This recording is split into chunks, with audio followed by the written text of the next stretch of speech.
10 Years Later, Part 4 by Alexandre Dumas. Chapter 74, in which D'Artagnan makes all speed, Porthos snores, and Aramis counsels. From 30 to 35 hours after the events we have just related, as M.A. Fouquet, according to his custom, having interdicted his door, was working in the cabinet of his house at Saint-Mande, with which we are already acquainted, a carriage, drawn by 4 horses, steaming with sweat, entered the court at full gallop. This carriage was probably expected, for 3 or 4 lackeys hastened to the door, which they opened. Whilst Fouquet rose from his bureau and ran to the window. A man got painfully out of the carriage, descending with difficulty the 3 steps of the door, leaning upon the shoulders of the lackeys. He had scarcely uttered his name when the valet, upon whom he was not leaning, sprang up the perron and disappeared in the vestibule. This man went to inform his master, but he had no occasion to knock at the door. Fouquet was standing on the threshold. "Monseigneur, the Bishop of Vannes," said he. "Very well," replied his master. Then, leaning over the banister of the staircase, of which Aramis was beginning to ascend the first steps, "Ah, dear friend," said he, "you so soon?" "Yes, I, myself, monsieur, but bruised, battered, as you see." "Oh, my poor friend," said Fouquet, presenting him his arm, on which Aramis leant, whilst the servants drew back respectfully. "Bah!" replied Aramis, "it is nothing, since I am here. The principal thing was that I should get here, and here I am." "Speak quickly," said Fouquet, closing the door of the cabinet behind Aramis and himself.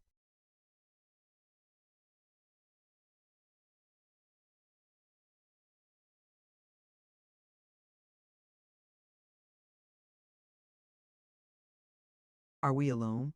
"Yes, perfectly. No one observes us? No one can hear us? Be satisfied, nobody.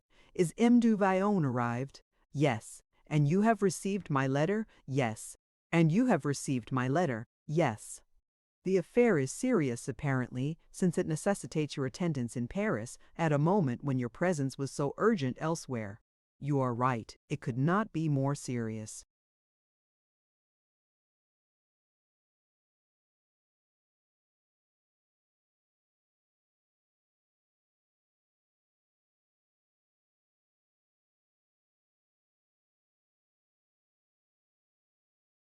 "Thank you. Thank you. What is it about? But for God's sake, before anything else, take time to breathe, dear friend. You are so pale you frighten me. I am really in great pain. But for heaven's sake, think nothing about me. Did Du Vallon tell you nothing when he delivered the letter to you?" "No. I heard a great noise. I went to the window. I saw at the foot of the perron a sort of horseman of marble. I went down, he held the letter out to me, and his horse fell down dead." "But he?" "He fell with the horse. He was lifted and carried to an apartment. Having read the letter, I went up to him in hopes of obtaining more ample information, but he was asleep, and after such a fashion that it was impossible to wake him. I took pity on him. I gave orders that his boots should be cut from off his legs, and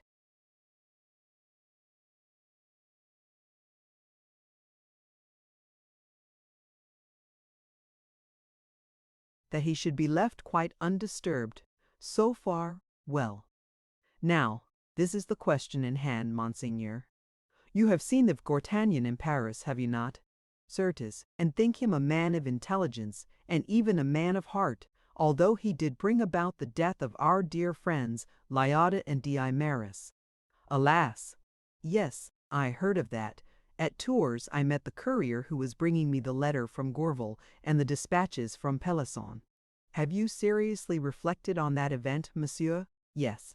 And in it you perceived a direct attack upon your sovereignty. And do you believe it to be so?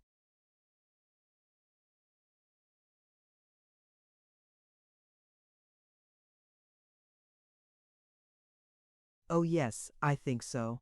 Well, I must confess that sad idea occurred to me likewise. Do not blind yourself, monsieur, in the name of heaven. Listen attentively to me. I return to D'Artagnan. I am all attention. Under what circumstances did you see him? He came here for money. With what kind of order? With an order from the king. Direct.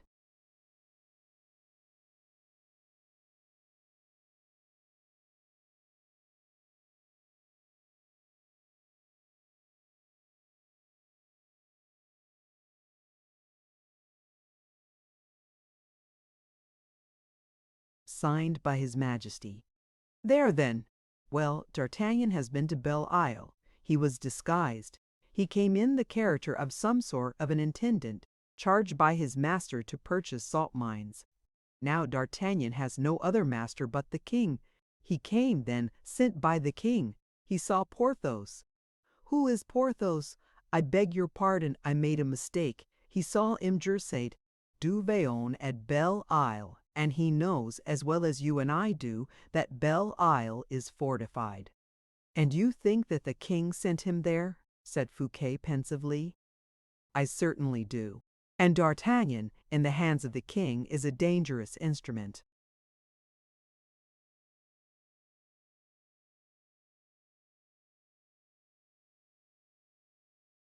The most dangerous imaginable. Then I formed a correct opinion of him at the first glance. How so? I wished to attach him to myself.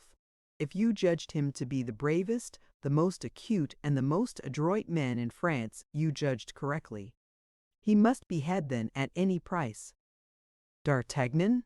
Is not that your opinion? It may be my opinion, but you will never get him.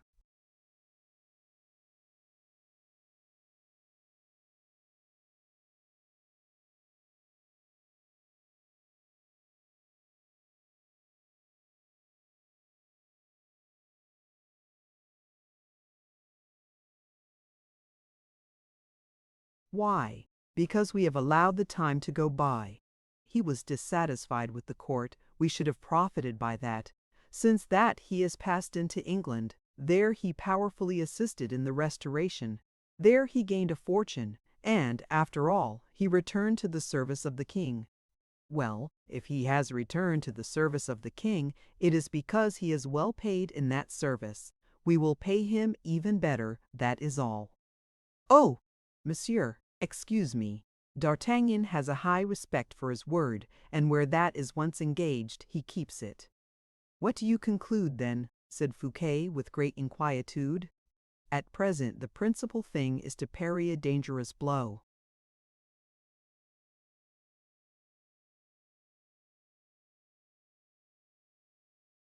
And how is it to be parried? Listen. But D'Artagnan will come and render an account to the king of his mission. Oh, we have time enough to think about that. How so? You are much in advance of him, I presume? Nearly 10 hours. Well, in 10 hours? Aramis shook his pale head. Look at these clouds which flit across the heavens, at these swallows which cut the air. D'Artagnan moves more quickly than the clouds or the birds. D'Artagnan is the wind which carries them.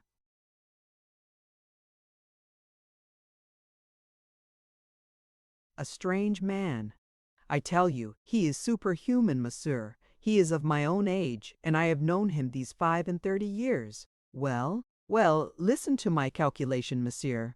I sent M. du Vallon off to you 2 hours after midnight. M. du Vallon was 8 hours in advance of me. When did M. du Vallon arrive? About 4 hours ago. You see, then, that I gained 4 upon him. And yet Porthos is a staunch horseman, and he has left on the road 8 dead horses, whose bodies I came to successively. I rode post 50 leagues, but I have the gout, the gravel, and what else I know not, so that fatigue kills me. I was obliged to dismount at Tours, since.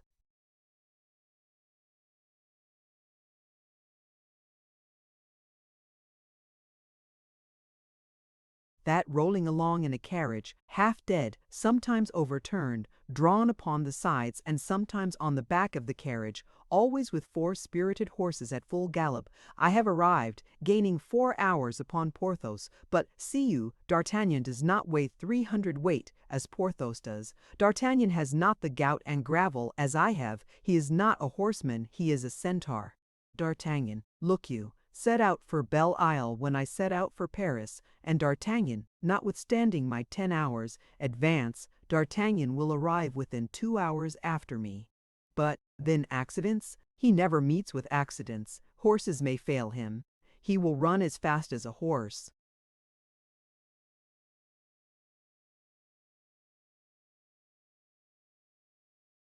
Good God, what a man! Yes, he is a man whom I love and admire. I love him because he is good, great, and loyal. I admire him because he represents in my eyes the culminating point of human power. But, whilst loving and admiring him, I fear him, and am on my guard against him. Now then, I resume, monsieur. In 2 hours D'Artagnan will be here. Be beforehand with him. Go to the Louvre and see the king, before he sees D'Artagnan. What shall I say to the king? Nothing. Give him Belle Isle. Oh, Monsieur de Fraiblay, Monsieur de Fraiblay, cried Fouquet. What projects crushed all at once? After one project that has failed, there is always another project that may lead to fortune. We should never despair. Go, monsieur, and go at once. But that garrison, so carefully chosen, the king will change it directly. That garrison, monsieur, was the king's when it entered Belle Isle. It is yours now. It is the same with all garrisons after a fortnight's occupation. Let things go on, monsieur.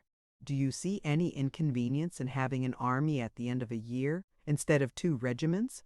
Do you not see that your garrison of today will make you partisans at La Rochelle, Nantes, Bordeaux, Toulouse, in short, wherever they may be sent to? Go to the king, monsieur. Go! Time flies, and D'Artagnan, while we are losing time, is flying like an arrow along the high road. Monsieur d'Herblay, you know that each word from you is a germ which fructifies in my thoughts. I will go to the Louvre.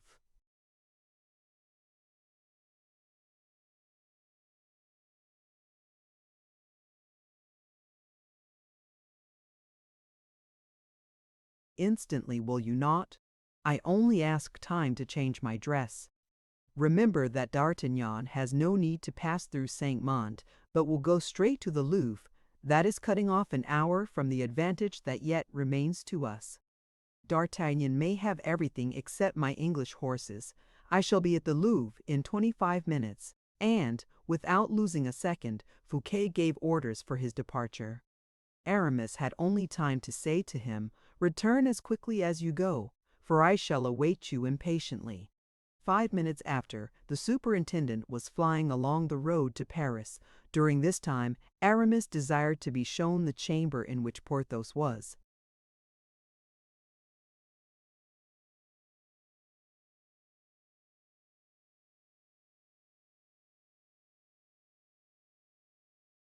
Sleeping.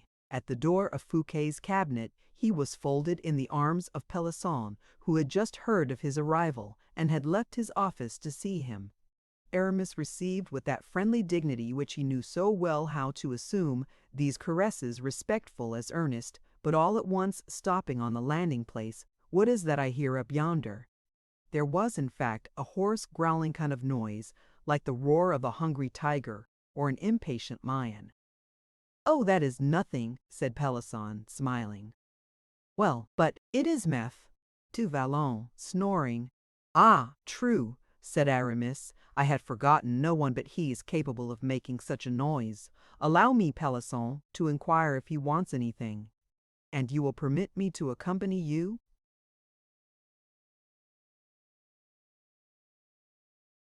"Oh, certainly," and both entered the chamber. Porthos was stretched upon the bed. His face was violet rather than red. His eyes were swelled. His mouth was wide open. The roaring which escaped from the deep cavities of his chest made the glass of the windows vibrate. To those developed and clearly defined muscles starting from his face, to his hair matted with sweat, to the energetic heaving of his chin and shoulders, it was impossible to refuse a certain degree of admiration. Strength carried to this point is semi-divine. The Herculean legs and feet of Porthos had, by swelling, burst his stockings. All the strength of his huge body was converted into the rigidity of stone. Porthos moved no more than does the giant of granite which reclines upon the plains of Agrigentum. According to Pelisson's orders, his boots had been cut off, for no human power could have pulled them off. 4 lackeys had tried in vain, pulling at them as they would have pulled capstans, and yet all this did not awaken him. They had hacked off his boots in fragments, and his legs had fallen back upon the bed. They then cut off the rest of his clothes, carried him to a bath, in which they let him soak a considerable time. They then put on him clean linen, and placed him in a well-warmed bed, the whole with efforts and pains which might have roused a dead man, but which did not make Porthos open an eye, or interrupt for a second the formidable diapason of his snoring. Aramis wished on his part, with his nervous nature, armed with extraordinary courage, to outbrave fatigue, and employ himself with Gourville and Pelisson, but he fainted in the chair in which he had persisted sitting. He was carried into the adjoining room, where the repose of bed soon soothed his failing brain.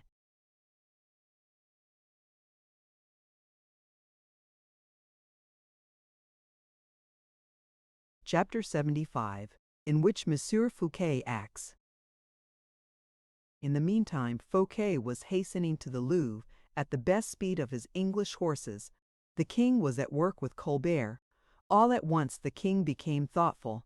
The 2 sentences of death he had signed on mounting his throne sometimes recurred to his memory. They were 2 black spots which he saw with his eyes open, 2 spots of blood which he saw when his eyes were closed. "Monsieur," said he, rather sharply, to the intendant, "it sometimes seems to me that those 2 men you made me condemn were not very great culprits." "Sire, they were picked out from the herd of the farmers of the financiers, which wanted decimating." "Picked out by whom?" "By necessity, sire," replied Colbert coldly. "Necessity, a great word," murmured the young king.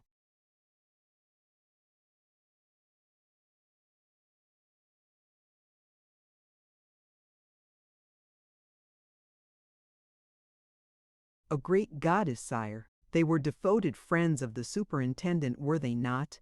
"Yes, sire. Friends who would have given up their lives for Monsieur Fouquet." "They have given them, monsieur," said the king. "That is true, but uselessly, by good luck, which was not their intention. How much money had these men fraudulently obtained?" 10 millions, perhaps, of which 6 have been confiscated. "And is that money in my coffers?" said the king with a certain air of repugnance. "It is there, sire, but this confiscation, whilst threatening M. Fouquet, has not touched him. You conclude then, Miss Colbert, that if Fouquet has raised against your majesty a troop of factious rioters to extricate his friends from punishment, he will raise an army when he has in turn to extricate himself from punishment." The king darted at his confidant one of those looks which resemble the livid fire of a flash of lightning, one of those looks which illuminate the darkness of the basest consciences. "I am astonished," said he, "that thinking such things of Mem Fouquet you did not come to give me your counsels thereupon." "Counsels upon what, sire?" "Tell me, in the first place, clearly and precisely, what you think, Colbert."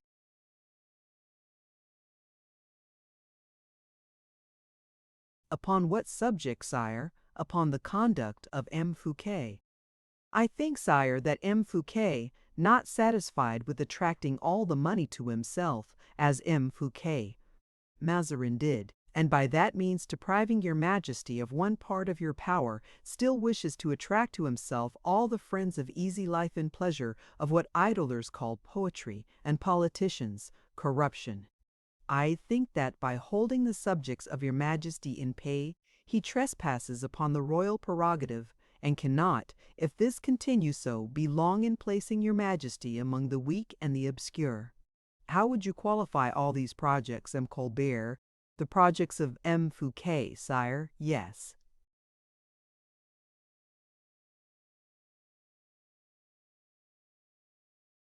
They are called crimes of lèse-majesté. And what is done to criminals guilty of lèse-majesté? They are arrested, tried, and punished. You are quite sure that M. Sichu Fouquet has conceived the idea of the crime you impute to him? I can say more, sire, there is even a commencement of the execution of it.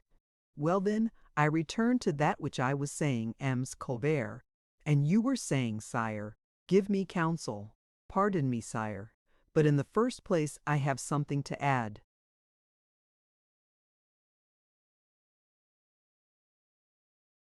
Say what? An evident, palpable, material proof of treason. And what is that? I have just learned that Fouquet is fortifying Belle Isle. Ah, indeed. Yes, sire. Are you sure? Perfectly. Do you know, sire, what soldiers there are in Belle Isle? No, ma foi. Do you? I am ignorant likewise, sire. I should therefore propose to your majesty to send.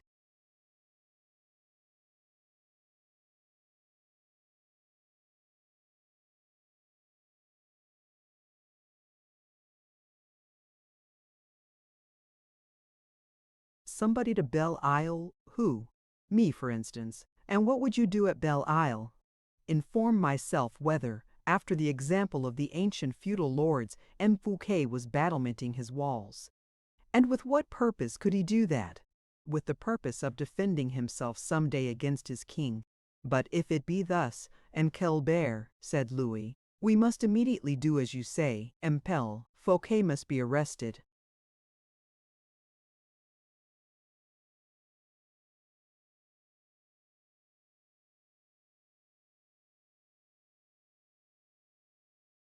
That is impossible. I thought I had already told you, monsieur, that I suppressed that word in my service. The service of your majesty cannot prevent M.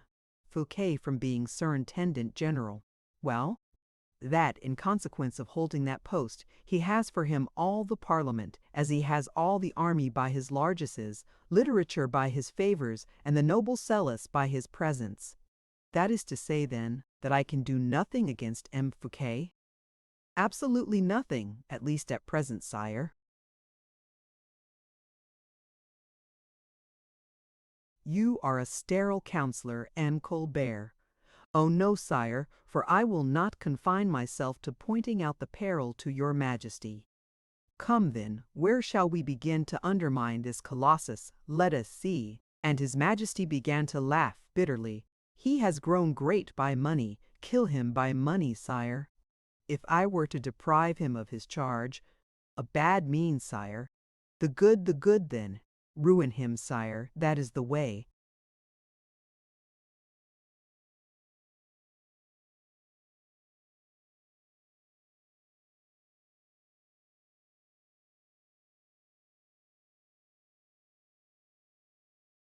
But how? Occasions will not be wanting. Take advantage of all occasions. Point them out to me. Here is one at once. His Royal Highness Monsieur is about to be married. His nuptials must be magnificent. That is a good occasion for your majesty to demand 1,000,000 of Fouquet. Fouquet, who pays 20,000 livres down when he need not pay more than 5,000, will easily find that million when your majesty demands it.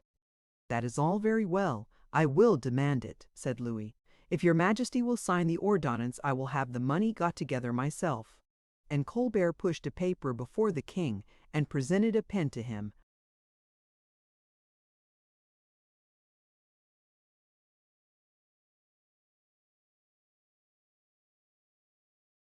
At that moment the usher opened the door and announced Monsieur le Surintendant. Louis turned pale. Colbert let the pen fall and drew back from the king, over whom he extended his black wings like an evil spirit. The superintendent made his entrance like a man of the court, to whom a single glance was sufficient to make him appreciate the situation. That situation was not very encouraging for Fouquet, whatever might be his consciousness of strength. The small black eye of Colbert, dilated by envy, and the limpid eye of Louis XIV, inflamed by anger, signaled some pressing danger. Courtiers are, with regard to court rumors, like old soldiers who distinguish through the blasts of wind and bluster of leaves the sound of the distant steps of an armed troop. They can, after having listened, tell pretty nearly how many men are marching, how many arms resound, how many cannons roll. Fouquet had then only to interrogate the silence which his arrival had produced. He found it big with menacing revelations. The king allowed him time enough to advance as far as the middle of the chamber. His adolescent modesty commanded this forbearance of the moment. Fouquet boldly seized the opportunity. "Sire," said he, "I was impatient to see your Majesty." "What for?" asked Louis. "To announce some good news to you." Colbert, minus grandeur of person, less largeness of heart, resembled Fouquet in many points. He had the same penetration, the same knowledge of men. Moreover, that great power of self-compression which gives to hypocrites time to reflect and gather themselves up to take a spring. He guessed that Fouquet was going to meet the blow he was about to deal him. His eyes glittered ominously. "What news?" asked the king. Fouquet placed a roll of papers on the table. "Let your Majesty have the goodness to cast your eyes over this work," said he. The king slowly unfolded the paper. "Plans?" said he. "Yes, sire." "And what are these plans?" "A new fortification, sire." Ah," said the king, "you amuse yourself with tactics and strategies, then, me Fouquet?" "I occupy myself with everything that may be useful to the reign of your Majesty," replied Fouquet. "Beautiful descriptions," said the king, looking at the design.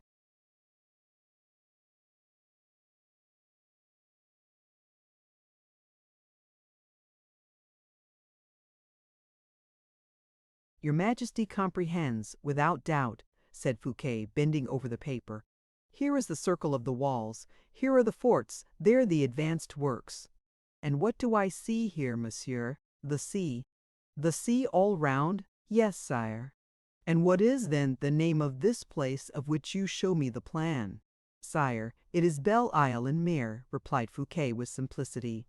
At this word, at this name, Colbert made so marked a movement that the king turned round to enforce the necessity for reserve. Fouquet did not appear to be.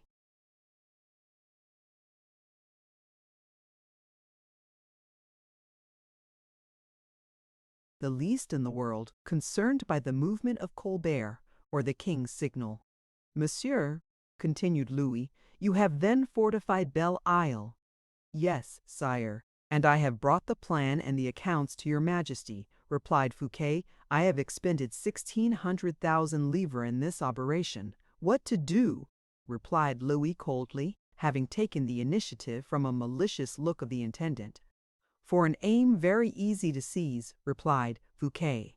"Your Majesty was on cool terms with Great Britain." "Yes, but since the restoration of King Charles II, I have formed an alliance with him."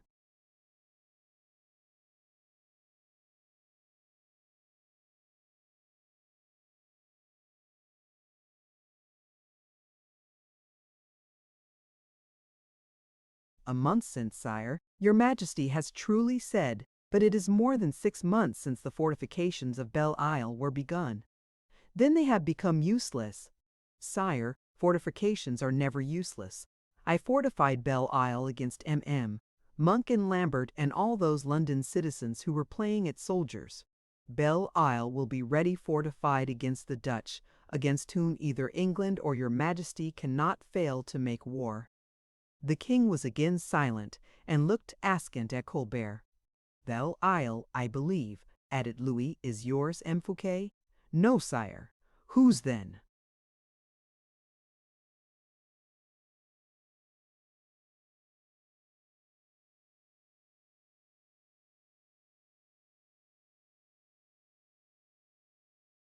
"Your Majesty's." Colbert was seized with as much terror as if a gulf had opened beneath his feet. Louis started with admiration. either at the genius or the devotion of Fouquet. "Explain yourself, monsieur," said he. "Nothing more easy, sire. Belle Isle is one of my estates.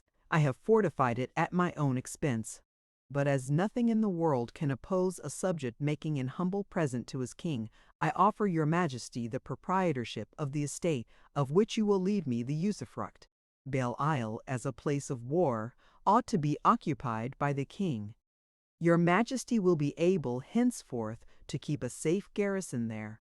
Colbert felt almost sinking down upon the floor. To keep himself from falling, he was obliged to hold by the columns of the wainscoting. "This is a piece of great skill in the art of war that you have exhibited here, monsieur," said Louis. "Sire, the initiative did not come from me," replied Fouquet. "Many others have inspired me with it. The plans themselves have been made by one of the most distinguished engineers. His name? M. du Vallon." "M. du Vallon," resumed Louis. "I do not know him. It is much to be lamented, Miss Colbert," continued he, "that I do not know the names of the men of talent who do honor to my reign." And while saying these words, he turned towards Colbert. The latter felt himself crushed. The sweat flowed from his brow. No word presented itself to his lips. He suffered an inexpressible martyrdom. "You will recollect that name," added Louis XIV. Colbert bowed, but was paler than his ruffles of Flemish lace. Fouquet continued, "The masonries are of Roman concrete. The architects amalgamated it for me after the best accounts of antiquity." "And the cannon?" asked Louis. "Oh, sire, that concerns your majesty. It did not become me to place cannon in my own house, unless your majesty had told me it was yours." Louis began to float, undetermined between the hatred which this so powerful man inspired him with, and the pity he felt for the other, so cast down, who seemed to him the counterfeit of the former. But the consciousness of his kingly duty prevailed over the feelings of the man, and he stretched out his finger to the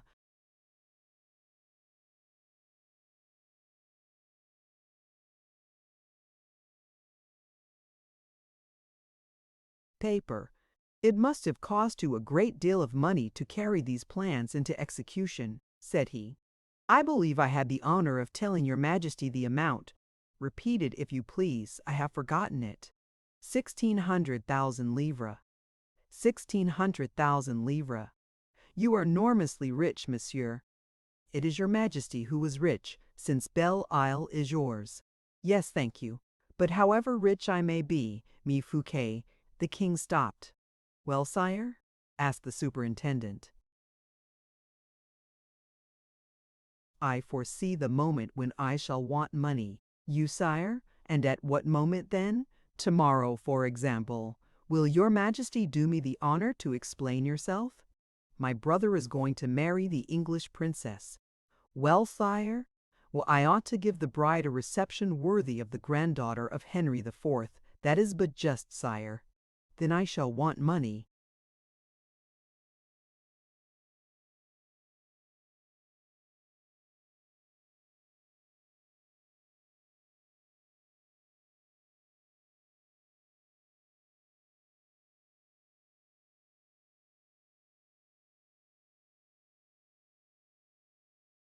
"No doubt. I shall want." Louis hesitated. The sum he was going to demand was the same that he had been obliged to refuse Charles II. He turned towards Colbert, that he might give the blow. "I shall want tomorrow," repeated he, looking at Colbert. "1,000,000," said the latter bluntly, delighted to take his revenge. Fouquet turned his back upon the intendant to listen to the king. He did not turn round, but waited till the king repeated, or rather murmured, 1,000,000. "Oh, sire," replied Fouquet disdainfully, 1,000,000! What will your majesty do with 1,000,000? "It appears to me, nevertheless," said Louis XV.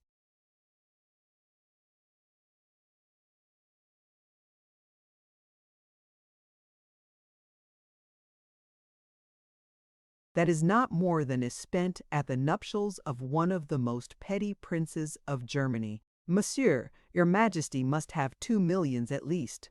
The horses alone would run away with 500,000 livres. I shall have the honor of sending your Majesty 1,600,000 livres this evening." "How?" said the king. 1,600,000 livres. "Look, sire," replied Fouquet without even turning towards Colbert. "I know that wants 400,000 livres of the 2 millions. But this monsieur of l'intendance," pointing over his shoulder to Colbert, who, if possible, became paler behind him, "has in his coffers 900,000 livres of mine." The king turned round to look at Colbert.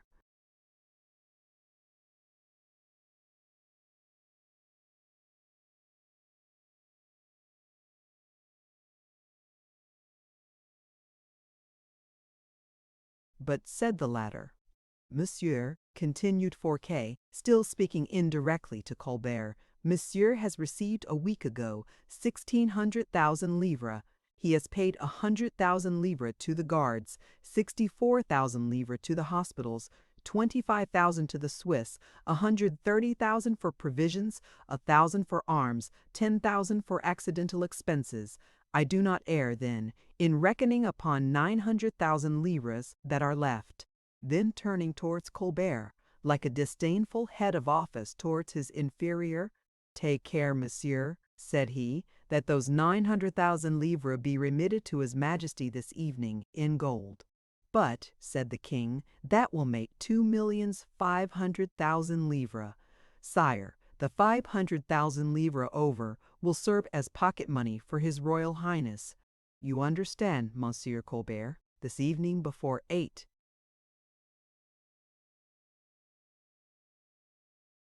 o'clock." And with these words, bowing respectfully to the king, the superintendent made his exit backwards, without honoring with a single look the envious man, whose head he had just half shaved. Colbert tore his ruffles to pieces in his rage, and bit his lips till they bled. Fouquet had not passed the door of the cabinet when an usher pushing by him exclaimed, "A courier from Bretagne for his Majesty." "D'Herblay was right," murmured Fouquet, pulling out his watch. "An hour and 55 minutes. It was quite true."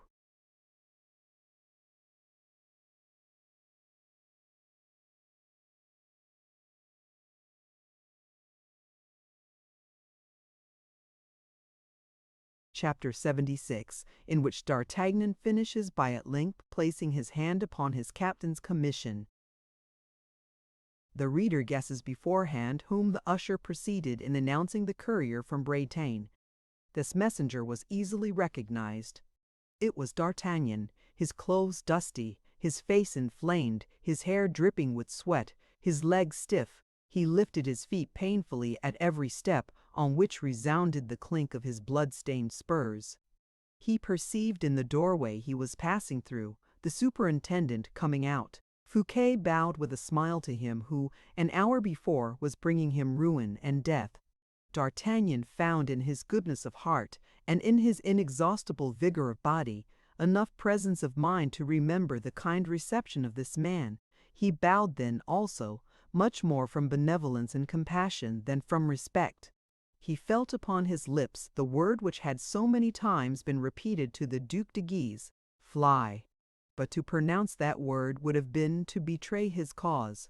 To speak that word in the cabinet of the king and before an usher would have been to ruin himself gratuitously, and could save nobody. D'Artagnan then contented himself with,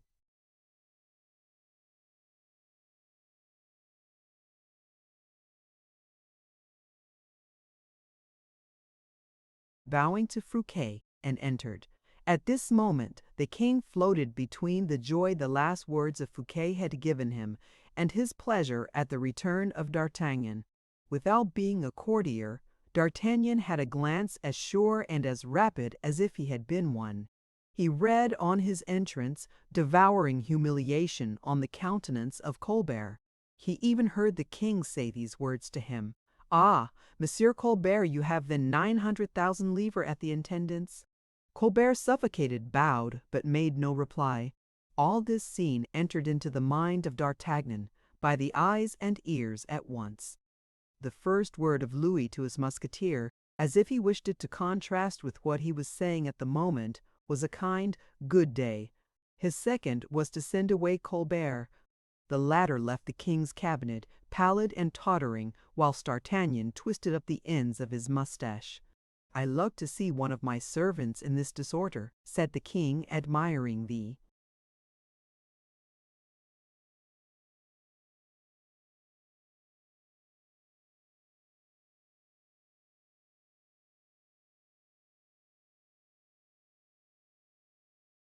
Martial stains upon the clothes of his envoy. "I thought, sire, my presence at the Louvre was sufficiently urgent to excuse my presenting myself thus before you. You bring me great news then, monsieur?" "Sire, the thing is this. In 2 words, Belle Isle is fortified. Admirably fortified. Belle Isle has a double enceinte, a citadel, 2 detached forts. Its ports contain 3 corsairs, and the side batteries only await their cannon." "I know all that, monsieur," replied the king. "What! Your Majesty knows all that?" replied the musketeer, stupefied. "I have the plan of the fortifications of Belle Isle," said the king. "Your Majesty has the plan?" "Here it is." "It is really correct, sire. I saw a similar one on the spot." D'Artagnan's brow became clouded. "Ah, I understand all. Your Majesty did not trust me alone, but sent some other person," said he in a reproachful tone. "Of what importance is the manner, monsieur, in which I have learnt what I know, so that I know it?" "Sire, sire," said the musketeer, without seeking even to conceal his dissatisfaction, "but I must be permitted to say to your Majesty that it is not worth while to make me use such speed, to risk 20 times the breaking of my neck, to salute me on my arrival with such intelligence. Sire, when people are not trusted, or are deemed insufficient, they should scarcely be employed." And D'Artagnan, with a movement perfectly military, stamped with his foot, and left upon the floor, dust stained with blood. The king looked at him, inwardly enjoying his first triumph. "Monsieur," said he, at the expiration of a minute, "not only is Belle Isle known to me, but, still further, Belle Isle is mine." "That is well." "That is well, sire. I ask but one thing more," replied D'Artagnan. "My discharge." "What, your discharge?" "Without doubt. I am too proud to eat the bread of the king without earning it, or rather by gaining it badly. My discharge, sire." "Oh, oh!" "I ask for my discharge, or I will take it. You are angry, monsieur." "I have reason, mordieu. 32 hours in the saddle. I ride night and day. I perform prodigies of speed. I arrive stiff as the corpse of a man who has been hung, and another arrives before me. Come, sire, I am a fool. My discharge, sire." "Monsieur d'Artagnan," said Louis, leaning his white hand upon the dusty arm of the musketeer, "what I tell you will not at all affect that which I promised you. A king's word given must be kept." And the king, going straight to his table, opened a drawer and took out a folded paper. "Here is your commission of captain of musketeers. You have won it, Monsieur d'Artagnan." D'Artagnan opened the paper eagerly and scanned it twice. He could scarcely believe his eyes. "And this commission is given you," continued the king, "not only on account of your journey to Belle Isle, but moreover for your brave intervention at the Place de Grève. There, likewise, you served me valiantly." "Ah, ah!" said D'Artagnan, without his self-command being able to prevent a blush from mounting to his eyes. "You know that also, sire?" "Yes, I know it." The king possessed a piercing glance and an infallible judgment when it was his object to read men's minds. "You have something to say," said he to the musketeer, "something to say which you do not say. Come, speak freely, monsieur. You know that I told you, once for all, that you are to be always quite frank with me." "Well, sire, what I have to say is this, that I would prefer being made captain of."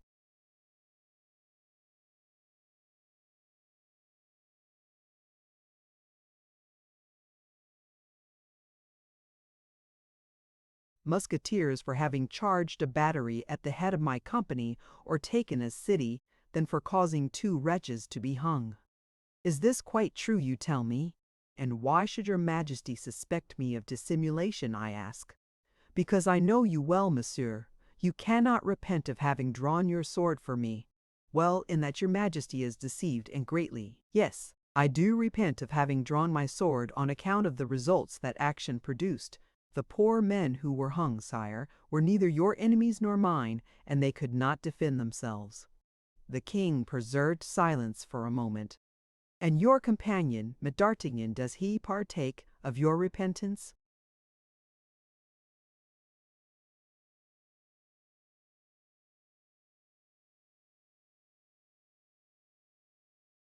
My companion. Yes, you were not alone, I have been told. Alone where? At the Place de Grève. No, sire, no, said D'Artagnan, blushing at the idea that the king might have a suspicion that he, D'Artagnan, had wished to engross to himself all the glory that belonged to Raoul. No, Mordioux. And as your majesty says, I had a companion, and a good companion too. A young man, yes, sire, a young man, oh! Your majesty must accept my compliments. You are as well informed of things out of doors as things within. It is Melobert who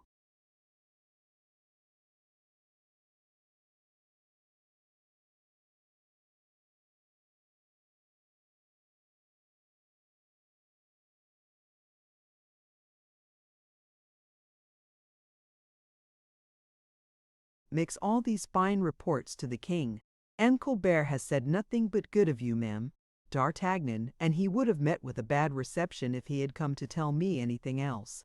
That is fortunate, but he also said much good of that young man. And with justice, said the musketeer.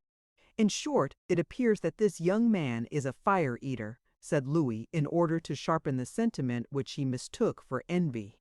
A fire-eater.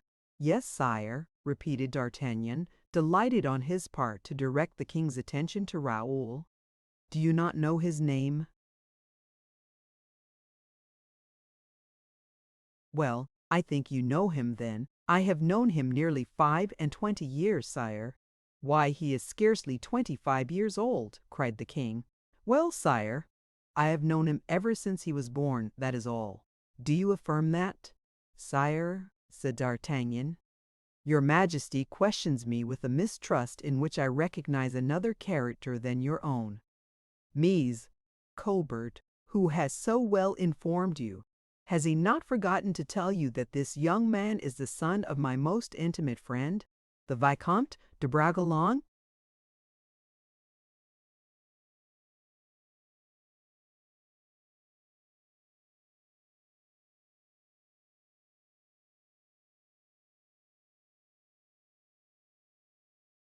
Certainly, sire. The father of the Vicomte de Bragelonne is Mende, le Comte de la Fère, who so powerfully assisted in the restoration of King Charles II. Bragelonne comes of a valiant race, sire. Then he is the son of that nobleman who came to me, or rather to M. Mazarin, on the part of King Charles II, to offer me his alliance. Exactly, sire. And the Comte de la Fère is a great soldier, say you? Sire, he is a man who has drawn his sword more times for the king your father than there are at present months in the happy life of your majesty. It was Louis XIV. Who now bit his lip. That is well. And D'Artagnan? Very well. And M. le Comte de la Fère is your friend, say you? For about 40 years, yes, sire. Your majesty may see that I do not speak to you of yesterday. Should you be glad to see this young man, M. D'Artagnan? Delighted, sire. The king touched his bell, and an usher appeared. Call M. de Bragelonne, said the king. He is here, said D'Artagnan. He is on guard today at the Louvre, with the company of the gentlemen of Monsieur le Prince. The king had scarcely ceased speaking when Raoul presented himself, and seeing D'Artagnan, smiled on him with that charming smile which is only found upon the lips of youth. Come, come, said D'Artagnan familiarly to Raoul, "the king will allow you to embrace me. Only tell his majesty you thank him." Raoul bowed so gracefully that Louis, to whom all superior qualities were pleasing when they did not overshadow his own, admired his beauty, strength, and modesty. "Monsieur," said the king, addressing Raoul, "I have asked Monsieur le Prince to be kind enough to give you up to me. I have received his reply, and you belong to me from this morning. Monsieur and the Prince was a good master, but I hope you will not lose by the exchange." "Yes, yes, Raoul, be satisfied. The king has some good in him," said D'Artagnan.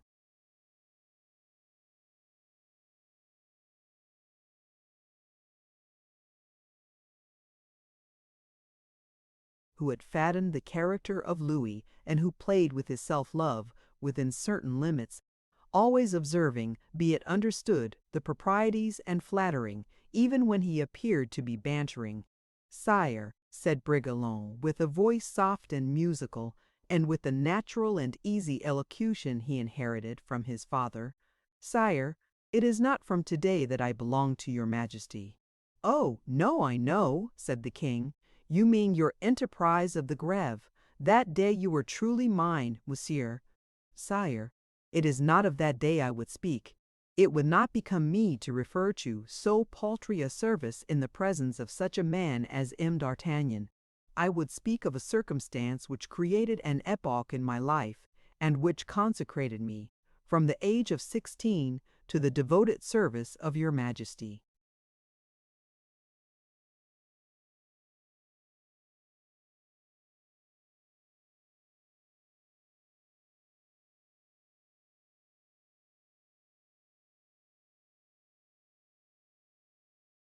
"Ah, ah," said the king, "what was that circumstance?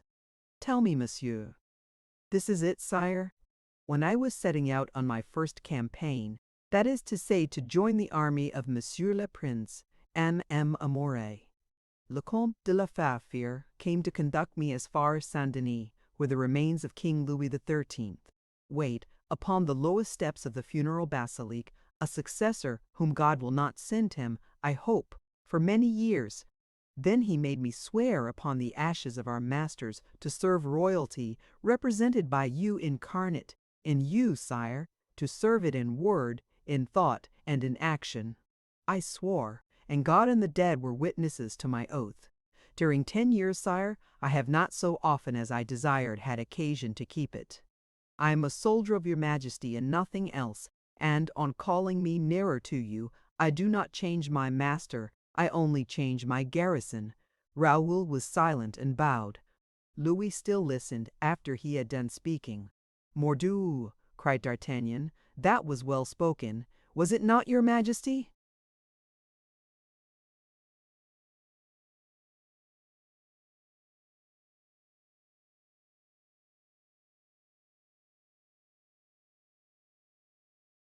"A good race, a noble race."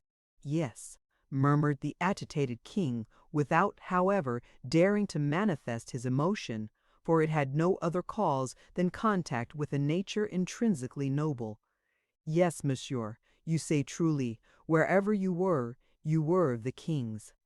But in changing your garrison, believe me, you will find an advancement of which you are worthy." Raoul saw that this ended what the king had to say to him, and with the perfect tact which characterized his refined nature, he bowed and retired. "Is there anything else, monsieur, of which you have to inform me?" said the king when he found himself again alone with D'Artagnan. "Yes, sire, and I kept that news for the last, for it is sad and will clothe European royalty in mourning."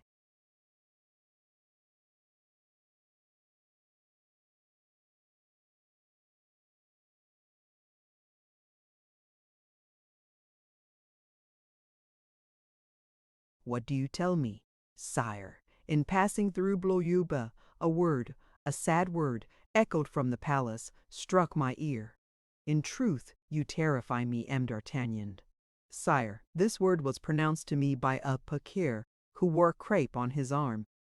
"My uncle, Gaston of Orleans, perhaps." "Sire, he has rendered his last sigh."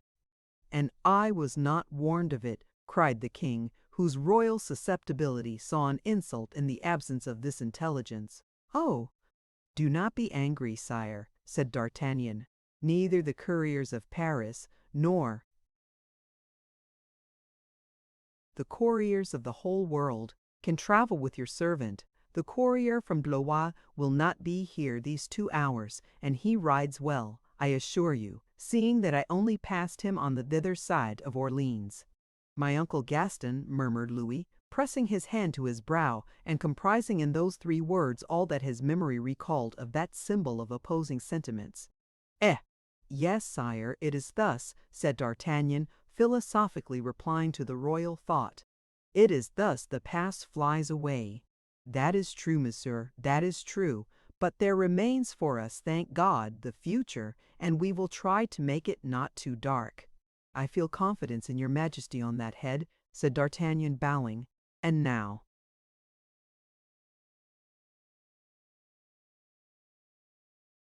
"You are right, monsieur. I had forgotten the 100 leagues you have just ridden.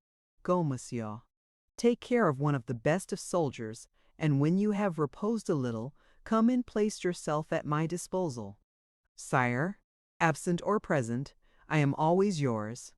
D'Artagnan bowed and retired. Then, as if he had only come from Fontainebleau, he quickly traversed the Louvre to rejoin Bragelonne.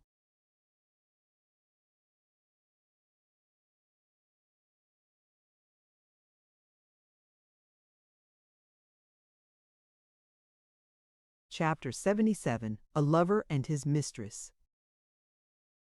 Whilst the wax lights were burning in the castle of Blois, around the inanimate body of Gaston of Orleans, that last representative of the past, whilst the bourgeois of the city were thinking out his epitaph, which was far from being a panegyric, whilst Madame the Dowager, no longer remembering that in her young days she had loved that senseless corpse to such a degree as to fly the paternal palace for his sake, was making, within 20 paces of the funeral apartment, her little calculations in truth and hated, or at the lined.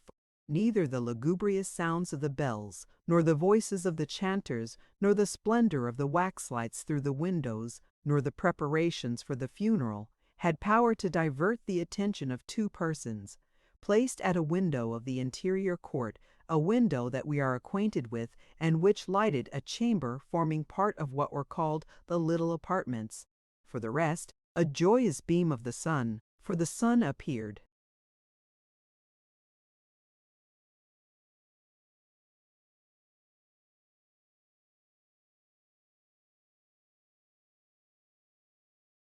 To care little for the loss France had just suffered, a sunbeam, we say, descended upon them, drawing perfumes from the neighboring flowers, and animating the walls themselves. These 2 persons, so occupied not by the death of the Duke, but by the conversation which was the consequence of that death, were a young woman and a young man. The latter personage, a man of from 25 to 26 years of age, with a mien sometimes lively and sometimes dull, making good use of 2 large eyes, shaded with long eyelashes, was short of stature and swart of skin. He smiled with an enormous but well-furnished mouth, and his pointed chin, which appeared to enjoy a mobility nature does not ordinarily grant to that portion of the countenance, leant from time very lovingly towards his interlocutors, who, we must say, did not always draw back out the quick whack. The young girl, we know her, for we have already seen her, at that very same window by the light of that same sun. The young girl presented a singular mixture of shyness and reflection. She was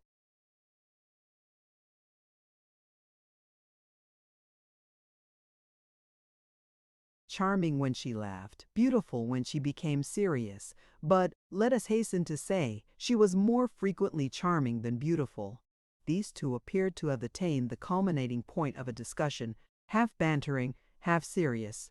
"Now, Monsieur Malicorne," said the young girl, "does it at length please you that we should talk reasonably?"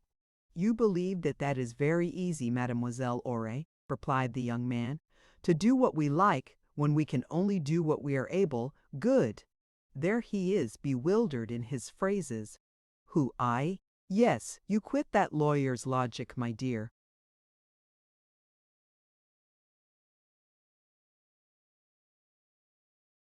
Another impossibility. Clerk, I am Mademoiselle de Montalais. Demoiselle, I am Monsieur Malicorne. Alas, I know it well, and you overwhelm me by your rank, so I will say no more to you. Well, no, I don't overwhelm you. Say what you have to tell me, say it, I insist upon it. Well, I obey you. That is truly fortunate. Monsieur is dead. Ah, peste! There's news. And where do you come from to be able to tell us that?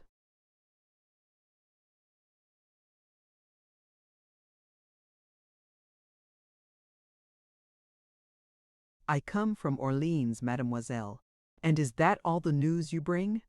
Ah, no, I am come to tell you that Madame Henrietta of England is coming to marry the king's brother.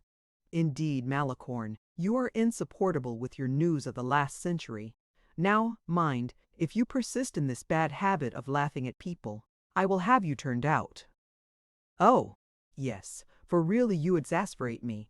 There, patience, mademoiselle. You want to make yourself of consequence. I know well enough why. Go.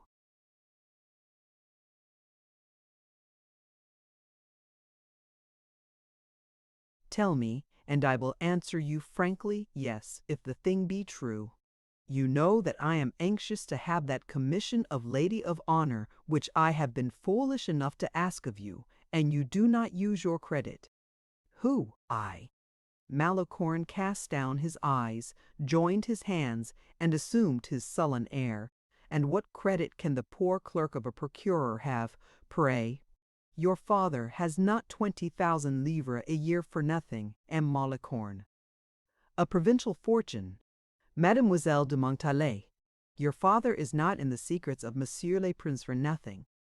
An advantage which is confined to lending Monseigneur money. In a word, you are not the most cunning young fellow in the province for nothing.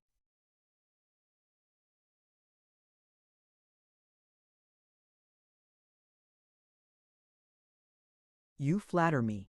Who, I? Yes, you. How so? Since I maintain that I have no credit and you maintain I have, well then, my commission? Well, your commission, shall I have it or shall I not? You shall have it or shall I not? You shall have it. Aye, but when?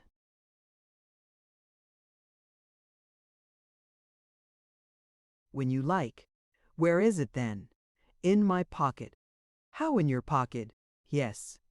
And, with a smile, Malicorne drew from his pocket a letter upon which Mademoiselle seized as a prey, and which she read eagerly. As she read, her face brightened. Malicorne, cried she, after having read it, in truth, you are a good lad. What for, mademoiselle? Because you might have been paid for this commission, and you have not. And she burst into a loud laugh, thinking to put the clerk out of countenance, but Malicorne sustained the attack bravely. I do not understand you, said he. It was now Montalais who was disconcerted in her turn. I have declared my sentiments to you, continued Malicorne. You have told me 3 times, laughing all the while, that you did not love me. You have embraced me once without laughing, and that is all I want. All? Said the proud and coquettish Montalais in a tone through which wounded pride was visible. Absolutely all, mademoiselle, replied Malicorne. Ah! And this monosyllable indicated as much anger as the young man might have expected, gratitude. He shook his head quietly.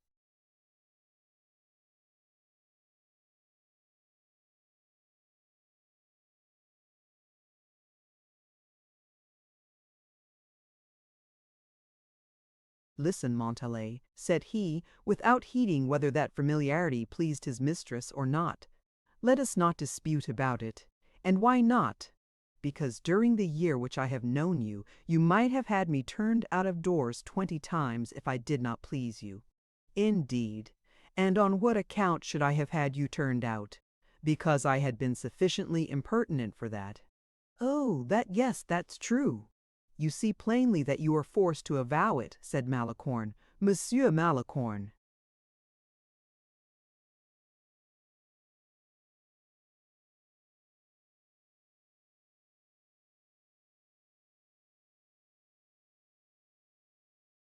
Don't let us be angry. If you have retained me, then it has not been without cause.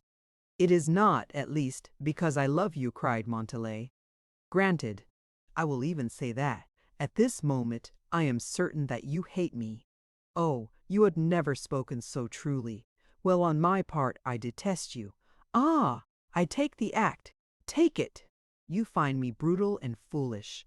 On my part, I find you have a harsh voice, and your face is too often distorted with anger.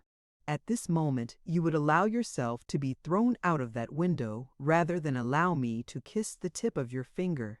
I would precipitate myself from the top of the balcony rather.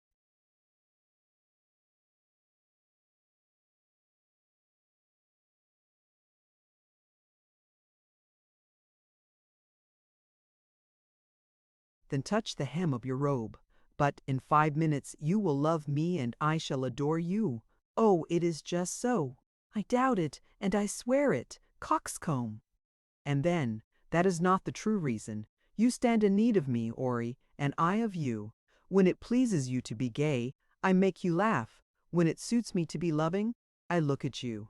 I have given you a commission of Lady of Honor which you wished for. You will give me presently something I wish for. I will? Yes, you will. But at this moment, my dear Ori, I declare to you that I wish for absolutely nothing, so be at ease. You are a frightful man, Malicorne. I was going to rejoice at getting this commission, and thus you quench my joy. Good, there is no time lost. You will rejoice when I am gone. Go then, and after, so be it. But in the first place, a piece of advice. What is it? Resume your good humor. You are ugly when you pout. Course, come, let us tell the truth to each other while we are about it.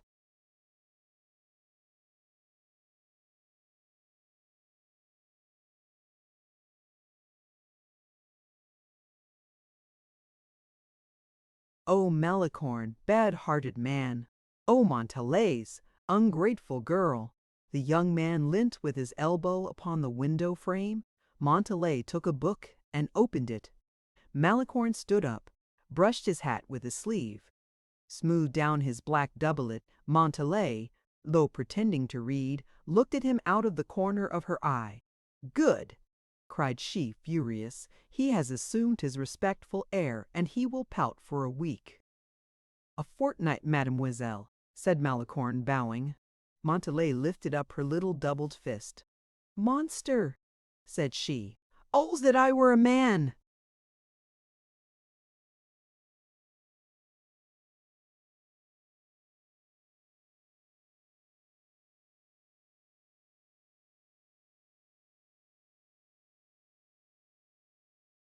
What would you do to me? I would strangle you. Ah, very well then, said Malicorne. I believe I begin to desire something. And what do you desire, Monsieur de Man? That I should lose my soul from anger? Malicorne was rolling his hat respectfully between his fingers. But all at once he let fall his hat, seized the young girl by the shoulders, pulled her towards him, and sealed her mouth with two lips that were very warm for a man pretending to so much indifference. Ori would have cried out, but the cry was stifled in the kiss. Nervous and, apparently, angry, the young girl pushed Malicorne against the wall. Good, said Malicorne philosophically. That's enough for 6 weeks. Adieu. Mademoiselle, accept my very humble salutation. And he made 3 steps towards the door. Well, no, you shall not go, cried Montalais, stamping with her little foot. Stay where you are. I order you. You order me? Yes. Am I not mistress of my heart and soul without doubt? A pretty property, ma foi. The soul is silly and the heart dry. Beware, Montalais. I know you, said Malicorne. You are going to fall in love with your humble servant. Well, yes, said she, hanging round his neck with childish indolence rather than with loving abandonment.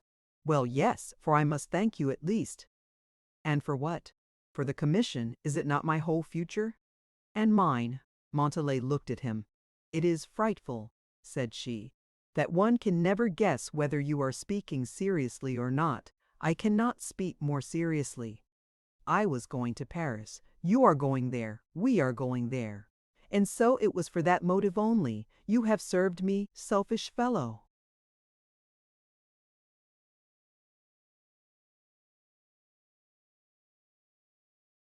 "What would you have me say, Ori? I cannot live without you." "Well, in truth it is just so with me. You are nevertheless, it must be confessed, a very bad-hearted young man." Or, "My dear Ori, take care. If you take to calling names again, you know the effect they produce upon me, and I shall adore you." And so saying, Malicorne drew the young girl a second time towards him, but at that instant a step resounded on the staircase. The young people were so close that they would have been surprised in the arms of each other if Montalais had not violently pushed Malicorne with his back against the door just in opening. A loud cry, followed by angry reproaches, immediately resounded. It was Madame de Saint-Remy who uttered the cry and the angry words. The unlucky Malicorne almost crushed her between the wall and the door she was coming in at. "It is again that good-for-nothing," cried the old lady. "Always here." "Ah, madam," replied Malicorne in a respectful tone, "it is 8 long days since I was here." Chapter 78, in which we at length see the true heroine of this history appear. Behind Madame de Saint-Remy stood Mademoiselle de la Vallière.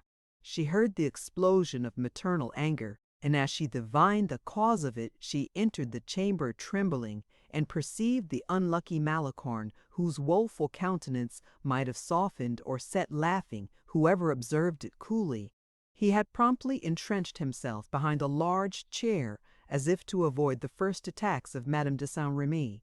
He had no hopes of prevailing with words, for she spoke louder than he, and without stopping, but he reckoned upon the eloquence of his gestures.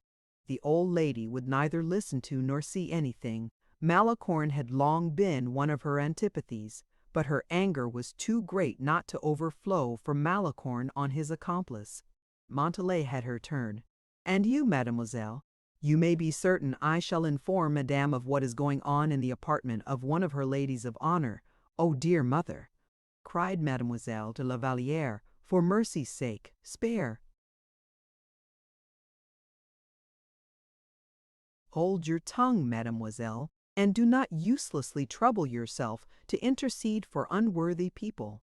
That a young maid of honor like you should be subjected to a bad example is, certes, a misfortune great enough, but that you should sanction it by your indulgence is what I will not allow." "But in truth," said Montalais, rebelling again, "I do not know under what pretense you treat me thus. I am doing no harm, I suppose." "And that great good-for-nothing, mademoiselle," resumed Madame de Saint-Remy, pointing to Malicorne, "is he here to do any good, I ask you?" "He is neither here for good nor harm, madame. He comes to see me, that is all." "It is all very well, said the old lady. "Her Royal Highness shall be informed of it, and she will judge." "At all events, I do not see why," replied Montalais, "it should be forbidden men."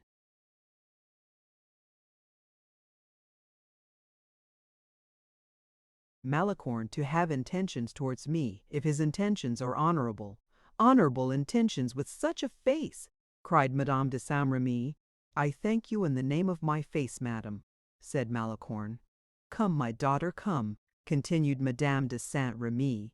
"We will go and inform Madame that at the very moment she is weeping for her husband, at the moment when we are all weeping for a master in this old castle of Blois, the abode of grief, there are people who amuse themselves with flirtations." "Oh," cried both the accused with one voice. "A maid of honor! A maid of honor!" cried the old lady, lifting her hands towards heaven. "Well!" "It is there you are mistaken, madame," said Montalais.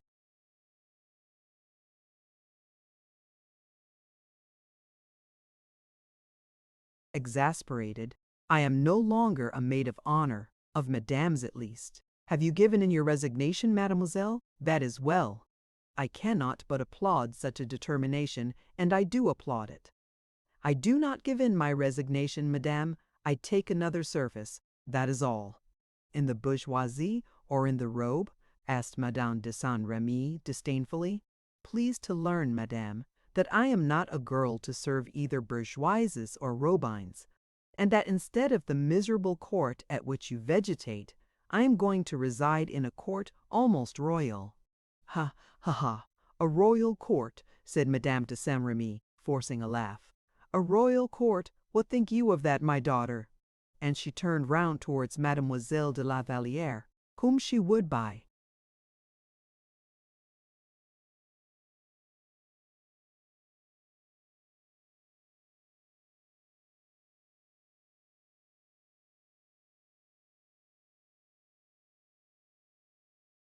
Main force have dragged away from Montalais, and who, instead of obeying the impulse of Madame de Saint-Remy, looked first at her mother and then at Montalais with her beautiful conciliatory eyes.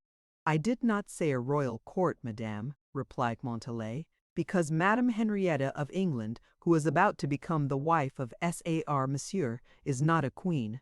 I said almost royal, and I spoke correctly, since she will be sister-in-law to the king. A thunderbolt falling upon the castle of Blois would not have astonished Madame de Saint-Remy more than the last sentence of Montalais. What do you say? Of Son Altesse Royale, Madame Henrietta, stammered out the old lady. I say I am going to belong to her household as maid of honor. That is what I...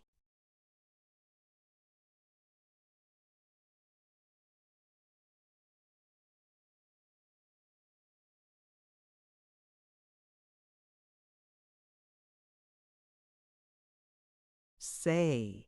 As maid of honor, cried at the same time Madame de Saint-Remy with despair and Mademoiselle de la Vallière with delight. Yes, madame, as maid of honor. The old lady's head sank down as if the blow had been too severe for her, but, almost immediately recovering herself, she launched a last projectile at her adversary. "Oh, oh!" said she. "I have heard of many of these sorts of promises beforehand, which often lead people to flatter themselves with wild hopes, and at the last moment, when the time comes to keep the promises and have the hopes realized, they are surprised to see the great credit upon which they reckoned vanish like smoke."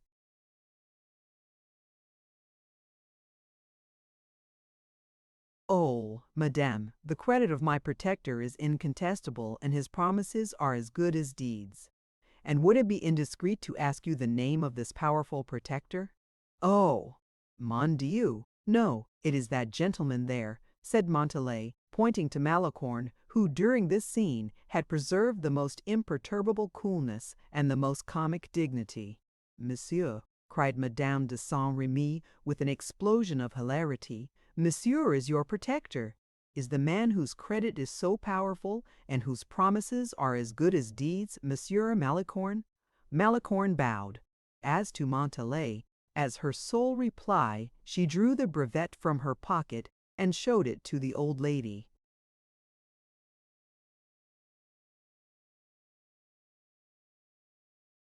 "Here is the brevet," said she. At once all was over. As soon as she had cast a rapid glance over this fortunate brevet, the good lady clasped her hands, an unspeakable expression of envy and despair contracted her countenance, and she was obliged to sit down to avoid fainting.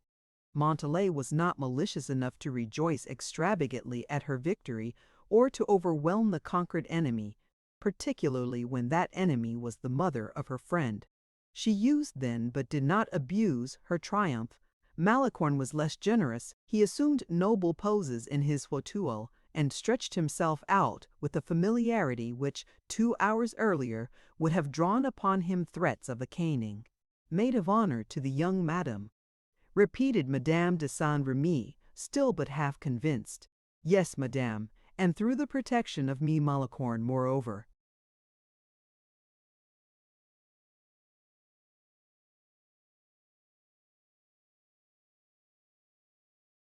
"It is incredible," repeated the old lady.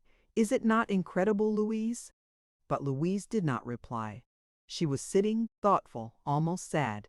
Passing one hand over her beautiful brow, she sighed heavily. "Well, but, monsieur," said Madame de Saint-Remy all at once, "how did you manage to obtain this post?" "I asked for it, madame." "Of whom?" "One of my friends." "And have you friends sufficiently powerful at court to give you such proofs of their credit?" "It appears so."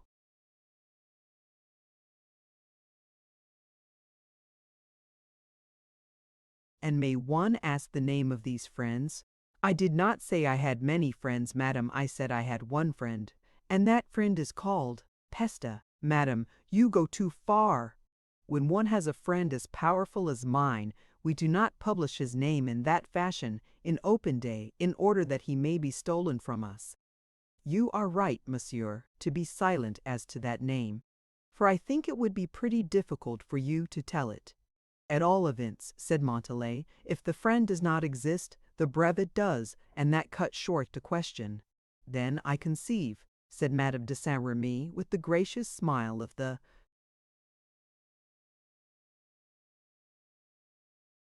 cat who was going to scratch. "When I found Monsieur here just now, well, he brought you the brevet." "Exactly, madame. You have guessed rightly." "Well then, nothing can be more moral or proper." "I think so, madame. And I have been wrong, as it appears, in reproaching you, mademoiselle." "Very wrong, madame. But I am so accustomed to your reproaches that I pardon you these. In that case, let us beg on, Louise. We have nothing to do but to retire." "Well?"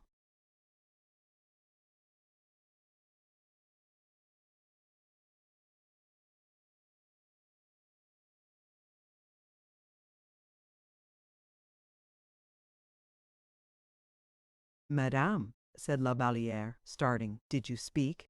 You do not appear to be listening, my child." "No, madame, I was thinking." "About what?" "A thousand things." "You bear me no ill will, at least, Louise?" cried Montalais, pressing her hand. "And why should I, my dear Ori?" replied the girl, in a voice soft as a flute. "Dame!" resumed Madame de Saint-Remy, "if she did bear you a little ill will, poor girl, she could not be much blamed. And why should she bear me ill will, good gracious?"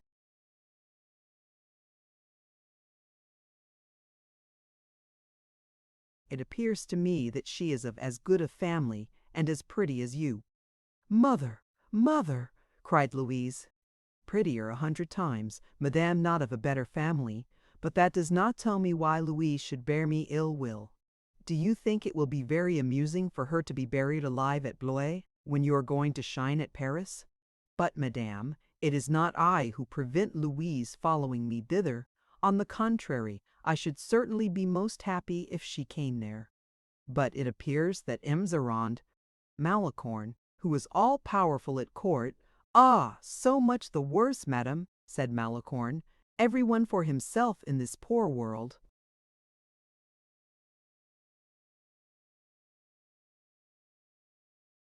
"Malicorne, Malicorne," said Montalais. Then stooping towards the young man, "occupy Madame de Saint-Remy, either in disputing with her, or making it up with her. I must speak to Louise." And, at the same time, a soft pressure of the hand recompensed Malicorne for his future obedience.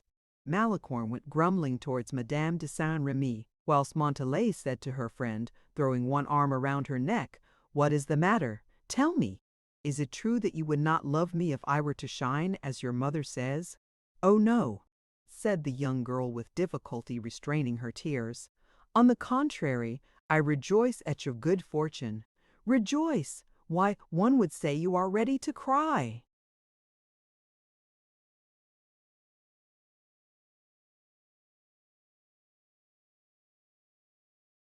"Do people never weep except from envy?" "Oh, yes, I understand. I am going to Paris, and that word Paris recalls to your mind a certain Cavalier Aurore, a certain cavalier who formerly lived near Blois, and who now resides at Paris. In truth, I know not what ails me, but I feel stifled." "Reap, then, weep, as you cannot give me a smile." Louise raised her sweet face, which the tears, rolling down one after the other, illumined like diamonds. Come, confess, said Montalais.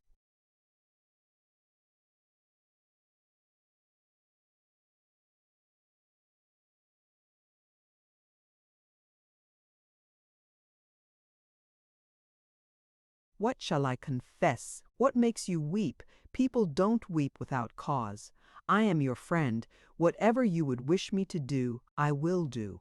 Malicorne is more powerful than you would think. Do you wish to go to Paris? Alas, sighed Louise. Do you wish to come to Paris? To remain here alone, in this old castle, I who have enjoyed the delightful habit of listening to your songs, of pressing your hand, of running about the park with you. Oh, how I shall be ennuyée! How quickly I shall die! Do you wish to come to Paris? Louise breathed another sigh.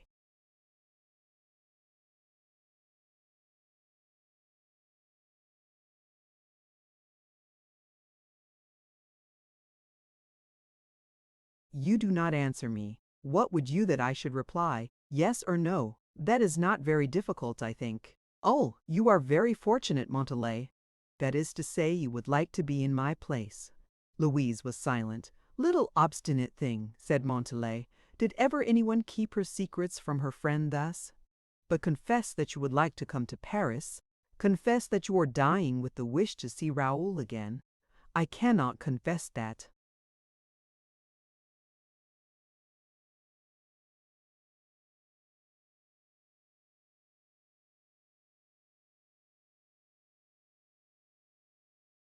Then you are wrong. In what way? Because do you see this brevet?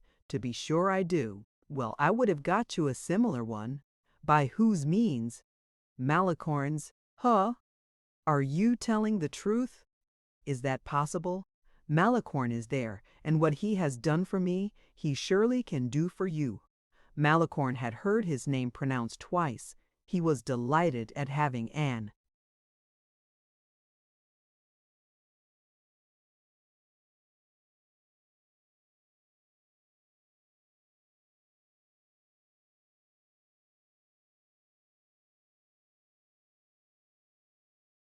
Opportunity of coming to a conclusion with Madame de Saint-Remy, and he turned round. What is the question, mademoiselle? Come hither, Malicorne, said Montalais with an imperious gesture. Malicorne obeyed. A brevet like this, said Montalais. How so? A brevet like this, that is plain enough. But I want one. I must have one. Oh, oh, you must have one. Yes. It is impossible, is it not, M. Malicorne? Said Louise with her sweet, soft voice. If it is for you, mademoiselle, for me. Yes, Monsieur Malicorne, it would be for me. And if Mademoiselle de Montalais asks it at the same time, Mademoiselle de Montalais does not ask it, she requires it. Well, we will endeavor to obey you, mademoiselle, and you will have her named?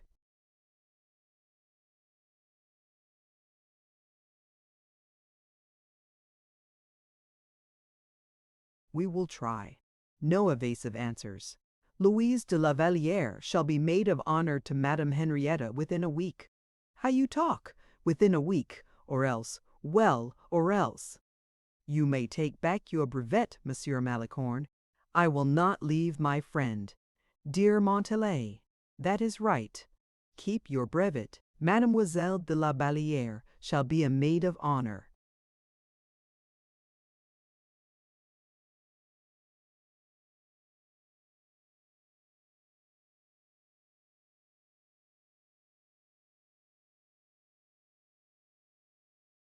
Is that true? Quite true. I may then hope to go to Paris? Depend upon it. Oh, Monsieur Malicorne, what joy! Cried Louise, clapping her hands and bounding with pleasure. Little dissembler, said Montalais, try again to make me believe you are not in love with Raoul. Louise blushed like a rose in June, but instead of replying, she ran and embraced her mother. Madam, said she, do you know that M. Malicorne is going to have me appointed maid of honor?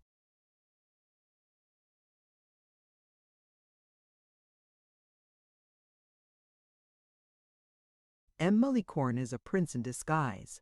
replied the old lady. "He is all-powerful, seemingly." "Should you also like to be maid of honor?" asked Malicorne of Madame de Saint-Remy. "Whilst I'm about it, I might as well get everybody appointed." And upon that he went away, leaving the poor lady quite disconcerted. "Humph!" murmured Malicorne as he descended the stairs. "Humph! There goes another note of 1,000 livres. But I must get through as well as I can.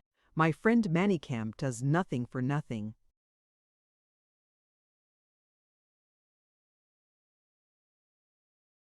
Chapter 79. Malicorne and Manicamp. The introduction of these two new personages into this history, and that mysterious affinity of names and sentiments, merits some attention on the part of both historian and reader. We will then enter into some details concerning Messieurs Malicorne and Manicamp. Malicorne, we know, had made the journey to Orleans in search of the brevet destined for Mademoiselle de Montalais, the arrival of which had produced such a strong feeling at the castle of Blois. At that moment M. de Manicamp was at Orleans. A singular person was this M. de Manicamp, a very intelligent young fellow, always poor, always needy, although he dipped his hand freely into the purse of Empire. Le Comte de Guiche, one of the best furnished purses of the period. Le Comte de Guiche had as the companion of his boyhood this de Manicamp, a poor gentleman, vassal born of the house of Gramont. Mumber de Manicamp, with his tact and talent, had created himself a revenue in the opulent family of the celebrated Maréchal.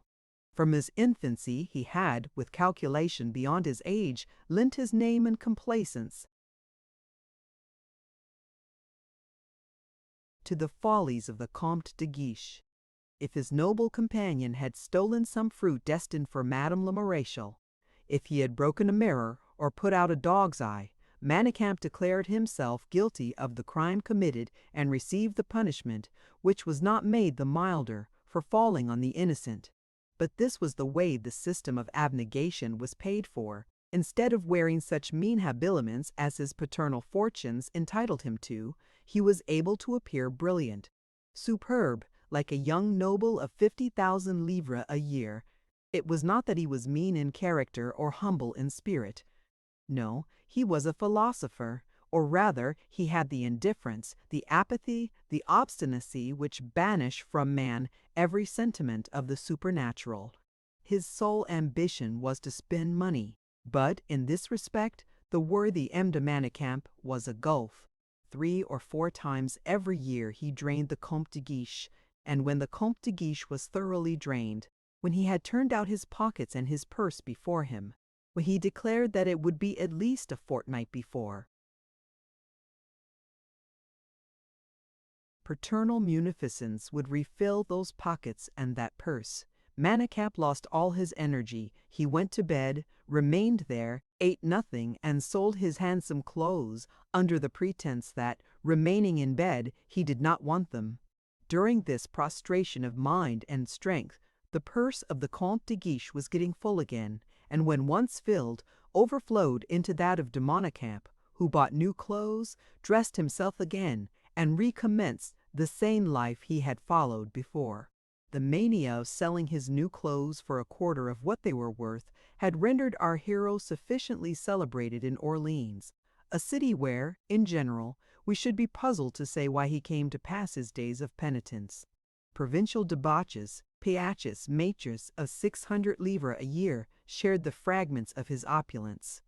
Among the admirers of these splendid toilets, our friend Malicorne was conspicuous. He was the son of a syndic of the city, of whom M. de Condé, always needy as a de Condé, often borrowed money at enormous interest.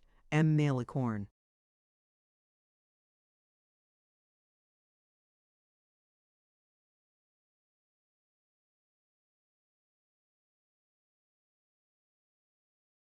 kept the paternal money chest, that is to say, that in those times of easy morals he had made for himself by following the example of his father and lending at high interest for short terms, a revenue of 1,800 livres, without reckoning 600 livres furnished by the generosity of the syndic, so that Malicorne was the king of the gay youth of Orleans, having 2,400 livres to scatter, squander, and waste on follies of every kind.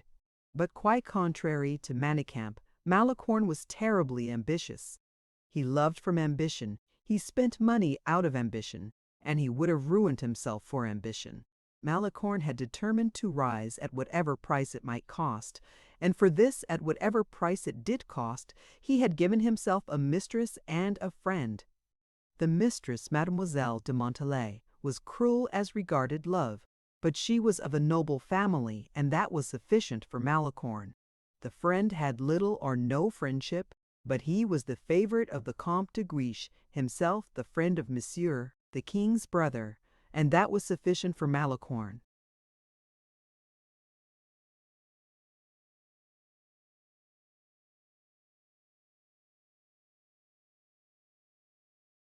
Only in the chapter of charges, Mademoiselle de Montalais cost per annum ribbons, gloves, and sweets 1,000 livres. De Manicamp cost money lent, never returned from 12 to 1,500 livres per annum, so that there was nothing left for Malicorne. Ah! Yes, we are mistaken. There was left the paternal strong-box. He employed a mode of proceeding upon which he preserved the most profound secrecy, and which consisted in advancing to himself from the coffers of the syndic half a dozen years' profits, that is to say 15,000 livres, swearing to himself, observe, quite to himself, to repay this deficiency as soon as an opportunity should present itself. The opportunity was expected to be the concession of a good post in the household of Monsieur when that household would be established at the period of his marriage. This juncture had arrived, and the household was about to be established. A good post in the family of a prince of the blood, when it is given by the credit and on the recommendation of a friend, like the Comte de Guiche,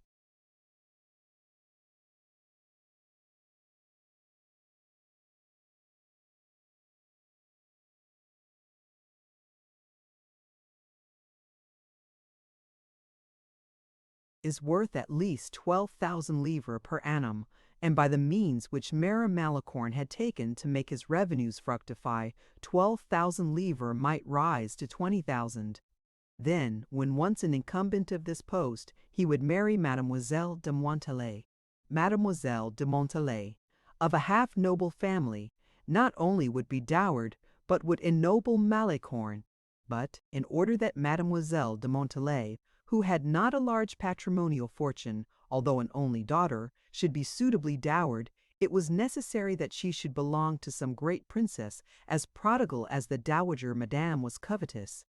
And in order that the wife should not be of one party whilst the husband belonged to the other, a situation which presents serious inconveniences, particularly with characters like those of the future consorts, Malicorne had imagined the idea of making the central point of union the household of Monsieur, the king's brother.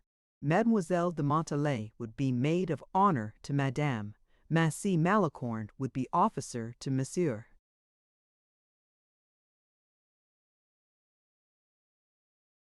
It is plain the plan was formed by a clear head. It is plain also that it had been bravely executed. Malicorne had asked Manicamp to ask a brevet of maid of honor of the Comte de Guiche, and the Comte de Guiche had asked this brevet of Monsieur, who had signed it without hesitation. The constructive plan of Malicorne, for we may well suppose that the combinations of a mind as active as his were not confined to the present, but extended to the future. The constructive plan of Malicorne, we say, was this: to obtain entrance into the household of Madame Henrietta for a woman devoted to himself, who was intelligent, young, handsome, and intriguing, to learn, by means of this woman, all the feminine secrets of the young household, whilst he, Malicorne, and his friend Manicamp should, between them. It was by these means that a rapid and splendid fortune might be acquired at one and the same time. Malicorne was a vile name. He who bore it had too much wit to conceal this truth from himself. but an estate might be purchased, and Malicorne,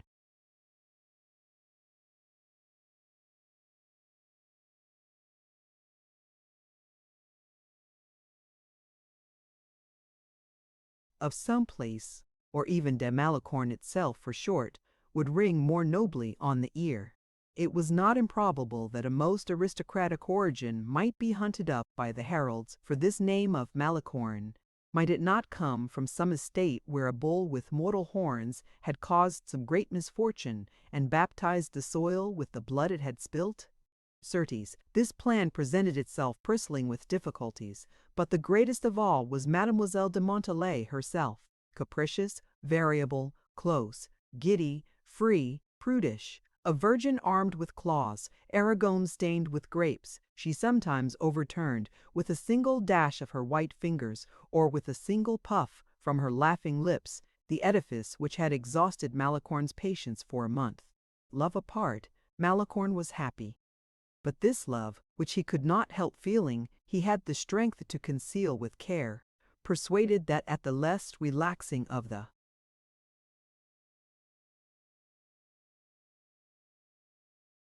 ties by which he had bound his Protean female, the demon would overthrow him and laugh at him. He humbled his mistress by disdaining her. Burning with desire, when she advanced to tempt him, he had the art to appear ice, persuaded that if he opened his arms, she would run away laughing at him. On her side, Montalais believed she did not love Malicorne, whilst on the contrary, in reality she did. Malicorne repeated to her so often his protestation of indifference that she finished sometimes by believing him, and then she believed she detested Malicorne. If she tried to bring him back by coquetry, Malicorne played the coquette better than she could. But what made Montalais hold to Malicorne in an indissoluble fashion was that Malicorne always came cram full of fresh news from the court and the city. Malicorne always brought to Blois a fashion, a secret, or a perfume. That Malicorne never asked for a meeting, but, on the contrary, required to be supplicated to receive the favors he burned to obtain. On her side, Montalais was no miser with stories. By her means, Malicorne learnt all that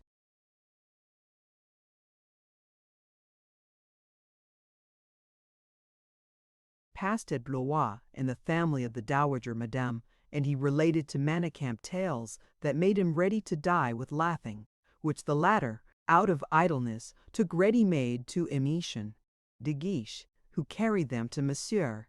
Such, in 2 words, was the woof of petty interests and petty conspiracies which united Blois with Orleans and Orleans with Paris, and which was about to bring into the last-named city, where she was to produce so great a revolution, the poor little La Vallière, who was far from suspecting, as she returned joyfully, leaning on the arm of her mother, for what a strange future she was reserved. As to the good man Malicorne, we speak of the Syndic of Orleans. He did not see more clearly into the present than others did into the future, and had no suspicion as he walked, every day, between 3 and 5 o'clock, after his dinner, upon the Place St. Catherine, in his grey coat, cut after the fashion of Louis XIII, and his cloth shoes with great knots of ribbon, that it was he who was paying for all those bursts of laughter, all those stolen kisses, all those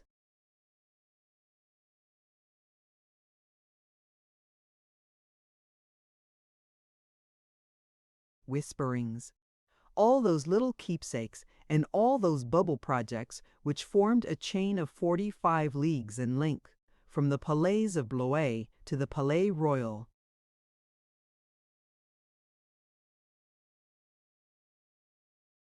Chapter 80. Manicamp and Malicorne.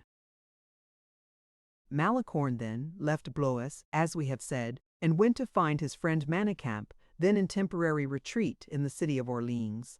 It was just at the moment when that young nobleman was employed in selling the last decent clothing he had left.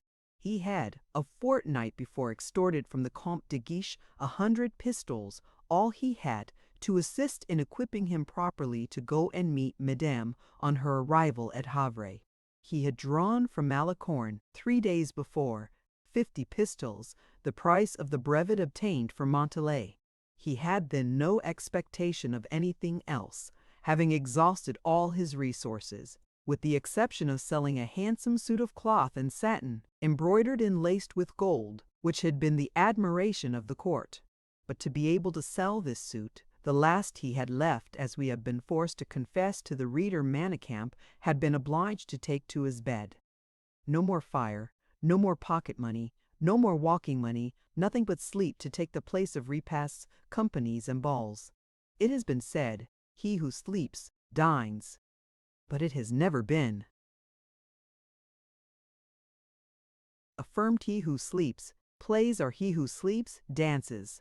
Manicamp, reduced to this extremity of neither playing nor dancing for a week at least, was consequently very sad. He was expecting a usurer and saw Malicorne enter.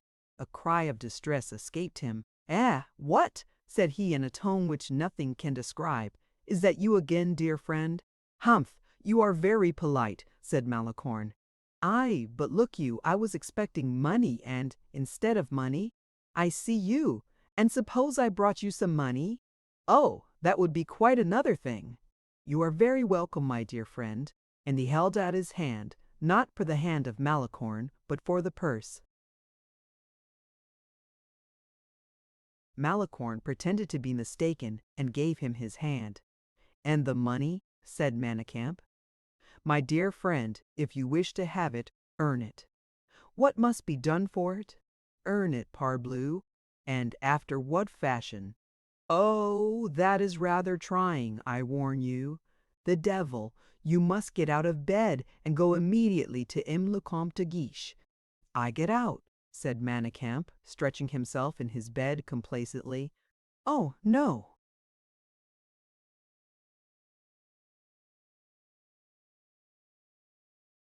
"Thank you. You have sold all your clothes?" "No, I have one suit left, the handsomest even, but I expect a purchaser.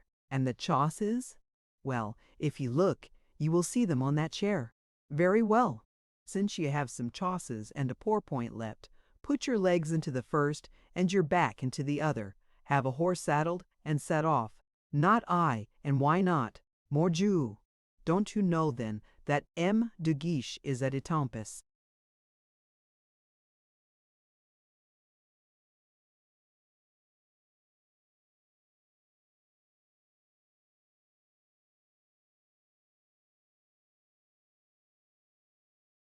"No, I thought he was at Paris. You will then only have 15 leagues to go instead of 30. You are a wonderfully clever fellow.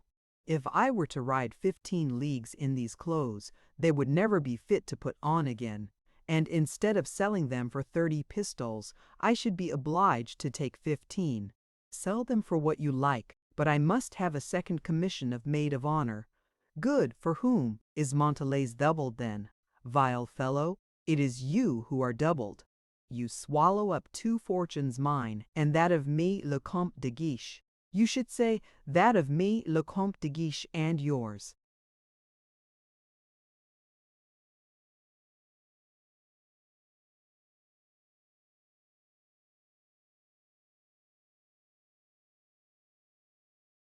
"That is true.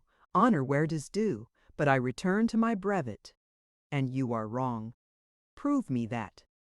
"My friend, there will only be 12 maids of honor for Madame. I have already obtained for you what 1,200 women are trying for, and for that I was forced to employ all my diplomacy." "Oh, yes, I know you have been quite heroic, my dear friend." "We know what we are about," said Manicamp. "To whom do you tell that?" "When I am king, I promise you one thing." "What? To call yourself Malicorne the First?" "No, to make you superintendent of my finances. But that is not the question now. Unfortunately, the present affair is to procure for me a second place of maid of honor." "My friend, if you were to promise me the price of heaven, I would decline to disturb myself at this moment." Malicorne chinked the money in his pocket. "There are 20 pistoles here," said Malicorne. "And what would you do with 20 pistoles, mon Dieu?" "Well," said Malicorne, a little angrily, "suppose I were to add them to the 500 you already owe me, You are right, replied Manicamp, stretching out his hand again, and from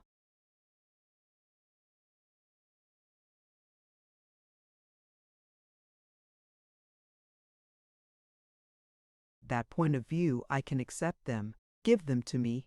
An instant, what the devil? It is not only holding out your hand that will do. If I give you the 20 pistols, shall I have my brevet? To be sure you shall. Soon? Today.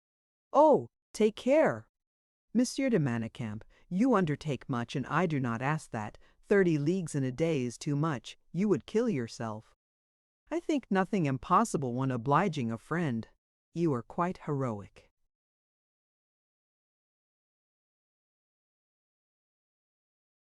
Where are the 20 pistols? Here they are, said Malicorne, showing them. That's well.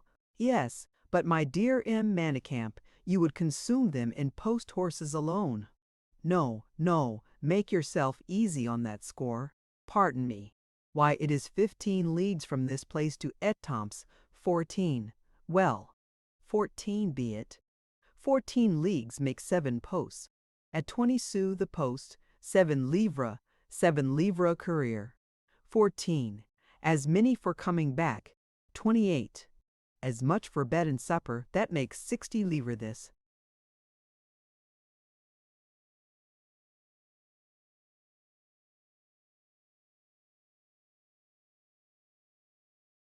Complaisance would cost. Manicamp stretched himself like a serpent in his bed, and fixing his 2 great eyes upon Malicorne, "You are right," said he. "I could not return before tomorrow." And he took the 20 pistols.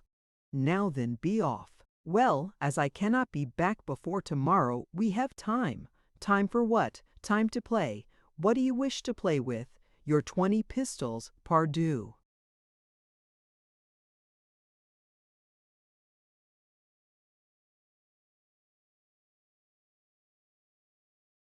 "No, you always win. I will wager them, then." "Against what?" "Against 20 others. And what shall be the object of the wager?" "This. We have said it was 14 leagues to Etampes?" "Yes." "And 14 leagues back?" "Doubtless." "Well, for these 28 leagues you cannot allow less than 14.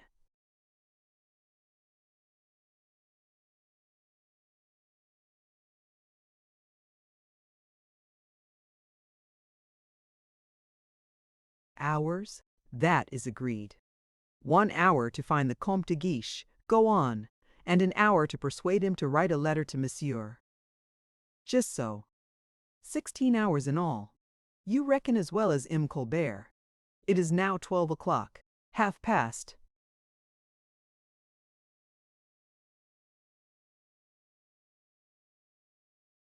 Hein, you have a handsome watch. What were you saying? Said Malicorne, putting his watch quickly back into his fob. Ah! True. I was offering to lay you 20 pistols against these you have lent me, that you will have the Comte de Guiche's letter in, how soon? In 8 hours. Have you a winged horse then? That is no matter. Will you bet? I shall have the Comte's letter in 8 hours.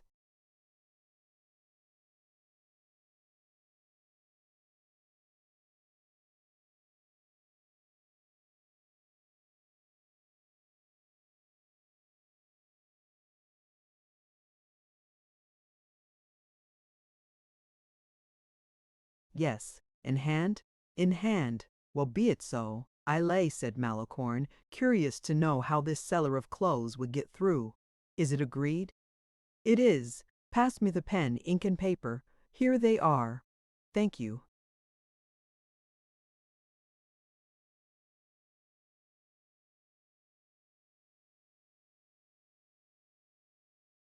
Manicamp raised himself with a sigh, and leaning on his left elbow, in his best hand, traced the following lines: "Good for an order for a place of maid of honor to Madame, which Missei Le Comte de Guiche will take upon him to obtain at sight." De Manicamp.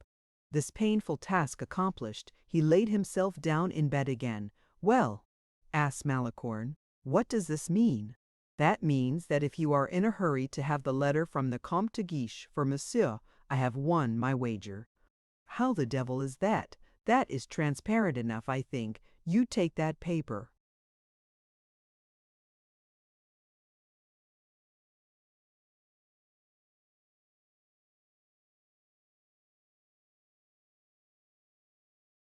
Well, and you set out instead of me. Ah, you put your horses to their best speed. Good! In 6 hours you will be at Etam. In 7 hours you have the letter from the Comte, and I shall have won my wager without stirring from my bed, which suits me and you too, at the same time, I am very sure. Decidedly, Manicamp, you are a great man. Hein, I know that.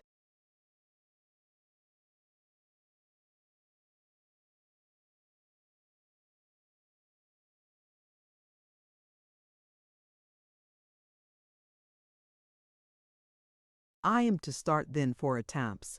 Directly. Ha! Am to go to the Comte de Guiche with this order. He will give you a similar one for Monsieur. Monsieur will approve. Instantly. And I shall have my brevet. You will ill. Instantly. And I shall have my brevet. You will. Ha! Well, I hope I behaved genteelly.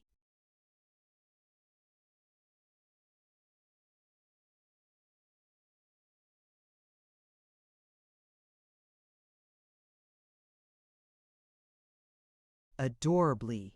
Thank you. You do as you please, then, with the Comte de Guiche Malicorne, except making money of him everything? Diable! The exception is annoying. But then, if instead of asking him for money, you were to ask, what? Something important. What do you call important? Well, suppose one of your friends asked you to render him a service.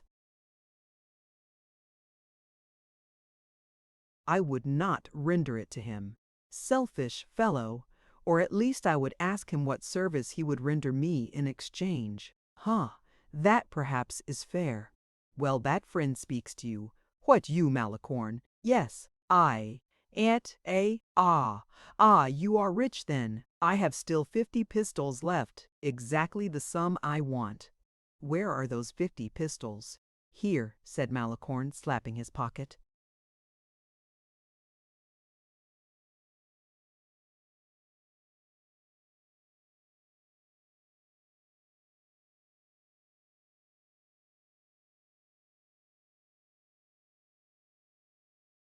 Then speak, my friend, what do you want?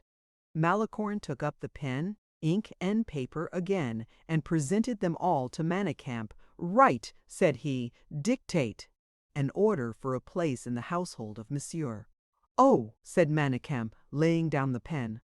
A place in the household of Monsieur for 50 pistoles? You mistook me, my friend. You did not hear plainly. What did you say then?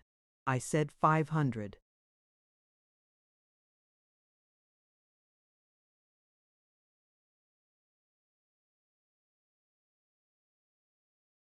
And the 500? Here they are.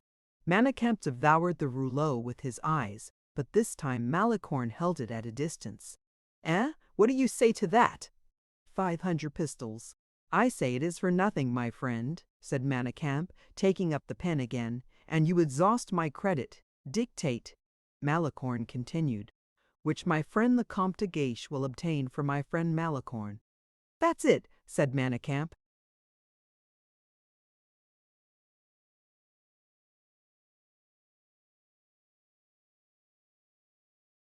Pardon me, you have forgotten to sign.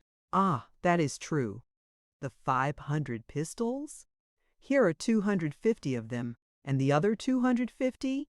When I am in possession of my place. Manicamp made a face. In that case, give me the recommendation back again. What to do?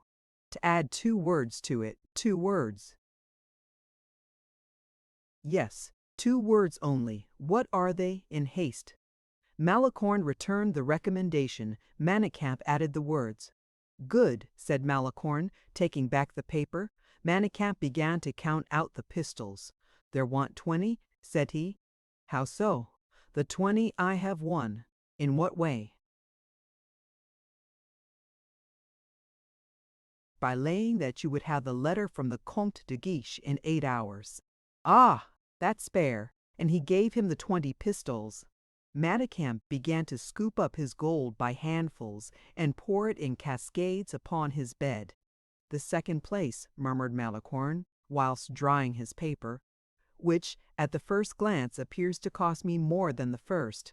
But he stopped, took up the pen in his turn, and wrote to Montalais, "Mademoiselle, announce to your friend that her commission will not be long before it arrives. I am setting out to get it signed. That will be 28 leagues I shall have gone for the love of you." Then with his sardonic smile, taking up the interrupted sentence, "This place."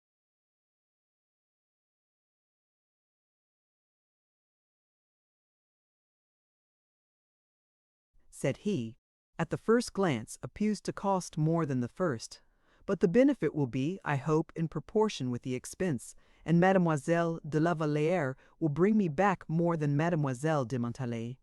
Or else my name is not Malicorne. Farewell, Manicamp." And he left the room.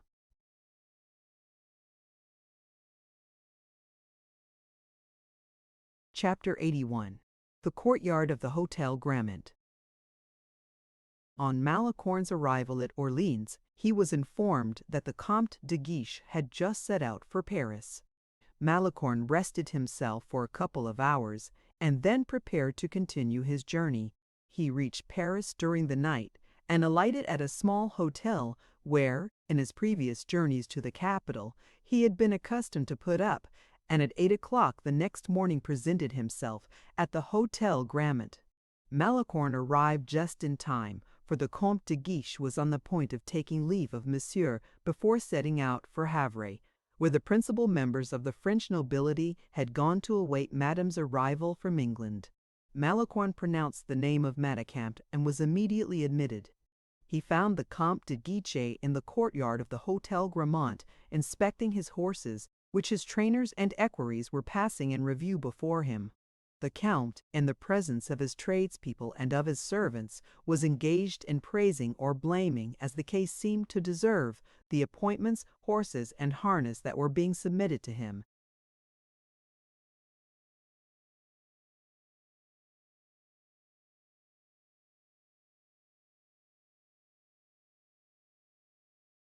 When, in the midst of this important occupation, the name of Manicamp was announced. "Manicamp," he exclaimed, "let him enter by all means." And he advanced a few steps toward the door. Malicorne slipped through the half-open door, and looking at the Comte de Guiche, who was surprised to see a face he did not recognize, instead of the one he expected, said, "Forgive me, Monsieur the Comte, but I believe a mistake has been made. M. Manicamp himself was announced to you, instead of which it is only an envoy from him." "Ah!"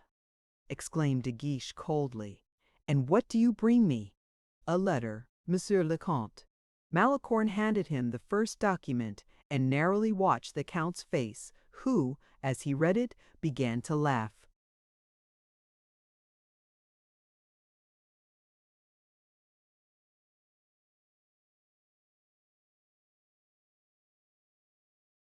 "What!" he exclaimed, "another maid of honor? Are all the maids of honor in France, then, under his protection?" Malicorne bowed. "Why does he not come himself?" he inquired. "He is confined to his bed." "The deuce! He has no money then, I suppose," said de Guiche, shrugging his shoulders. "What does he do with his money?" Malicorne made a movement to indicate that upon this subject he was as ignorant as the Count himself. "Why does he not make use of his credit, then?" continued de Guiche. "With regard to that, I think, what?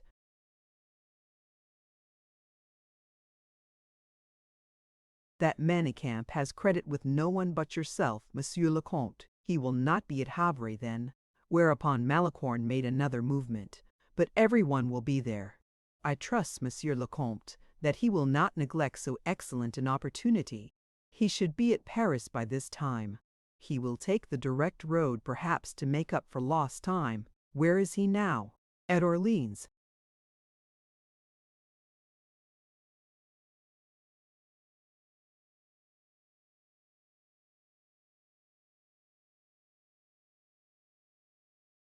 "Monsieur," said de Guiche, You seem to me a man of very good taste." Malicorne was wearing some of Manicamp's old new clothes. He bowed in return, saying, "You do me a very great honor, Monsieur le Comte. Whom have I the pleasure of addressing?" "My name is Malicorne, Monsieur. You meet." To Malicorne, "What do you think of these pistol holsters?" Malicorne was a man of great readiness, and immediately understood the position of affairs. Besides, the D, which had been prefixed to his name, raised him to the rank of the person with whom he was conversing. He looked at the holsters with the air of a connoisseur, and said without hesitation, "Somewhat heavy, monsieur." "You see," said De Guiche to the saddler, "this gentleman, who understands these matters well, thinks the holsters heavy, a complaint I had already made." The saddler was full of excuses. "What do you think," asked De Guiche, "of this horse, which I have just purchased? To look at it, it seems perfect, Monsieur le Comte, but I must mount it before I give you my opinion." "Do so, M. de Malicorne, and ride him round the court 2 or 3 times." The courtyard of the hotel was so arranged that whenever there was any occasion for it, it could be used as a riding school. Malicorne, with perfect ease, arranged the bridle and snaffle reins, placed his left hand on the horse's mane, and, with his foot in the stirrup, raised himself and seated himself in the saddle.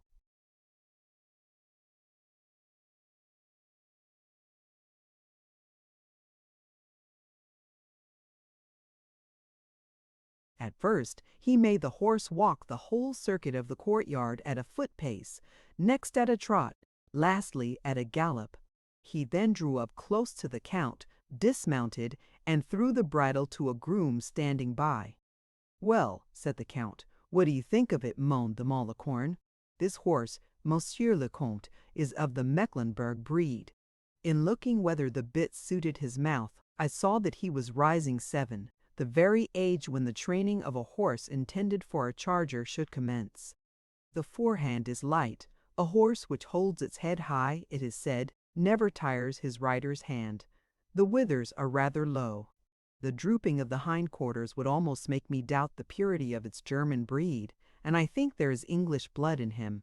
He stands well on his legs, but he trots high and may cut himself, which requires attention to be paid to his shoeing. He is tractable, and as I made him turn round and change his feet, I found him quick and ready in doing so.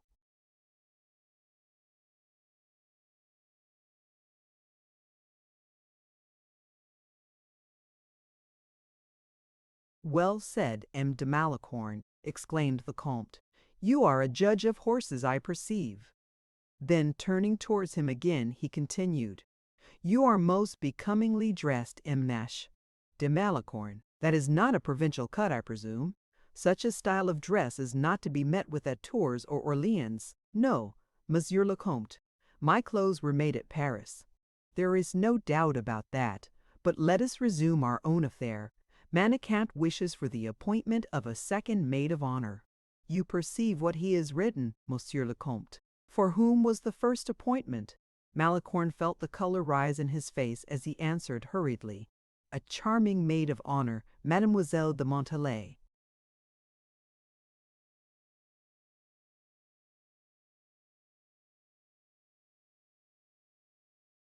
Ah, you are acquainted with her. We are affianced, or nearly so." "That is quite another thing, then." "A thousand compliments," exclaimed De Guiche, upon whose lips a courtier's jest was already fitting, but to whom the word affianced, addressed by Malicorne with respect to Mademoiselle de Montalais, recalled the respect due to women. "And for whom is the second appointment destined?" asked De Guiche. "Is it for anyone to whom Manicamp may happen to be affianced? In that case I pity her, poor girl, for she will have a sad fellow for a husband. No, Monsieur le Comte, the second appointment is for Mademoiselle de la Baume le Blanc de la Vallière." "Unknown," said De Guiche. "Unknown? Yes, monsieur," said Malicorne, smiling in his turn. "Very good. I will speak to monsieur about it. By the by, she is of gentle birth. She belongs to a very good family, and is maid of honor to Madame. That's well. Will you accompany me to Monsieur? Most certainly, if I may be permitted the honor. Have you your carriage? No, I came here on horseback. Dressed as you are? No, monsieur. I posted from Orleans, and I changed my traveling suit for the one I have on in order to present myself to you.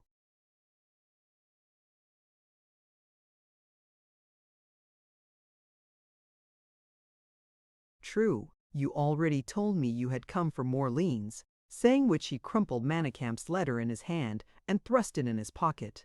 I beg your pardon, said Malicorne timidly, but I do not think you have read all. Not read all, do you say? No, there were 2 letters in the same envelope.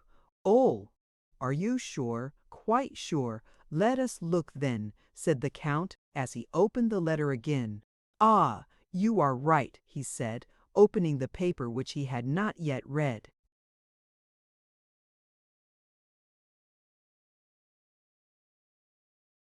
I suspected it, he continued. Another application for an appointment under Monsieur. This Manicamp is a regular vampire. He is carrying on a trade in it. No, Monsieur le Comte. He wishes to make a present of it. To whom? To myself, Monsieur. Why did you not say so at once, my dear M. Mauvauscorn? Malicorne, Monsieur le Comte, forgive me. It is the Latin that bothers me, that terrible mine of etymologies. Why the deuce are young men of family taught Latin? Mala and Malvaise, you understand it is the same thing. You will forgive me, I trust, M. de Malicorne. Your kindness affects me much, monsieur, but it is a reason why I should make.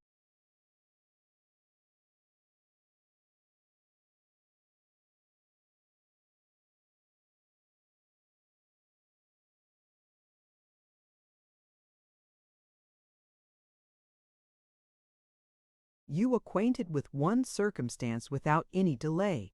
What is it? That I was not born a gentleman. I am not without courage, and not altogether deficient in ability. But my name is Malicorne simply. You appear to me, monsieur, exclaimed the Count, looking at the astute face of his companion, to be a most agreeable man. Your face pleases me, M. Malicorne, and you must possess some indisputably excellent qualities to have pleased that egotistical Manicamp. Be candid, and tell me whether you are not some saint descended upon the earth. Why so? For the simple reason that he makes you a present of anything. Did you not say that he intended to make you a present of some appointment in the king's house?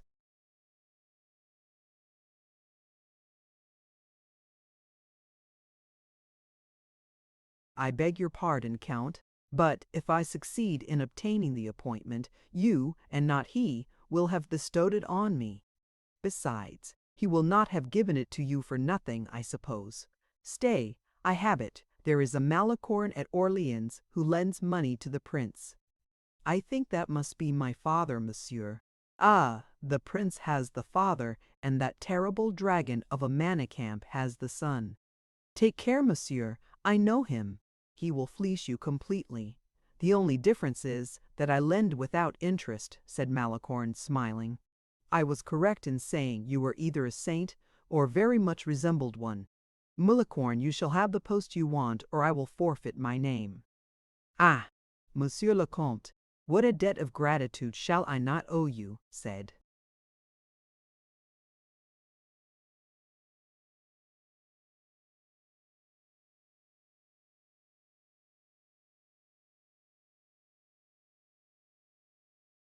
Malicorne, transported. Let us go to the prince, my dear M. Malicorne. And De Guiche proceeded toward the door, desiring Malicorne to follow him. At the very moment they were about to cross the threshold, a young man appeared on the other side. He was from 24 to 25 years of age, of pale complexion, bright eyes, and brown hair and eyebrows. Good day, he said suddenly, almost pushing De Guiche back into the courtyard again. Is that you, De Wardes? What? And booted, spurred, and whip in hand, too. The most befitting costume for a man about to set off for Havre. There will be no one left in Paris tomorrow. And hereupon he saluted Malicorne with great ceremony, whose handsome dress gave him the appearance of a prince. M. Malicorne, said De Guiche to his friend. De Wardes bowed. M. de Wardes, said Guiche to Malicorne, who bowed in return. By the by, De Wardes, continued De Guiche, you who are so well acquainted with these matters, can you tell us probably what appointments are still vacant at the court, or rather in the prince's household? In the prince's household, said De Wardes, looking up with an air of consideration. Let me see, the appointment of the master of the horse is vacant, I believe. Oh, said Malicorne, there is no question of such a post as that, monsieur. My ambition is not nearly so exalted. De Wardes had a more penetrating observation than De Guiche, and fathomed Malicorne immediately. The fact is, he said, looking at him from head to foot,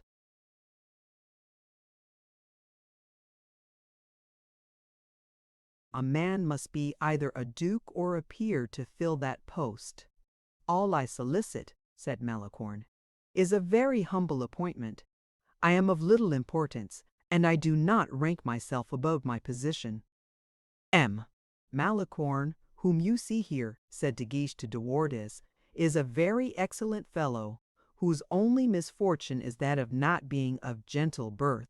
As far as I am concerned, you know, I attach little value to those who have but gentle birth to boast of. Assuredly, said De Wardes. But will you allow me to remark, my dear Count, that without rank of some sort, one can hardly hope to belong to His Royal Highness's household? You are right, said the Count. Court etiquette is absolute. The devil, we never so much as gave it a thought.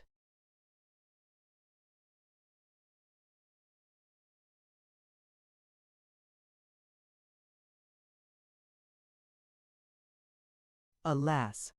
A sad misfortune for me, Monsieur le Comte, said Malicorne, changing color. Yet not without remedy, I hope, returned De Guiche. The remedy is found easily enough, exclaimed De Wardes. You can be created a gentleman. His Eminence, the Cardinal Mazarin, did nothing else from morning till night. Hush, hush, De Wardes, said the Count. No jests of that kind. It ill becomes us to turn such matters into ridicule. Letters of nobility, it is true, are purchasable, but that is a sufficient misfortune without the nobles themselves laughing at it. Upon my word, De Guiche, you're quite a Puritan, as the English say. At this moment, the Vicomte de Bragelonne was announced by one of the servants in the courtyard, in precisely the same manner as he would have done in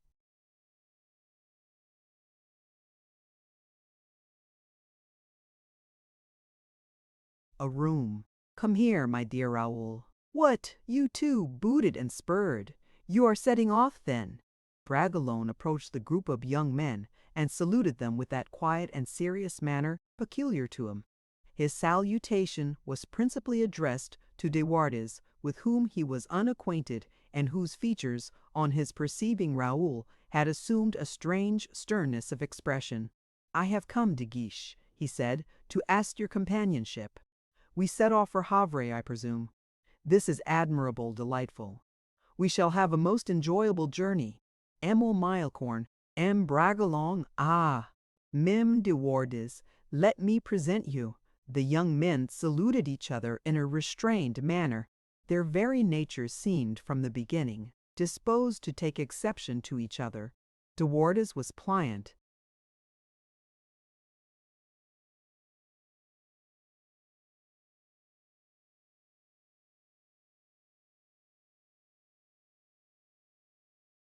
Subtle, full of dissimulation.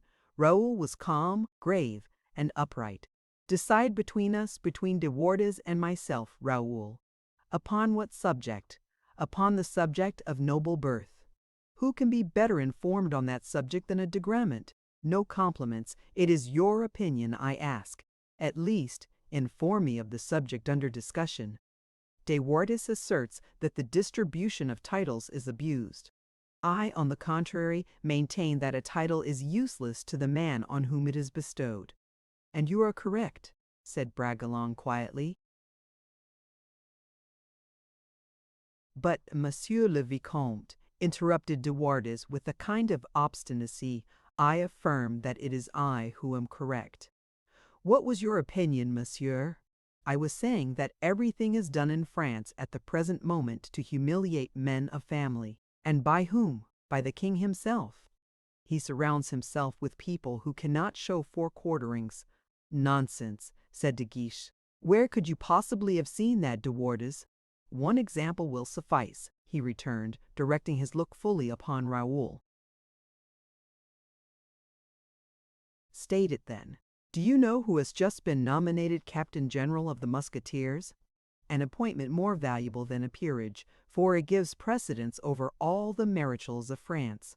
Raoul's color mounted in his face, for he saw the object De Wardes had in view. No, who has been appointed?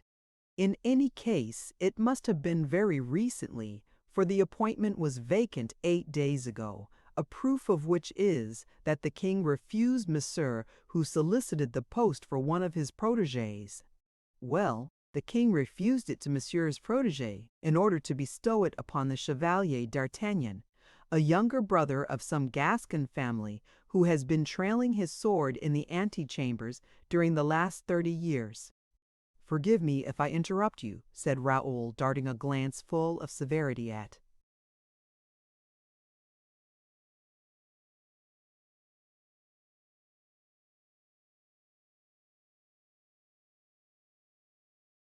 De Wardes, but you give me the impression of being unacquainted with the gentleman of whom you are speaking.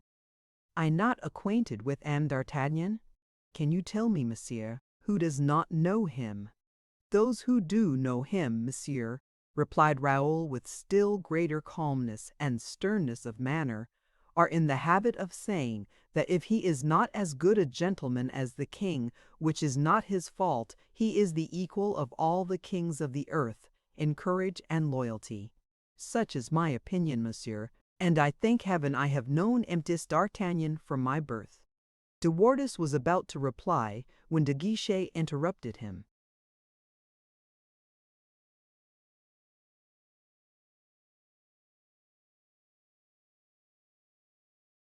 Chapter 82. The Portrait of Madame. The discussion was becoming full of bitterness.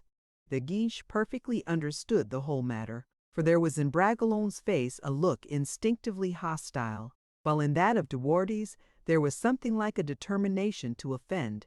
Without inquiring into the different feelings which actuated his two friends, De Guiche resolved to ward off the blow which he felt was on the point of being dealt by one of them, and perhaps by both. "Gentlemen," he said, "we must take our leave of each other. I must pay a visit to Monsieur. You, De Wardes, will accompany me to the Louvre, and you, Raoul, will remain here master of the house, and as all that is done here is under your advice, you will bestow the last glance upon my preparations for departure." Raoul, with the air of one who neither seeks nor fears a quarrel, bowed his head in token of assent, and seated himself upon a bench in the sun. "That is well," said De Guiche. "Remain where you are, Raoul, and tell them to show you the 2 horses I have just purchased. You will give me your opinion, for I only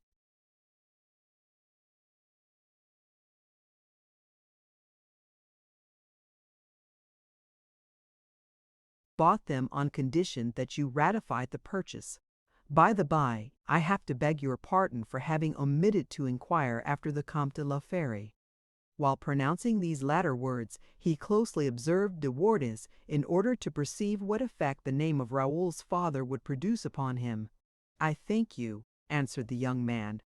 "The Count is very well." A gleam of deep hatred passed into De Wardes's eyes. De Guiche, who appeared not to notice the foreboding expression, went up to Raoul, and grasping him by the hand, said, "It is agreed then, Bragelonne, is it not, that you will rejoin us in the courtyard of the Palais Royal?" He then signed to De Wardes to follow him who had been engaged in balancing himself first on one foot, then on the other. "We are going," said he. "Come, Immerse." This name made Raoul start, for it seemed that he had already heard it pronounced before, but he could not remember on what occasion. While trying to recall it half dreamily, Yet half irritated at his conversation with De Wardes, the three young men set out on their way towards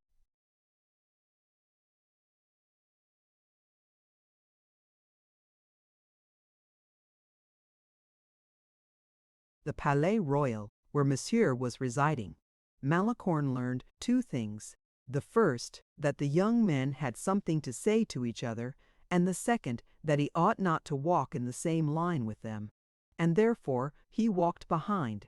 "Are you mad?" said De Guiche to his companion as soon as they had left the Hôtel de Grammont. "You attack him, D'Artagnan, and that too before Raoul." "Well," said De Wardes, "what then? What do you mean by 'what then'? Certainly, is there any prohibition against attacking M. d'Artagnan? But you know very well that M. Grodin, D'Artagnan, was one of those celebrated and terrible four men who were called the Musketeers.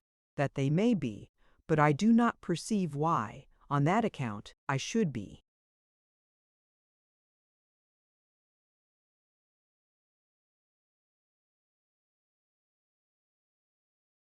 "Forbidden to hate M. d'Artagnan. What cause has he given you?" "Me? Personally? None. Why hate him, therefore? Ask my dead father that question." "Really, my dear De Wardes, you surprise me. M. d'Artagnan is not one to leave unsettled any enmity he may have to arrange without completely clearing his account. Your father, I have heard, on his side, carried matters with a high hand. Moreover, there are no enmities so bitter that they cannot be washed away by blood, by a good sword thrust loyally given. Listen to me, my dear De Guiche. This inveterate dislike existed between my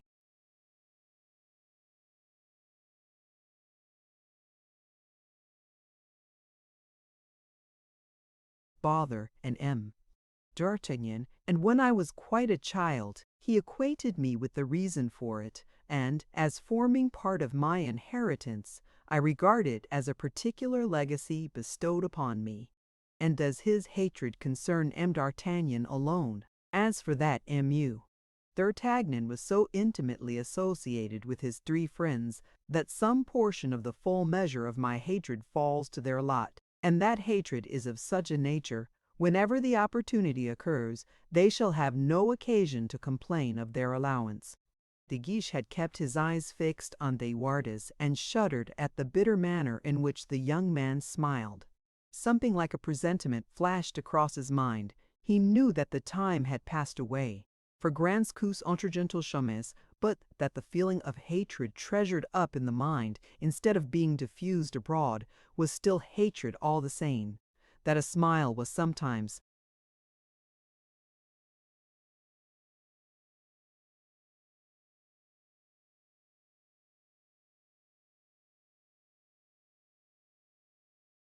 as full of meaning as a threat, and, in a word, that to the fathers who had hated with their hearts and fought with their arms would now succeed the sons, who would indeed hate with their hearts, but would no longer combat their enemies, save by means of intrigue or treachery. As, therefore, it certainly was not Raoul whom he could suspect either of intrigue or treachery, it was on Raoul's account that De Guiche trembled. However, while these gloomy forebodings cast a shade of anxiety over De Guiche's countenance, De Wardes had resumed the entire mastery over himself. "At all events," he observed, "I have no personal ill will towards M. de Bragelonne. I do not know him even. In any case," said De Guiche, with a certain amount of severity in his tone of voice, "do not forget one circumstance, that Raoul is my most intimate friend." A remark at which De Wardes bowed.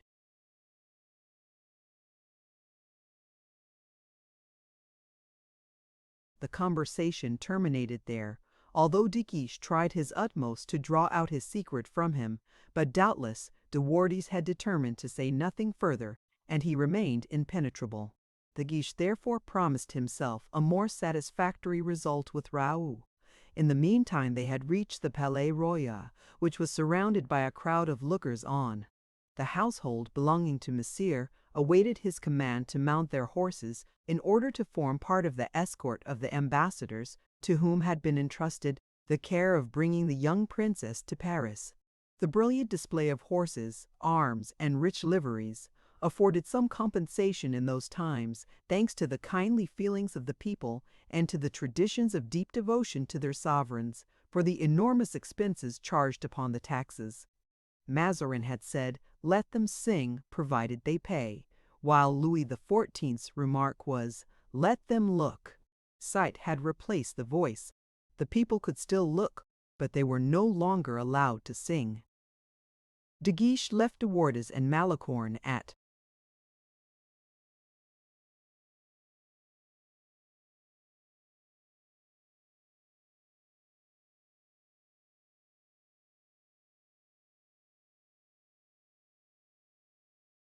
the bottom of the grand staircase, while he himself, who shared the favor and good graces of Monsieur with the Chevalier de Lorraine, who always smiled at him most affectionately, though he could not endure him, went straight to the prince's apartments, whom he found engaged in admiring himself in the glass and rouging his face.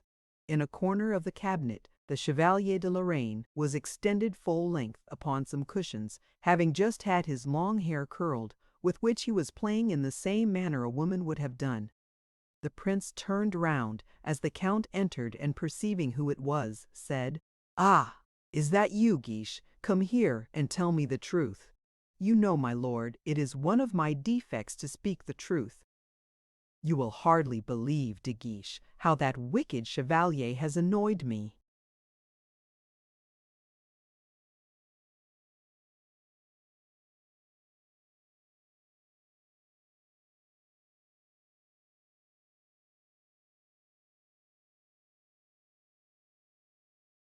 The chevalier shrugged his shoulders. "Why, he pretends," continued the prince, "that Mademoiselle Henrietta is better looking as a woman than I am as a man." "Do not forget, my lord," said De Guiche, frowning slightly, "you require me to speak the truth?" "Certainly," said the prince, tremblingly. "Well, and I shall tell it you." "Do not be in a hurry, Guiche," exclaimed the prince. "You have plenty of time. Look at me attentively, and try to recollect Madame. Besides, her portrait is here. Look at it." And he held out to him a miniature of the finest possible execution. De Guiche took it and looked at it for a long time attentively.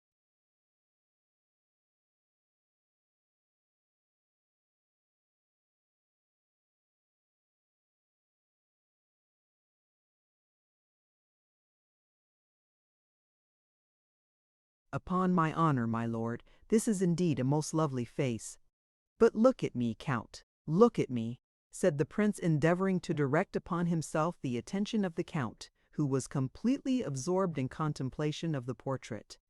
"It is wonderful," murmured Guiche. "Really, one would almost imagine you had never seen the young lady before." "It is true, my lord, I have seen her, but it was 5 years ago. There is a great difference between a child 12 years old and a girl of 17.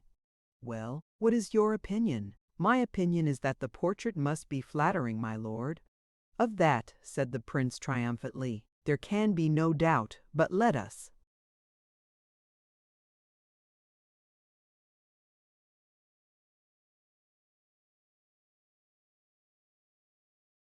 "Suppose that it is not, what would your opinion be?" "My lord, that your highness is exceedingly happy to have so charming a bride." "Very well. That is your opinion of her, but of me?"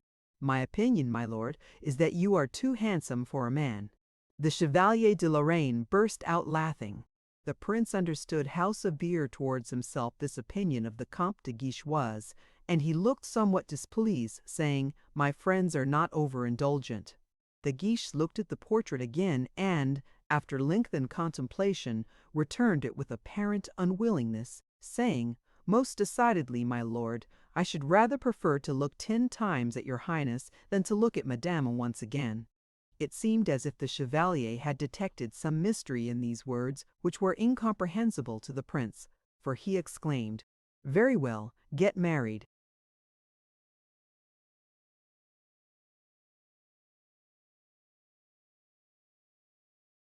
"Yourself." Monsieur continued painting himself, and when he had finished, looked at the portrait again once more, turned to admire himself in the glass, and smiled, and no doubt was satisfied with the comparison. "You are very kind to have come," he said to Guiche. "I feared you would leave without bidding me adieu. Your Highness knows me too well to believe me capable of so great a disrespect. Besides, I suppose you have something to ask from me before leaving Paris?" "Your Highness has indeed guessed correctly, for I have a request to make." "Very good, what is it?" The Chevalier de Lorraine immediately displayed the greatest attention, for he regarded every favor conferred upon another as a robbery committed against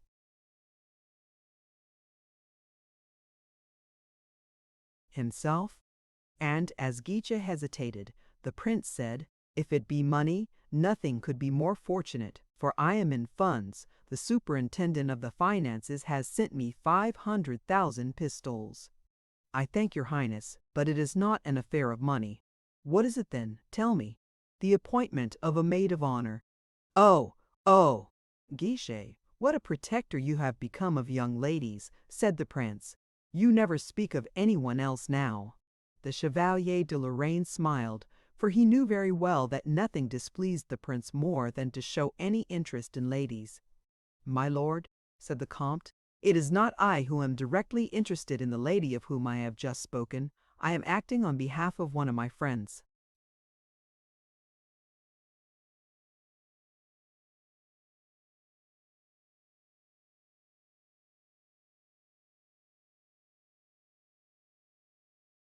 "Ah, that is different.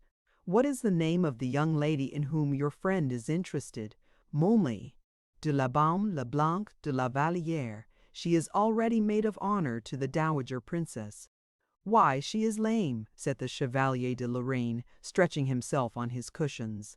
"Lame," repeated the prince, "and madame to have her constantly before her eyes? Most certainly not. It may be dangerous for her when in an interesting condition."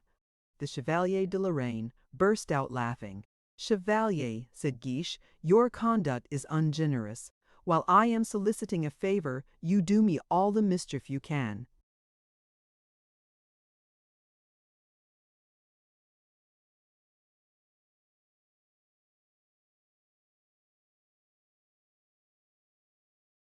"Forgive me, Comte," said the Chevalier de Lorraine, somewhat uneasy at the tone in which Guiche had made his remark, "but I had no intention of doing so, and I begin to believe that I have mistaken one young lady for another."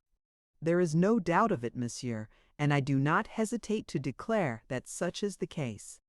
"Do you attach much importance to it, Guiche?" inquired the prince. "I do, my lord." "Well, you shall have it, but ask me for no more appointments, for there are none to give away." "Ah!" exclaimed the Chevalier, "midday already, that is the hour fixed for the departure." "You dismiss me, monsieur?" inquired Guiche. "Really, Count, you treat me very ill today," replied the Chevalier. "For heaven's sake, Count, for heaven's sake, Chevalier," said monsieur. "Do you not see how you are distressing me?" "Your Highness's signature," said Guiche. "Take a blank appointment from that drawer, and give it to me." Guiche handed the prince the document indicated, and at the same time presented him with a pen already dipped in ink, whereupon the prince signed. "Here," he said, returning him the appointment, "but I give it on one condition." "Name it." "That you make friends with the Chevalier." "Willingly," said Guiche, and he held out his hand to the Chevalier with an indifference amounting to contempt. "Adieu, Count," said the Chevalier, without seeming in any way to have noticed the Count's slight. "Adieu, and bring us back a princess who will not talk with her own portrait too much. Yes, set off, and lose no time. By the by, who accompany you? Bragelonne and De Vordes, both excellent and fearless companions." "Too fearless," said the Chevalier. "Endeavor to bring them both back, Count. A bad heart, bad," murmured De Guiche. "He scents mischief everywhere, and sooner than anything else." And taking leave of the prince, he quitted the apartment. As soon as he reached the vestibule, he waved in the air the paper which the prince had signed. Malicorne hurried forward and received it, trembling with delight. When, however, he held it in his hand, Guiche observed that he still awaited something further. "Patience, monsieur," he said. "The Chevalier de Lorraine was there, and I feared an utter failure if I asked too much at once. Wait until I return. Adieu." "Adieu, monsieur le comte. 1,000 thanks," said Malicorne. "Send Manicamp to me. By the way, monsieur, is it true that Millet de la Vallière is lame?" As he said this, a horse drew up behind him, and on turning round he noticed that Bragelonne, who had just at that moment entered the courtyard, turned suddenly pale. The poor lover had heard the remark, which, however, was not the case with Malicorne, for he was already beyond the reach of the Count's voice. "Why is Louise's name spoken of here?" said Raoul to himself. "Oh, let not de Wardes, who stands smiling yonder, even say a word about her in my presence."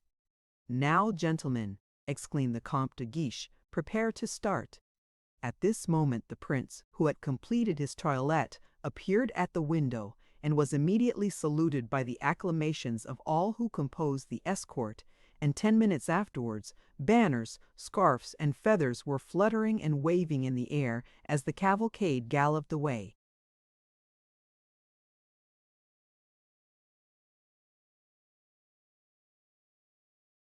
Chapter 83. Havre. This brilliant and animated company, the members of which were inspired by various feelings, arrived at Havre 4 days after their departure from Paris. It was about 5 o'clock in the afternoon, and no intelligence had yet been received of Madame.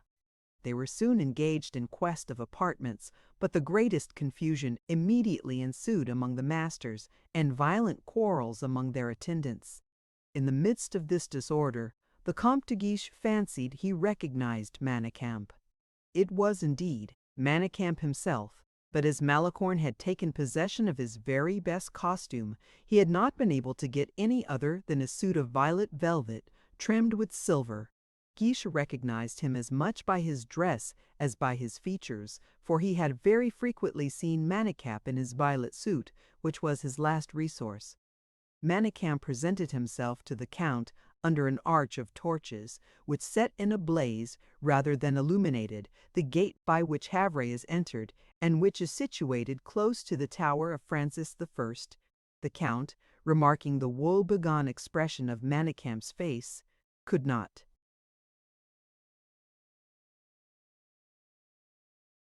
resist laughing. "Well, my poor Manicamp," he exclaimed, "how violet you look! Are you in mourning?" "Yes," replied Manicamp, "I am in mourning. For whom, or for what?" "For my blue and gold suit, which has disappeared, and in the place of which I could find nothing but this, and I was even obliged to economize from compulsion in order to get possession of it." "Indeed? It is singular you should be astonished at that, since you leave me without any money. At all events, here you are, and that is the principal thing." "By the most horrible roads. Where are you lodging?" "Lodging! Yes. I am not lodging anywhere." De Guiche began to laugh. "Well," said he, "where do you intend to lodge?" "In the same place you do. But I don't know, myself." "What do you mean by saying you don't know?" "Certainly, how is it likely I should know where I should stay?"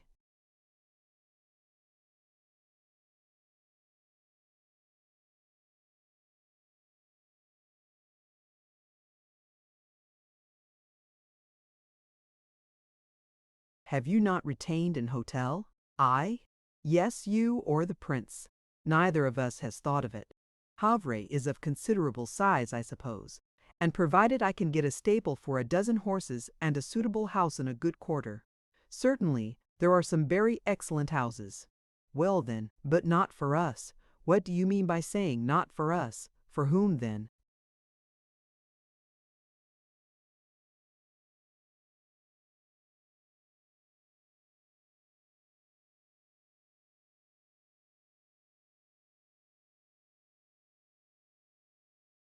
"For the English, of course." "For the English. Yes, the houses are all taken." "By whom? By the Duke of Buckingham? I beg your pardon?" said Guiche, whose attention this name had awakened. Yes, by the Duke of Buckingham. His Grace was preceded by a courier who arrived here 3 days ago and immediately retained all the houses fit for habitation the town possesses. Come, come, Manicamp, let us understand each other.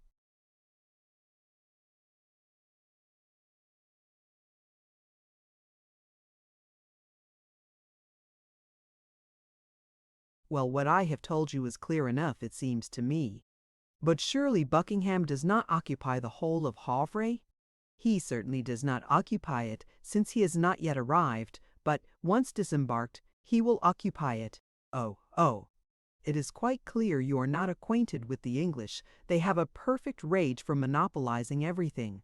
That may be, but a man who has the whole of one house is satisfied with it and does not require two. Yes, but 2 men? Be it so. For 2 men, 2 houses, or 4 or 6, or 10 if you like. But there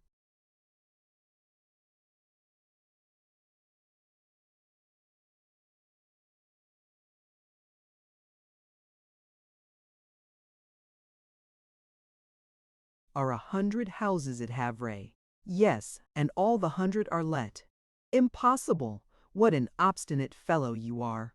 I tell you, Buckingham has hired all the houses surrounding the one which the Queen Dowager of England and the Princess her daughter will inhabit. He is singular enough indeed, said De Wardes, caressing his horse's neck. Such is the case, however, monsieur. You are quite sure of it, Monsieur de Manicamp? And as he put this question, he looked slyly at De Guiche, as though to interrogate him upon the degree of confidence to be placed in his friend's state of mind. During this discussion, the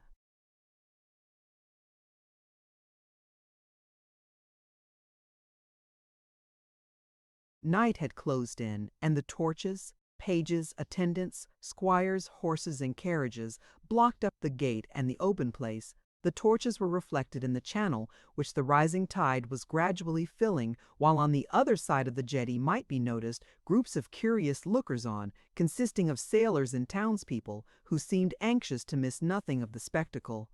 Amidst all this hesitation of purpose, Bragelonne, as though a perfect stranger to the scene, remained on his horse somewhat in the rear of Guiche, and watched the rays of light reflected on the water, inhaling with rapture the sea breezes, and listening to the waves which noisily broke upon the shore and on the beach, tossing the spray into the air with a noise that echoed in the distance.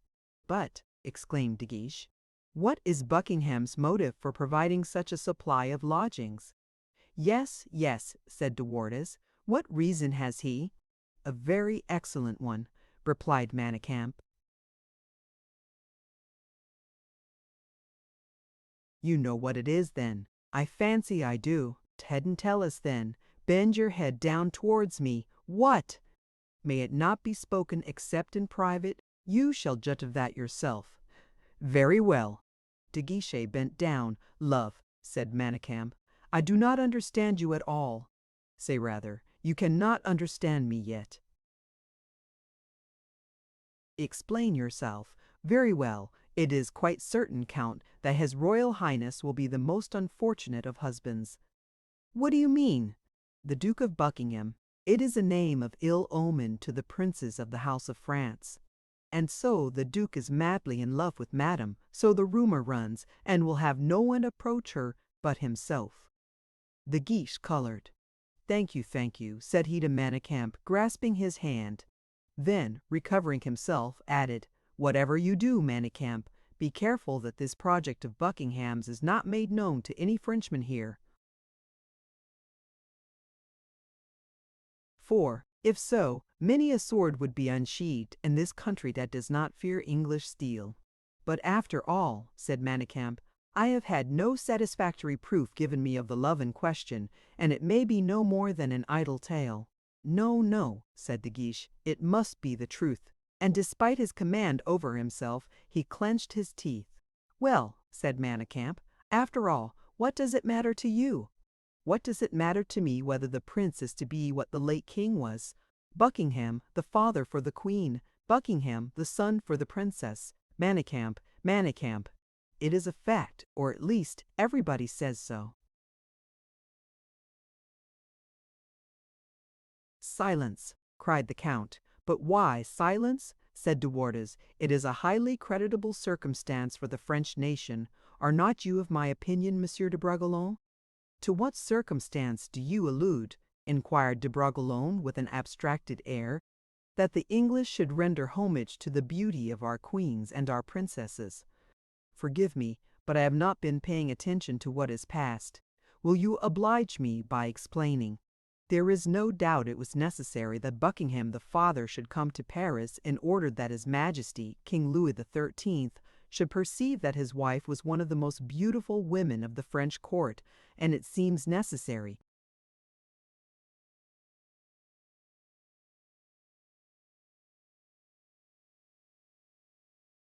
at the present time that Buckingham the son should consecrate, by the devotion of his worship, the beauty of a princess who has French blood in her veins. The fact of having inspired a passion on the other side of the Channel will henceforth confer a title to beauty on this. "Sir," replied de Bragelonne, "I do not like to hear such matters treated so lightly. Gentlemen like ourselves should be careful guardians of the honor of our queens and our princesses. If we jest at them, what will our servants do? How am I to understand that?" said De Wardes, whose ears tingled at the remark. "In any way you choose, monsieur," replied de Bragelonne coldly. "Bragelonne, Bragelonne," murmured de Guiche. "De Wardes," exclaimed Manicamp, noticing that the young man had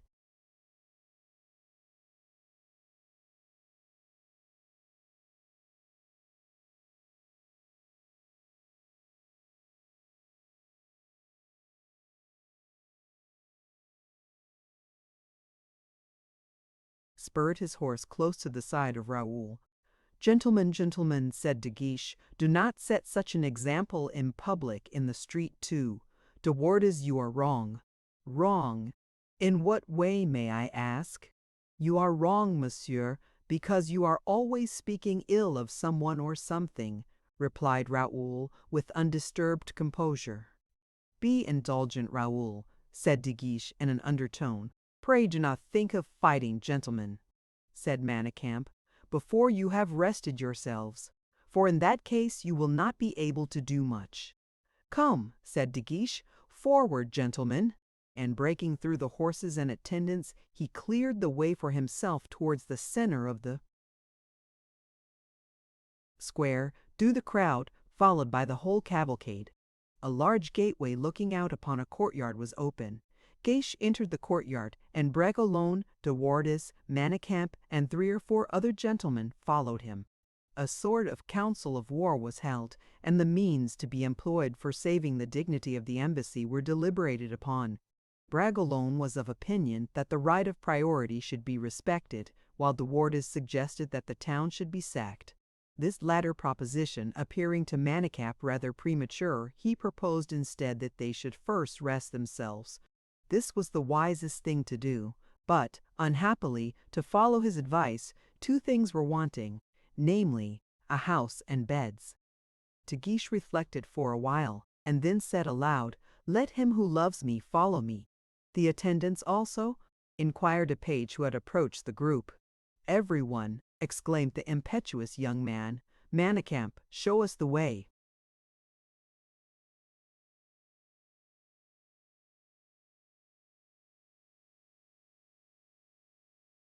To the house destined for Her Royal Highness's residence.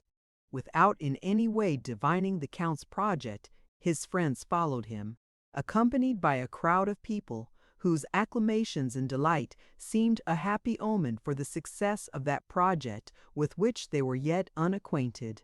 The wind was blowing strongly from the harbour and moaning in fitful gusts.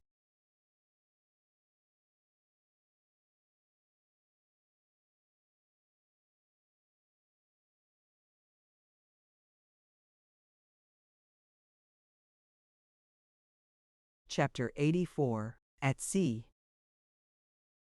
The following day was somewhat calmer, although the gale still continued.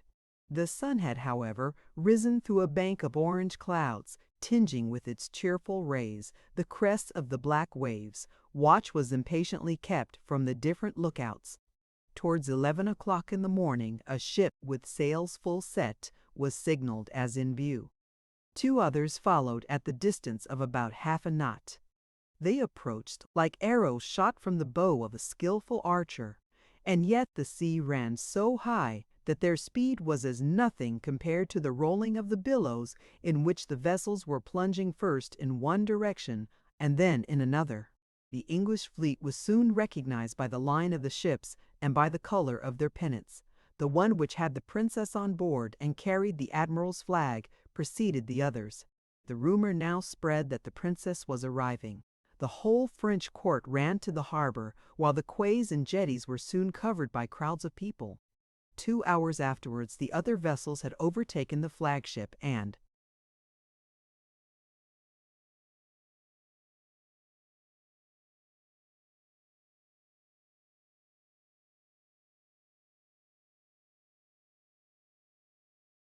the 3, not venturing perhaps to enter the narrow entrance of the harbor, cast anchor between Havre and La Havre.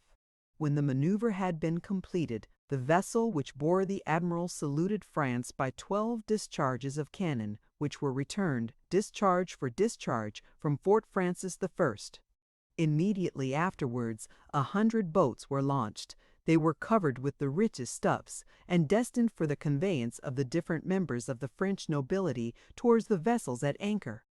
But when it was observed that even inside the harbor the boats were tossed to and fro, and that beyond the jetty the waves rose mountains high, dashing upon the shore with a terrible uproar, it will readily be believed that not one of those frail boats would be able with safety to reach a fourth part of the distance between the shore and the vessels at anchor.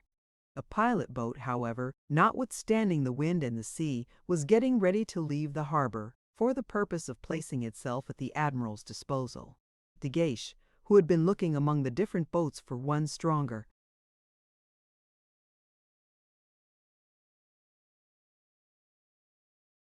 than the others, which might offer a chance of reaching the English vessels, perceiving the pilot boat getting ready to start, said to Raoul, "Do you not think, Raoul, that intelligent and vigorous men as we are ought to be ashamed to retreat before the brute strength of wind and waves?" "That is precisely the very reflection I was silently making to myself," replied Bragelonne. "Shall we get into that boat, then, and push off? Will you come, De Wardes?" "Take care, or you will get drowned," said Manicamp. "And for no purpose," said De Wardes, "for with the wind in your teeth, as it will be, you will never reach the vessels. You refuse, then?"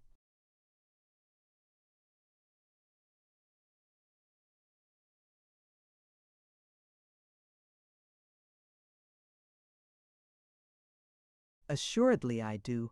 I would willingly risk and lose my life in an encounter against men," he said, glancing at Bragelonne. "But as to fighting with oars against waves, I have no taste for that." "And for myself," said Manicamp, "even were I to succeed in reaching the ships, I should not be indifferent to the loss of the only good dress which I have left. Salt water would spoil it." "You, then, refuse also?" exclaimed De Guiche. "Decidedly I do. I beg you to understand that most distinctly." "But," exclaimed De Guiche, "look, look, De Wardes, look, Manicamp, look yonder. The princesses are looking at us from the poop of the admiral's vessel." "An additional reason, my dear fellow, why we should not make ourselves ridiculous by being drowned while they are looking on." "Is that your last word, Manicamp?" "Yes." "And then yours, De Wardes?" "Yes." "Then I go alone." "Not so," said Raoul, "for I shall accompany you. I thought it was understood I should do so." The fact is that Raoul, uninfluenced by devotion, measuring the risk they run, saw how imminent the danger was, but he willingly allowed himself to accept a peril which De Wardes had declined. The boat was about to set off when De Guiche called to the pilot. "Stay," said he, "we want 2 places in your boat." And wrapping 5 or 6 pistols in paper, he threw them from the quay into the boat. "It seems you are not afraid of salt water, young gentlemen." "We are afraid of nothing," replied De Guiche. "Come along, then." The pilot approached the side of the boat, and the two young men, one after the other, with equal vivacity, jumped into the boat. "Courage, my men," said de Guiche. "I have 20 pistols left in this purse, and as soon as we reach the admiral's vessel, they shall be yours." The sailors bent themselves to their oars, and the boat bounded over the crest of the waves. The interest taken in this hazardous expedition was universal. The whole population of Havre hurried towards the jetties, and every look was directed towards the little bark. At one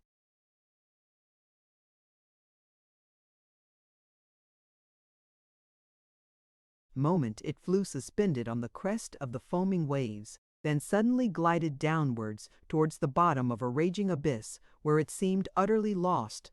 At the expiration of an hour's struggling with the waves, it reached the spot where the admiral's vessel was anchored, and from the side of which 2 boats had already been dispatched towards their aid.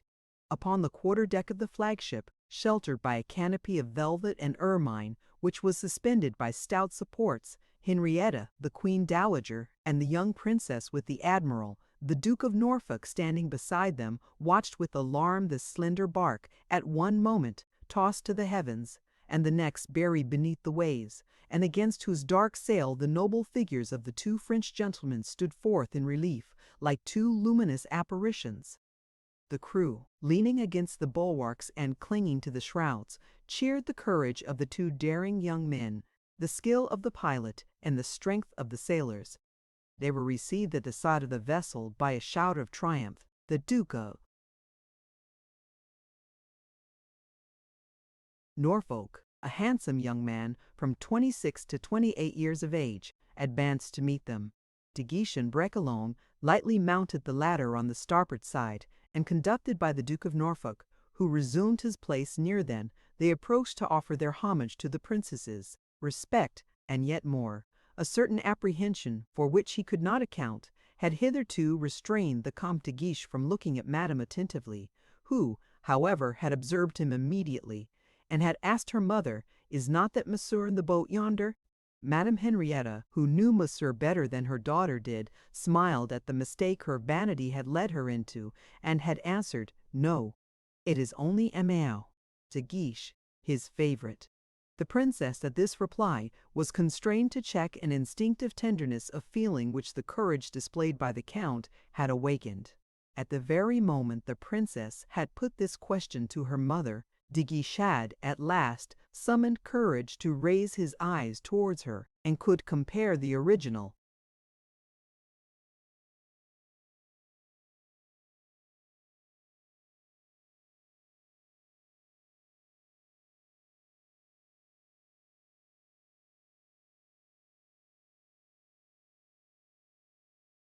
with the portrait he had so lately seen. No sooner had he remarked her pale face, her eyes so full of animation, her beautiful nut-brown hair, her expressive lips, and her every gesture, which, while betokening royal descent, seemed to thank and to encourage him at one and the same time, than he was, for a moment, so overcome that, had it not been for Raoul, on whose arm he leant, he would have fallen. His friend's amazed look, and the encouraging gesture of the Queen, restored Descha to his self-possession.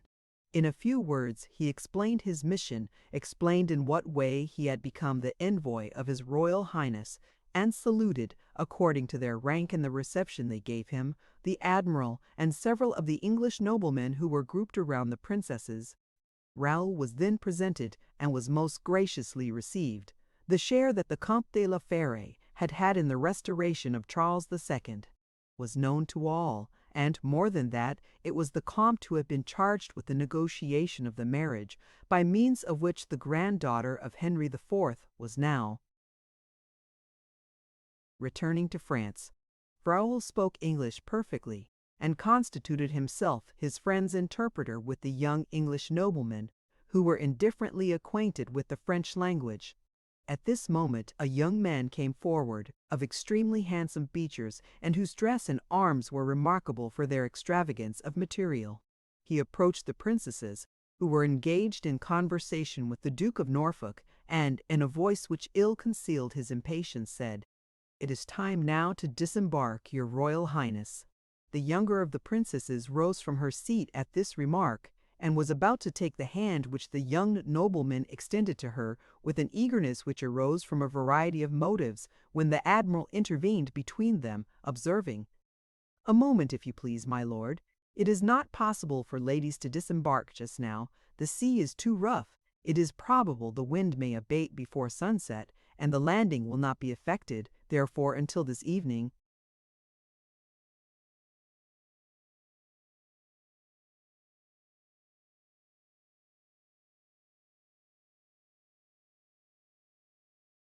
"Allow me to observe, my lord," said Buckingham with an irritation of manner which he did not seek to disguise. "You detain these ladies, and you have no right to do so.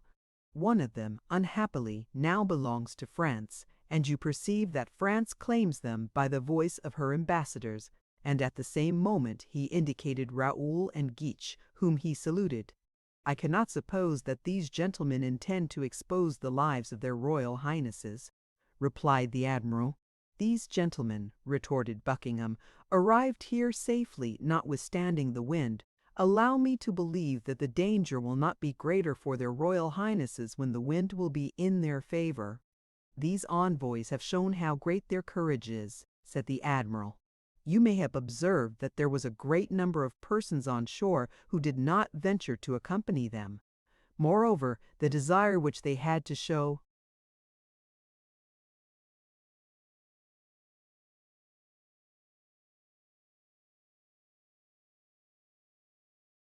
their respect with the least possible delay to Madame and her illustrious mother induced them to brave the sea, which is very tempestuous today, even for sailors. These gentlemen, however, whom I recommend as an example for my officers to follow, can hardly be so for these ladies." Madame glanced at the Comte de Guiche and perceived that his face was burning with confusion. This look had escaped Buckingham, who had eyes for nothing but Norfolk, of whom he was evidently very jealous. He seemed anxious to remove the princesses from the deck of a vessel where the admiral reigned supreme. "In that case," returned Buckingham, "I appeal to Madame herself." "And I, my lord," retorted the admiral, "I appeal to my own conscience and to my own sense of responsibility. I have undertaken to convey Madame safe and sound to France, and I shall keep my promise." "But, sir," continued Buckingham,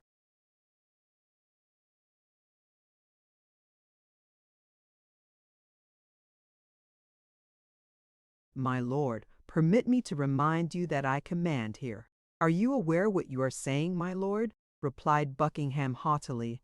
"Perfectly so. I therefore repeat it. I alone command here. All yield obedience to me, the sea and the winds, the ships and men too."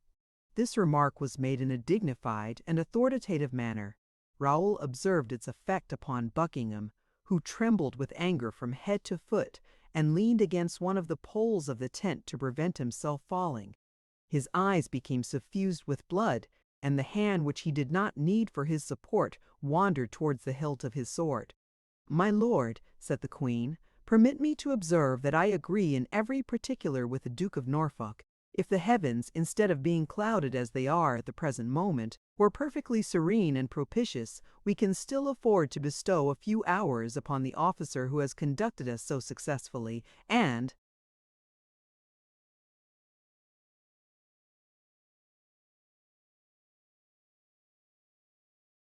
with such extreme attention to the French coast, where he is to take leave of us." Buckingham, instead of replying, seemed to seek counsel from the expression of Madame's face. She, however, half concealed beneath the thick curtains of the velvet and gold which sheltered her, had not listened to the discussion, having been occupied in watching the Comte de Guiche, who was conversing with Raoul. This was a fresh misfortune for Buckingham, who fancied he perceived in Madame Henrietta's look a deeper feeling than that of curiosity. He withdrew, almost tottering in his gait, and nearly stumbled against the mainmast of the ship. "The Duke has not acquired a steady footing yet," said the Queen Mother in French, "and that may possibly be his reason for wishing to find himself on firm land again." The young man overheard this remark, turned suddenly pale, and, letting his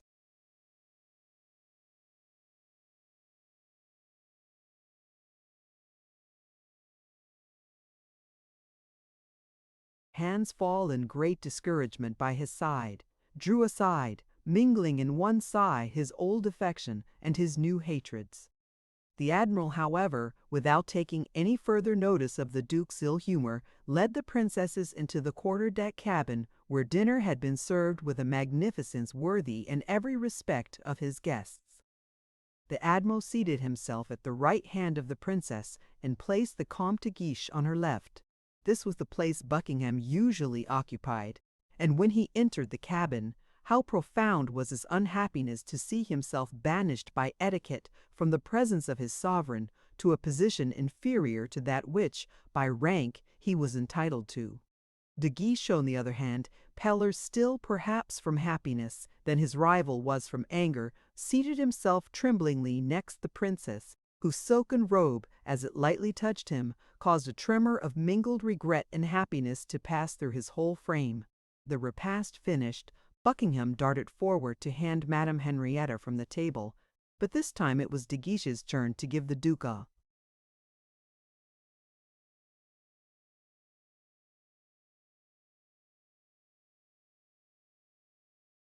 lesson. "Have the goodness, my lord, from this moment," said he, "not to interpose between Her Royal Highness and myself. From this moment, indeed, Her Royal Highness belongs to France, and when she deigns to honor me by touching my hand, it is the hand of Monsieur, the brother of the King of France, she touches." And saying this, he presented his hand to Madame Henrietta with such marked deference, and at the same time with a nobleness of mien so intrepid, that a murmur of admiration rose from the English, whilst a groan of despair escaped from Buckingham's lips. Raoul, who loved, comprehended it all. He fixed upon his friend one of those profound looks which a bosom friend or mother can alone extend, either as protector or guardian, over the one who is about to stray from the right path. Towards 2 o'clock in the afternoon the sun shone forth anew, the wind subsided, the sea became smooth as a crystal mirror, and the fog which had shrouded the coast disappeared like a veil withdrawn from before it. The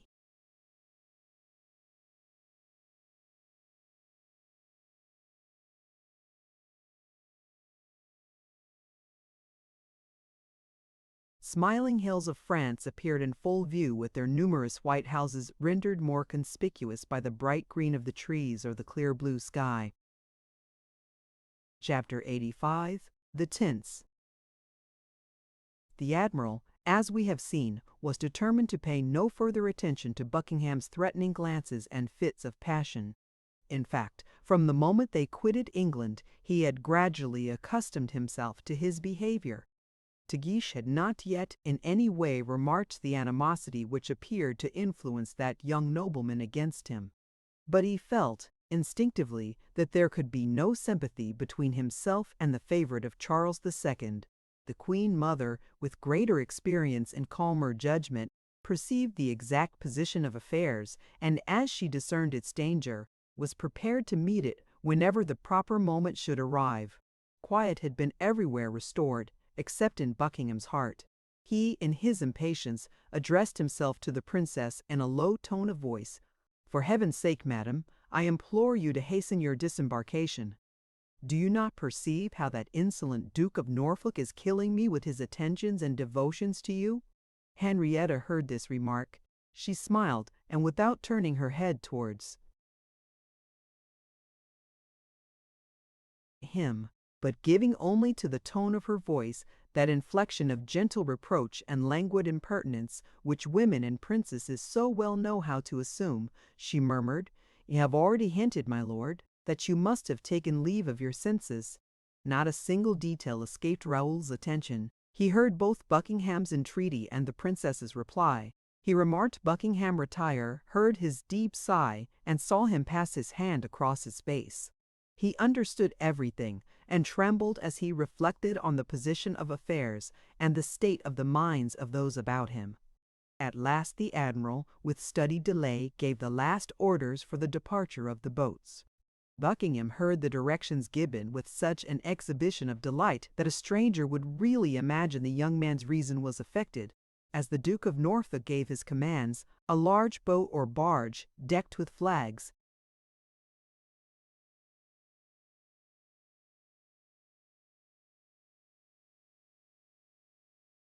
and capable of holding about 20 rowers and 15 passengers, was slowly lowered from the side of the admiral's vessel. The barge was carpeted with velvet and decorated with coverings embroidered with the arms of England and with garlands of flowers, for, at that time, ornamentation was by no means forgotten in these political pageants. No sooner was this really royal boat afloat, and the rowers with oars uplifted, awaiting like soldiers presenting arms the embarkation of the princess, than Buckingham ran forward to the ladder in order to take his place. His progress was, however, arrested by the Queen. "My lord," she said, "it is hardly becoming that you should allow my daughter and myself to land without having previously ascertained that our apartments are properly prepared. I beg your lordship to be good enough to precede us ashore, and to give directions that everything be in proper order on our arrival." This was a fresh disappointment for the Duke, and, still more so, since it was so unexpected. He hesitated, colored violently, but could not reply, he had thought.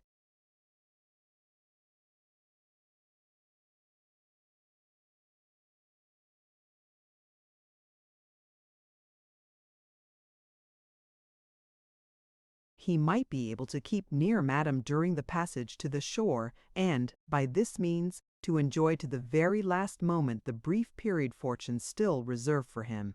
The order, however, was explicit, and the admiral, who heard it given, immediately called out, "Launch the ship's gig." His directions were executed with that celerity which distinguishes every maneuver on board a man of war. Buckingham, in utter hopelessness, cast a look of despair at the princess, of supplication towards the Queen, and directed a glance full of anger towards the admiral. The princess pretended not to notice him, while the Queen turned aside her head, and the admiral laughed outright, at the sound of which Buckingham seemed ready to spring upon him.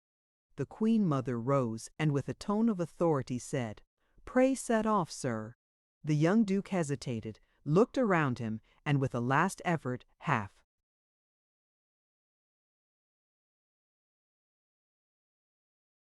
choked by contending emotions, said, "And you, gentlemen, M. de Guiche and M. de Bragelonne, do not you accompany me?" De Guiche bowed and said, "Both in Mauritian. De Bragelonne and myself await Her Majesty's orders. Whatever the commands she imposes on us, we shall obey them." Saying this, he looked towards the princess, who cast down her eyes. "Your Grace will remember," said the Queen, "that Miss de Guiche is here to represent Monsieur. It is he who will do the honors of France, as you have done those of England. His presence cannot be dispensed with. Besides, we owe him the slight favor for the courage he displayed in venturing to seek us in such a terrible stress of weather." Buckingham opened his lips as if he were about to speak, but whether thoughts or expressions failed him, not a syllable escaped them, and turning away as though out of his mind, he leapt from the vessel into the boat. The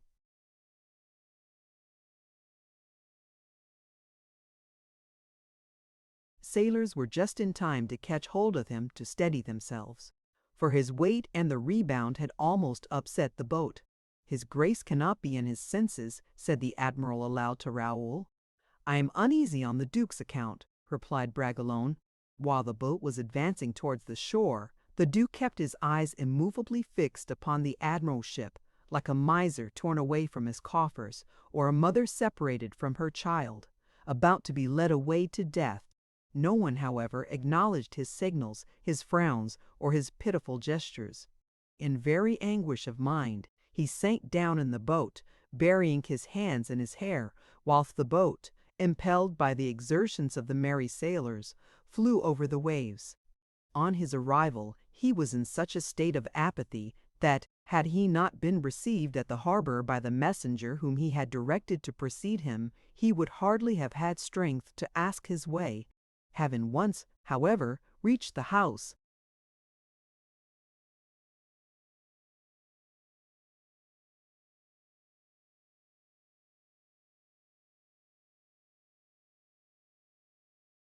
which had been set apart for him. He shut himself up like Achilles in his tent. The barge bearing the princesses quitted the admiral's vessel at the very moment Buckingham landed.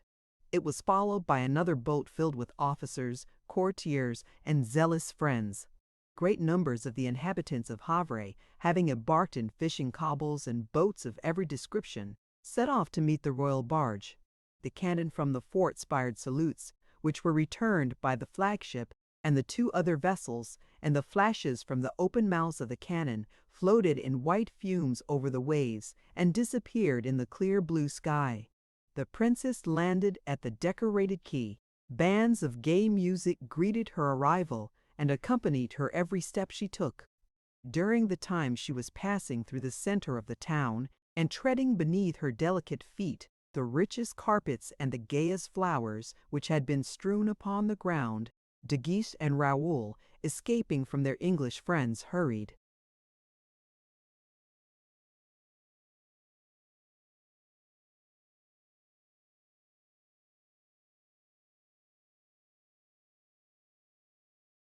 Through the town and hastened rapidly towards the place intended for the residence of Madame.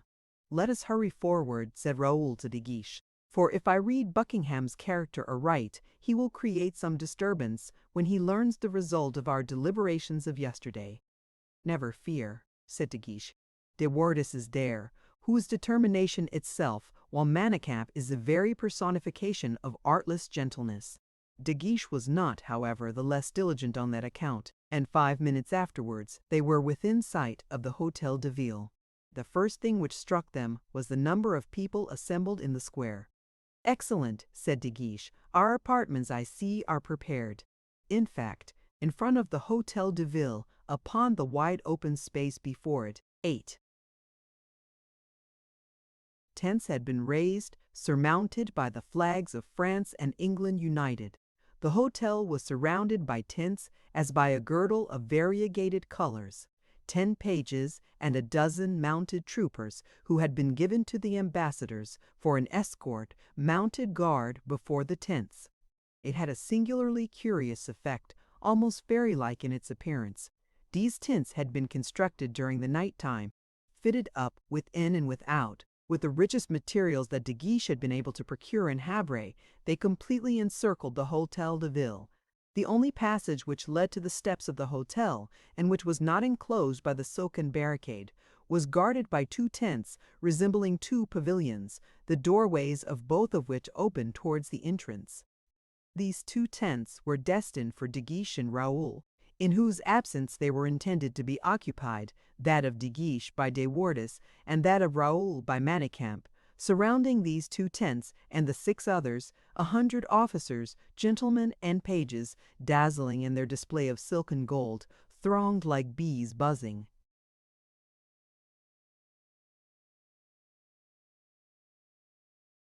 About a hive. Every one of them, their swords by their sides, was ready to obey the slightest sign either of De Guiche or Bragelonne, the leaders of the embassy. At the very moment the 2 young men appeared at the end of one of the streets leading to the square, they perceived, crossing the square at full gallop, a young man on horseback, whose costume was of surprising richness. He pushed hastily through the crowd of curious lookers-on, and, at the sight of these unexpected erections, uttered a cry of anger and dismay. It was Buckingham, who had awakened from his stupor in order to adorn himself with a costume perfectly dazzling from its beauty, and to await the arrival of the princess and the queen mother at the Hôtel de Ville. At the entrance to the tents, the soldiers barred his passage, and his further progress was arrested. Buckingham, hopelessly infuriated, raised his whip, but his arm was seized by a couple of officers. Of the 2 guardians of the tent, only one was there. De Wardes was in the interior of the Hôtel de Ville, engaged in attending to the execution of some orders given by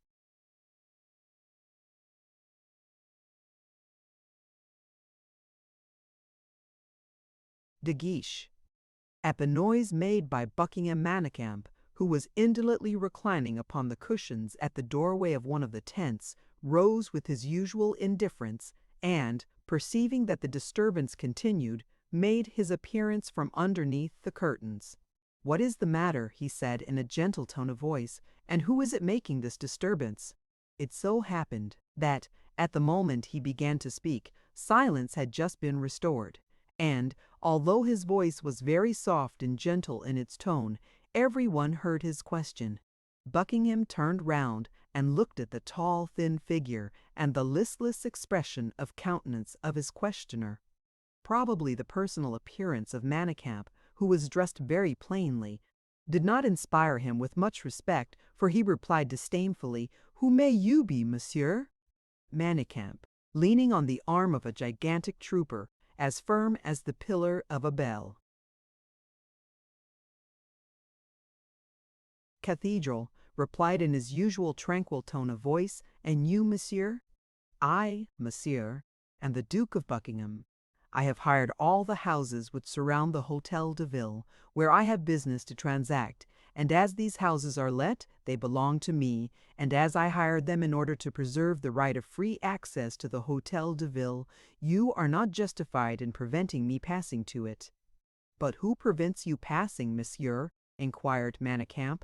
"Your sentinels, because you wish to pass on horseback, and orders have been given to let only persons on foot pass." "No one has any right to give orders here except myself," said Buckingham.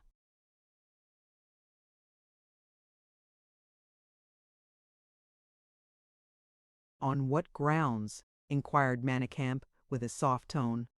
"Will you do me the favor to explain this enigma to me? Because, as I have already told you, I have hired all the houses looking on the square." "We are very well aware of that, since nothing but the square itself has been left for us." "You are mistaken, monsieur. The square belongs to me as well as the houses in it." "Forgive me, monsieur, but you are mistaken there.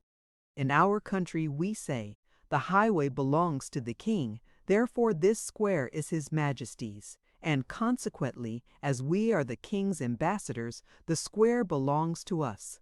"I have already asked you who you are, monsieur," exclaimed Buckingham, exasperated at the coolness of his interlocutor. "My name is Manicamp," replied the young man, in a voice whose tones were as harmonious and sweet as the notes of an Aeolian harp. Buckingham shrugged his shoulders contemptuously and said, "When I hired these houses which surround the Hôtel de Ville, the square was unoccupied. These barracks obstruct my sight. I hereby order them to be removed." A hoarse and angry murmur ran through the crowd of listeners at these words. Tagache arrived at this moment. He pushed through the crowd which separated him from Buckingham, and, followed by Raoul, arrived in the scene of action from one side, just as De Wardes came up from the other. "Pardon me, my lord, but if you have any complaint to make, have the goodness to address it to me, inasmuch as it was I who supplied the plans for the construction of these tents. Moreover, I would beg you to observe, monsieur, that the term barrack is a highly objectionable one," added Manicamp, graciously. "You were saying, monsieur," continued De Guiche. "I was saying, monsieur le comte," resumed Buckingham in a tone of anger more marked than ever, although in some measure moderated by the presence of an equal, "I was saying that it is impossible these tents can remain where they are." "Impossible!" exclaimed De Guiche. "And why?" "Because I object to them." A movement of impatience escaped De Guiche, but a warning glance from Raoul restrained him.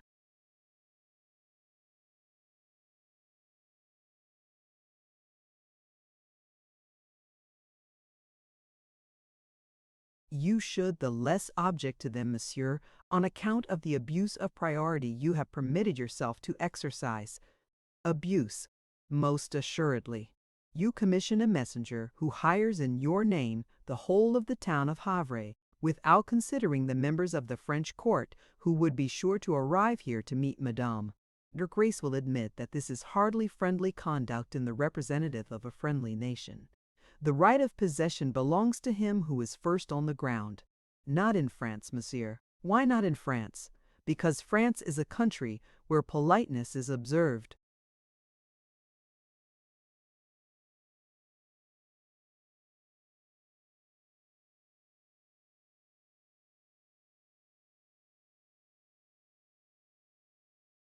Which means, exclaimed Buckingham in so violent a manner that those who were present drew back, expecting an immediate collision.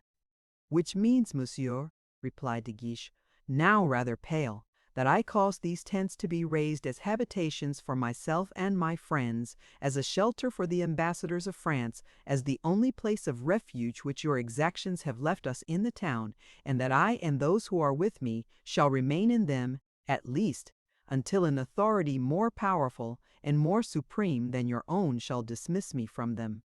In other words, until we are ejected, as the lawyers say, observed Manicamp blandly. I know an authority, monsieur, which I trust is such as you will respect, said Buckingham, placing his hand on his sword.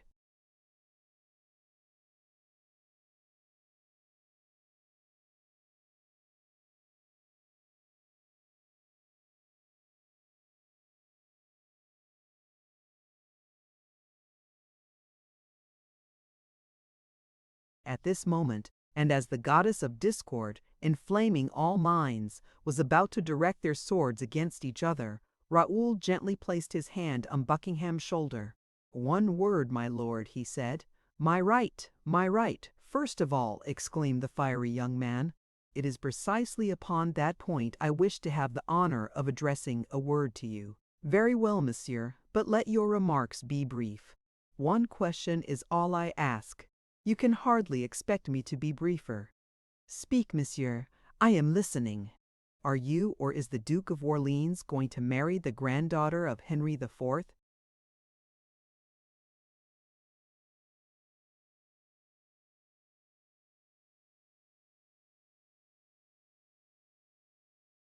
"What do you mean?" exclaimed Buckingham, retreating a few steps, bewildered. "Have the goodness to answer me," persisted Raoul, tranquilly. "Do you mean to ridicule me, monsieur?" inquired Buckingham. "Your question is a sufficient answer for me. You admit, then, that it is not you who are going to marry the princess." "Thou know it perfectly well, monsieur, I should imagine." "I beg your pardon, but your conduct has been such as to leave it not altogether certain." "Proceed, monsieur. What do you mean to convey?" Raoul approached the duke. "Are you aware, my lord," he said, lowering his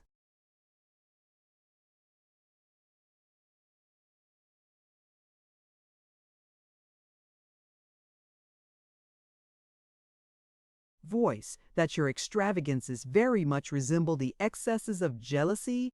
These jealous fits, with respect to any woman, are not becoming in one who is neither her lover nor her husband.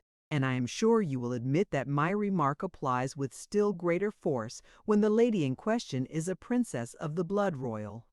"Monsieur," exclaimed Buckingham, "do you mean to insult Madame Henrietta?" "Be careful, my lord," replied Bragelonne coldly, "for it is you who insult her. A little while since, when on board the admiral's ship, you wearied the queen, and exhausted the admiral's patience." "I was observing, my lord, and at first I concluded you were not in possession of your senses, but I have since surmised the real significance of your madness." "Monsieur!" exclaimed Buckingham.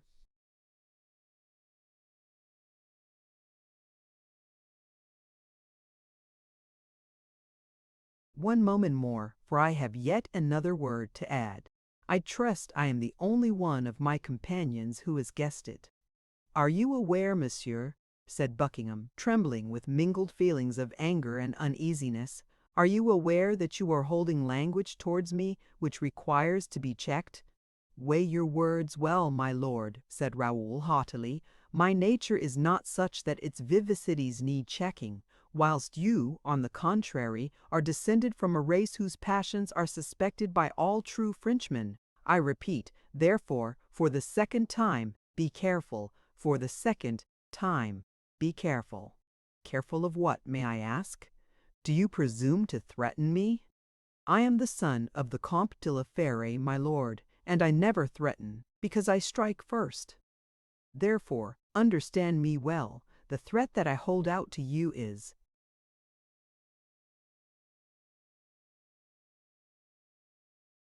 This, Buckingham clenched his hands, but Raoul continued as though he had not observed the gesture. At the very first word, beyond the respect and deference due to Her Royal Highness, which you permit yourself to use towards her, be patient, my lord, for I am perfectly so. You, undoubtedly. So long as Madame remained on English territory, I held my peace. But from the very moment she stepped on French ground, and now that we have received her in the name of the Prince, I warn you that at the first mark of disrespect which you, in your insane attachment, exhibit towards the royal house of France, I shall have one of two courses to follow. Either I declare, in the presence of every one, the madness with which you are now affected, and I get you ignominiously ordered back to England, or perhaps if it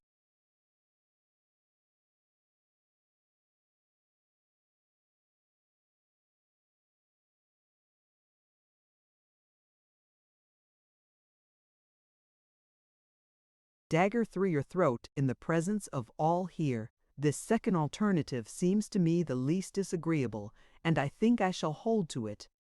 Buckingham had become paler than the lace collar around his neck. M. de Bragelonne, he said, is it indeed a gentleman who is speaking to me? Yes, only the gentleman is speaking to a madman. Get cured, my lord, and he will hold quite another language to you. But, M. Dimthackwich, de Bragelonne, murmured the Duke in a voice half choked and putting his hand to his neck, do you not see I am choking?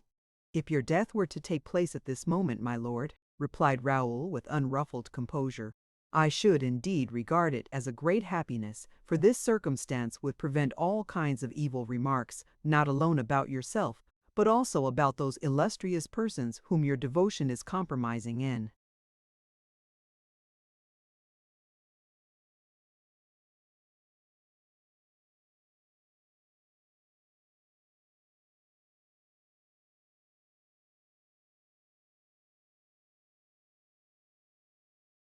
So absurd a manner. You are right, said the young man, almost beside himself. Yes, yes, better to die than to suffer as I do at this moment.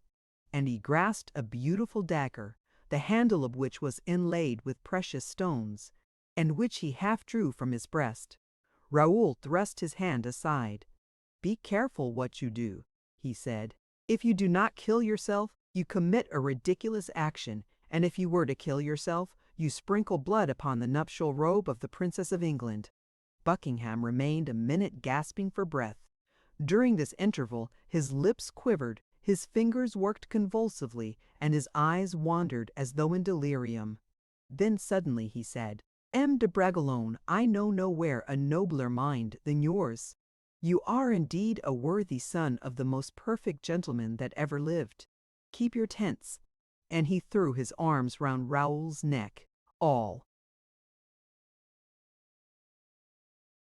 who were present astounded at this conduct, which was the very reverse of what was expected. Considering the violence of the one adversary and the determination of the other, began immediately to clap their hands, and 1,000 cheers and joyful shouts arose from all sides. De Guiche, in his turn, embraced Buckingham somewhat against his inclination, but at all events he did embrace him. This was the signal for French and English to do the same, and they who, until that moment, had looked at each other with restless uncertainty, fraternized on the spot. In the meantime, the procession of the princess arrived, and had it not been for Bragelonne, two armies would have been engaged together in conflict, and blood had been shed upon the flowers with which the ground was covered. At the appearance, however, of the banners borne at the head of the procession, complete order was restored.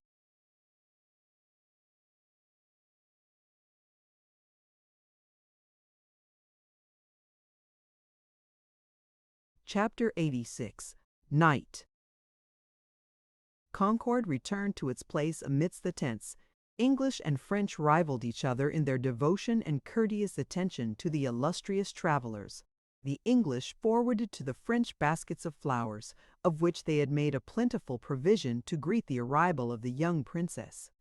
The French, in return, invited the English to a supper, which was to be given the next day. Congratulations were poured in upon the princess everywhere during her journey. From the respect paid her on all sides, she seemed like a queen, and from the adoration with which she was treated by 2 or 3, she appeared an object of worship. The Queen Mother gave the French the most affectionate reception. France was her native country, and she had suffered too much unhappiness in England for England to have made her forget France. She taught her daughter, then, by her own affection for it, that love for a country where they had both been hospitably received and where a brilliant future opened before them. After the public entry was over, and the spectators in the streets had partially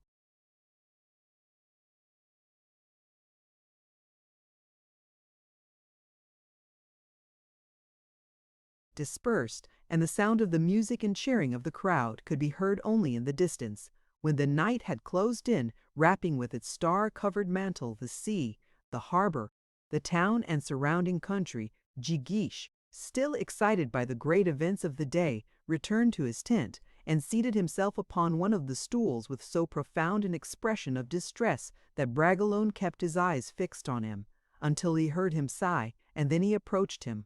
The Count had thrown himself back on his seat, leaning his shoulders against the partition of the tent, and remained thus, his face buried in his hands, with heaving chest and restless limbs. "You are suffering?" asked Raoul, cruelly. "Bodily, I suppose?" "Yes, bodily. This has indeed been a harassing day," continued the young man, his eyes fixed upon his friend. "Yes, a night's rest will probably restore me. Shall I leave you?"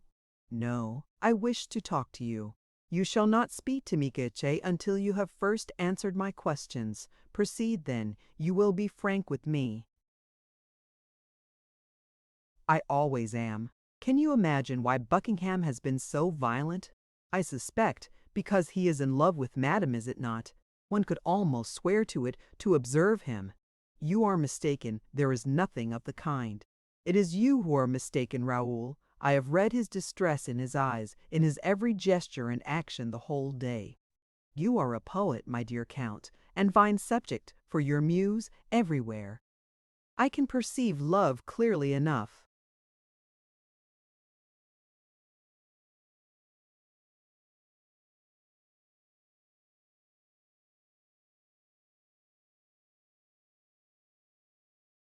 "Where it does not exist? Nay, where it does exist. Do you not think you are deceiving yourself, Guiche?" "I am convinced of what I say," said the Count. "Now inform me, Count," said Raoul, fixing a penetrating look upon him. "What has happened to render you so clear-sighted?" Guiche hesitated for a moment, and then answered, "Self-love, I suppose." "Self-love is a pedantic word, Guiche." "What do you mean?" "I mean that, generally, you are less out of spirits than seems to be the case this evening. I am fatigued. Listen to me, Guiche. We have been campaigners together. We have been on horseback for 18 hours at a time, and our horses, dying from exhaustion or hunger, have fallen beneath us, and yet we have laughed at our mishaps. Believe me, it is not fatigue that saddens you tonight. It is annoyance, then. What annoyance? That of this evening. The mad conduct of the Duke of Buckingham, do you mean? Of course. Is it not vexatious for us, the representatives of our sovereign, master, to witness the devotion of an Englishman to our future mistress, the second lady in point of rank in the kingdom? Yes, you are right, but I do not think any danger is to be apprehended from Buckingham. No, still he is intrusive. Did he not, on his arrival here, almost succeed in creating a disturbance between the English and ourselves? And, had it not been for you, for your admirable prudence, for your singular decision of character, swords would have been drawn in the very streets of the town. You observe, however, that he has changed his tactics. Yes, certainly. But this is the very thing that amazes me so much. You spoke to him in a low tone of voice. What did you say to him? You think he loves her. You admit that such a passion does not give way readily. He does not love her, then.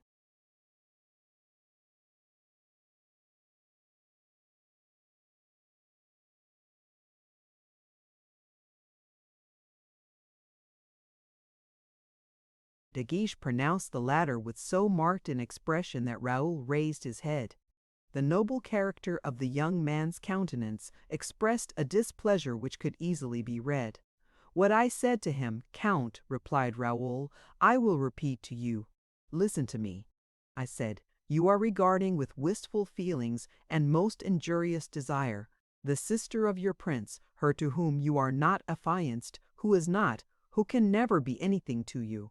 You are outraging those who, like ourselves, have come to seek a young lady to escort her to her husband." "You spoke to him in that manner?" asked Witch, coloring. "In those very terms. I even added more. How would you regard us," I said, "if you were to perceive among us a man mad enough, disloyal enough, to entertain other than sentiments of the most perfect respect for a princess who is the destined wife of our master?"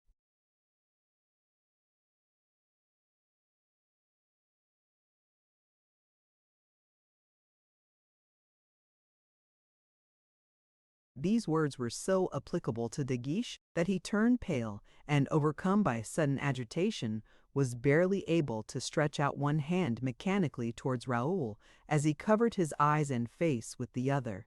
"But," continued Raoul, not interrupted by this movement of his friend, "Heaven be praised! The French, who are pronounced to be thoughtless and indiscreet, reckless even, are capable of bringing calm and sound judgment to bear on matters of such high importance."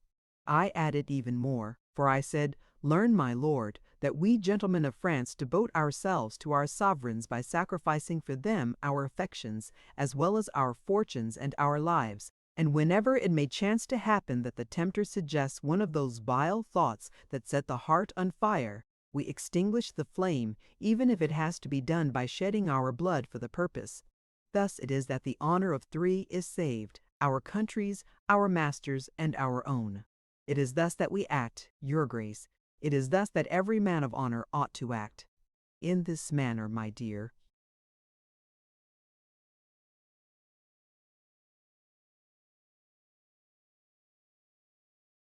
"Guiche," continued Raoul, "I addressed the Duke of Buckingham, and he admitted I was right, and resigned himself unresistingly to my arguments."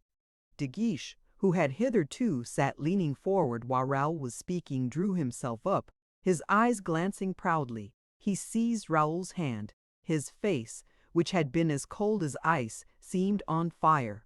"And you spoke magnificently," he said in a half-choked voice. "You are indeed a friend, Raoul. But now, I entreat you, leave me to myself. Do you wish it? Yes, I need repose. Many things have agitated me today, both in mind and body. When you return tomorrow, I shall no longer be the same man." "I leave you, then," said Raoul as he withdrew.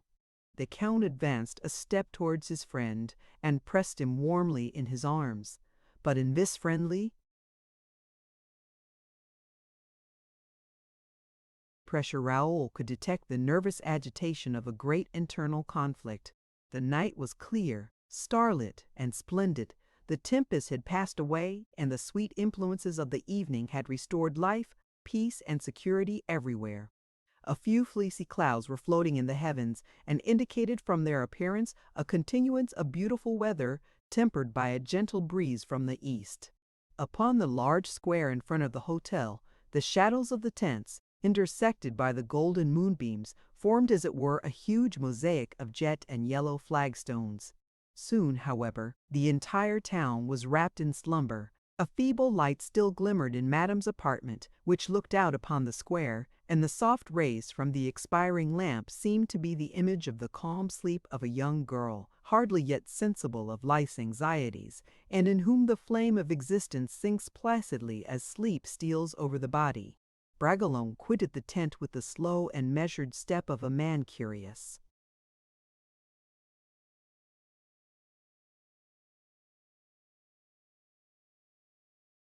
to observe, but anxious not to be seen. Sheltered behind the thick curtains of his own tent, embracing with a glance the whole square, he noticed that, after a few moments' pause, the curtains of De Guiche's tent were agitated and then drawn partially aside. Behind them he could perceive the shadow of De Guiche.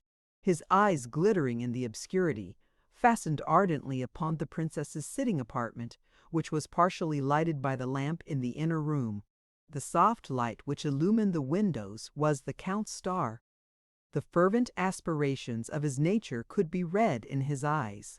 Raoul, concealed in the shadow, divined the many passionate thoughts that established, between the tent of the young ambassador and the balcony of the princess, a mysterious and magical bond of sympathy, a bond created by thoughts imprinted with so much strength and persistence of will that they must have caused happy and loving dreams to alight upon the perfumed couch which the Count, with the eyes of his soul, devoured so eagerly. But De Guiche and Raoul were not the only watchers. The window of one of the houses looking on the square was open too, the casement of the house where Buckingham resided.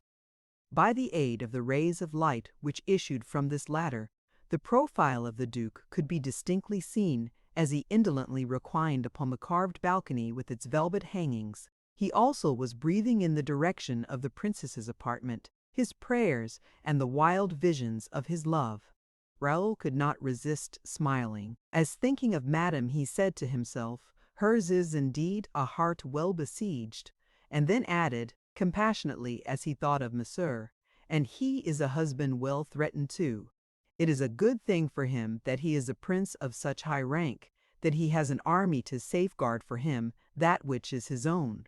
Bragelonne watched for some time the conduct of the two lovers, listened to the loud and uncivil slumbers of Manicamp, who snored as imperiously as though he was wearing his blue and gold instead of his violet suit.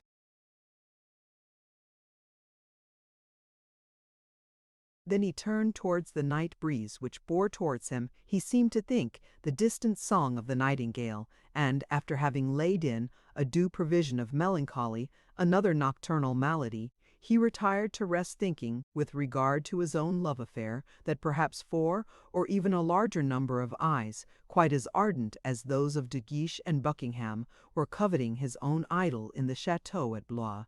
"And Mademoiselle de Montalais is by no means a very conscientious garrison," said he to himself, sighing aloud. Chapter 87. From Havre to Paris. The next day the fetes took place, accompanied by all the pomp and animation that the resources of the town and the cheerful disposition of men's minds could supply. During the last few hours spent in Havre, every preparation for the departure had been made.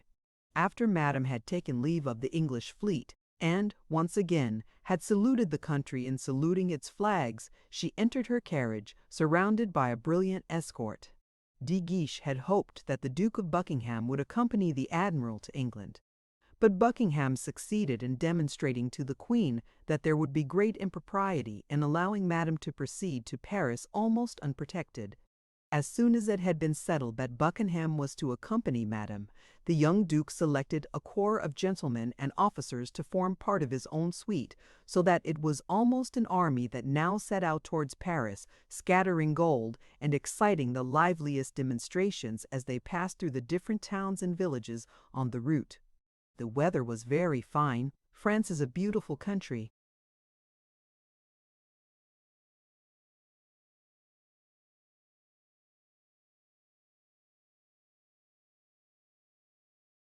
Especially along the route by which the procession passed. Spring cast its flowers and its perfumed foliage on their path. Normandy, with its vast variety of vegetation, its blue skies and silver rivers, displayed itself in all the loveliness of a paradise to the new sister of the king. Fetes and brilliant displays received them everywhere along the line of march. De Guiche and Buckingham forgot everything, De Guiche in his anxiety to prevent any fresh attempts on the part of the Duke, and Buckingham in his desire to awaken in the heart of the princess a softer remembrance of the country to which the recollection of many happy days belonged. But, alas! the poor Duke could perceive that the image of that country so cherished by himself became, from day to day, more and more effaced in Madame's mind, in exact proportion as her affection for France became more deeply engraved on her heart. In fact, it was not difficult to perceive that his most devoted attention awakened no acknowledgment. and that the grace with which he rode one of his most fiery horses was thrown away, for it was only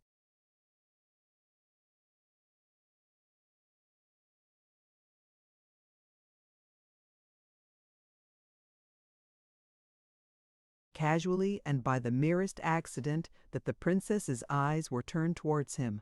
In vain did he try, in order to fix upon himself one of those looks which were thrown carelessly around or bestowed elsewhere, to produce in the animal he rode its greatest display of strength, speed, temper, and address. In vain did he, by exciting his horse almost to madness, spur him at the risk of dashing himself in pieces against the trees, or of rolling in the ditches over the gates and barriers which they passed, or down the steep declivities of the hills. Madame, whose attention had been aroused by the noise, turned her head for a moment to observe the cause of it, and then, slightly smiling, again entered into conversation with her faithful guardians, Raoul and De Guiche, who were quietly riding at her carriage doors. Buckingham felt himself a prey to all the tortures of jealousy. An unknown, unheard of anguish glided through his veins and laid siege to his heart. And then, as if to show that he knew the folly of his conduct, and that he wished to correct, by the humblest submission, his flights of absurdity, he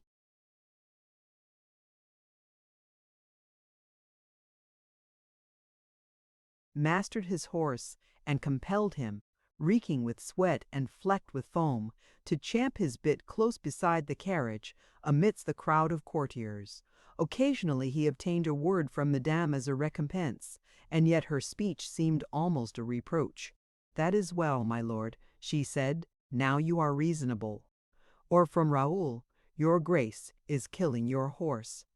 Buckingham listened patiently to Raoul's remarks, for he instinctively felt, without having had any proof that such was the case, that Raoul checked the display of De Guiche's feelings, and that, had it not been for Raoul, some mad act or proceeding, either of the Count or of Buckingham himself, would have brought about an open rupture, or a disturbance, perhaps even exile itself. From the moment of that excited conversation the two young men had held in front of the tents at Havre, when Raoul made the Duke perceive the impropriety of his conduct, Buckingham felt himself attracted towards Raoul almost in spite of himself. He often entered into conversation with him, and it was nearly always to talk to him either of his father or of D'Artagnan, their mutual friend, in whose praise Buckingham was nearly as enthusiastic as Raoul. Raoul endeavored, as much as possible, to make the conversation turn upon this subject in De Wardes's presence, who had, during the whole journey, been exceedingly annoyed at the superior position taken by Bragelonne, and especially by his influence over De Guiche. De Wardes had that keen and merciless penetration most evil natures possess. He had immediately remarked De Guiche's melancholy, and divined the nature of his regard for the princess. Instead, however, of treating the subject with the same reserve which Raoul practiced, instead of regarding with that respect which was their due the obligations and duties of society, De Wardes resolutely attacked in the Count the ever-sounding chord of juvenile audacity and pride. It happened one evening, during a halt at Nantes,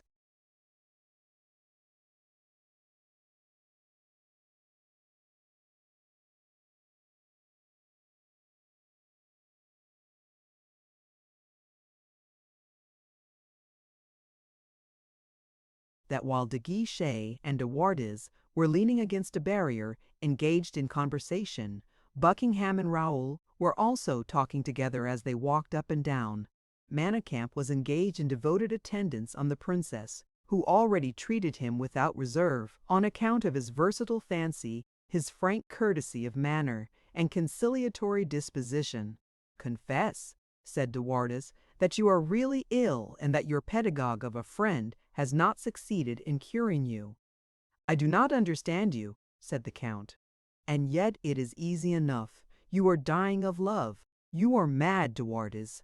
"Madness it would be, I admit, if Madame were really indifferent to your martyrdom, but she takes so much notice of it, observes it to such an extent, that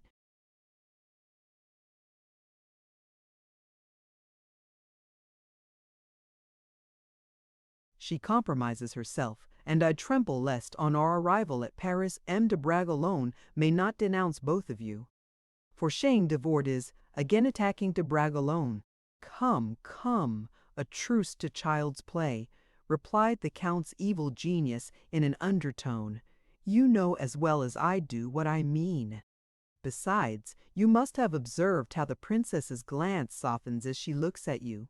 You can tell by the very inflection of her voice what pleasure she takes in listening to you, and can feel how thoroughly she appreciates the verses you recite to her.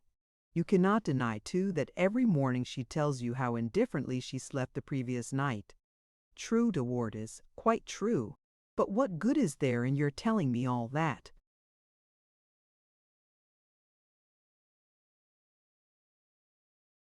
Is it not important to know the exact position of affairs? No, no, no, when I am a witness of things that are enough to drive one mad. Stay, stay, said De Wardes. Look, she calls you. Do you understand? Profet by the occasion, while your pedagogue is absent. De Guiche could not resist. An invincible attraction drew him towards the princess. De Wardes smiled as he saw him withdraw. You are mistaken, monsieur, said Raoul, suddenly stepping across the barrier against which the previous moment the two friends had been leaning. The pedagogue is here and has overheard you. De Wardes, at the sound of Raoul's voice, which he recognized without having occasion to look at him, half drew his sword.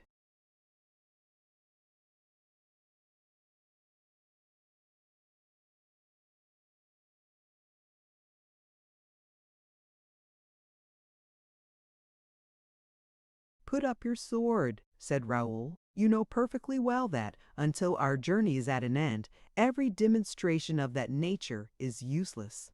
Why do you distill into the heart of the man you term your friend all the bitterness that infects your own?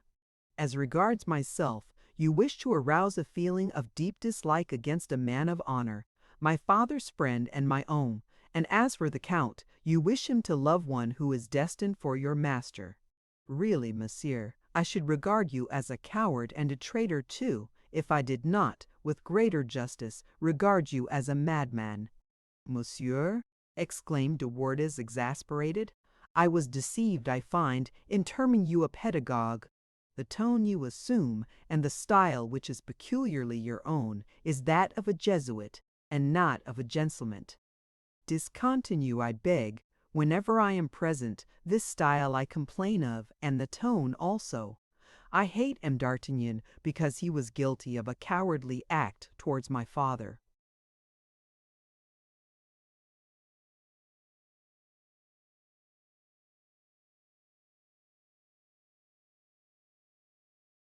You lie, monsieur, said Raoul coolly. You give me the lie, monsieur, exclaimed De Wardes. Why not, if what you assert is untrue? You give me the lie and will not draw your sword. I have resolved, monsieur, not to kill you until madame shall have been delivered safely into her husband's hands. Kill me! Believe me, monsieur, your schoolmaster's rod does not kill so easily. No, replied Raoul sternly, but am I. D'Artagnan's sword kills, and not only do I possess his sword, but he has himself taught me how to use it, and with that sword, when a befitting time arrives, I will avenge his name, a name you have dishonored. Take care, monsieur, exclaimed De Wardes. If you do not immediately give me satisfaction, I will avail myself of every means to revenge myself. Indeed, monsieur, said Buckingham, suddenly appearing upon the scene of action, that is a threat which savours of assassination, and therefore ill becomes a gentleman. What did you say, my lord? Said De Wardes, turning round towards him. I said, monsieur, that the words you spoken are displeasing to my English ears. Very well, monsieur, if what you say is true, exclaimed De Wardes, thoroughly incensed, I at least find in you one who will not escape me. Understand my words as you like. I take them in the manner they cannot but be understood, replied Buckingham with that haughty tone which characterized him, and which even in ordinary conversation gave a tone of defiance to everything he said. M. de Bragelonne is my friend. You insult M. de Bragelonne, and you shall give me satisfaction for that insult." De Wardes cast a look upon de Bragelonne, who, faithful to the character he had assumed, remained calm and unmoved even after the Duke's defiance. "It would seem that I did not insult Miss de Bragelonne, since Miss de Bragelonne, who carries a sword by his side, does not consider himself insulted." "At all events, you insult someone." "Yes, I insulted M. d'Artagnan," resumed de Bordes, who had observed that this was the only means of stinging Raoul, so as to awaken his anger. "That, then," said Buckingham, "is another matter."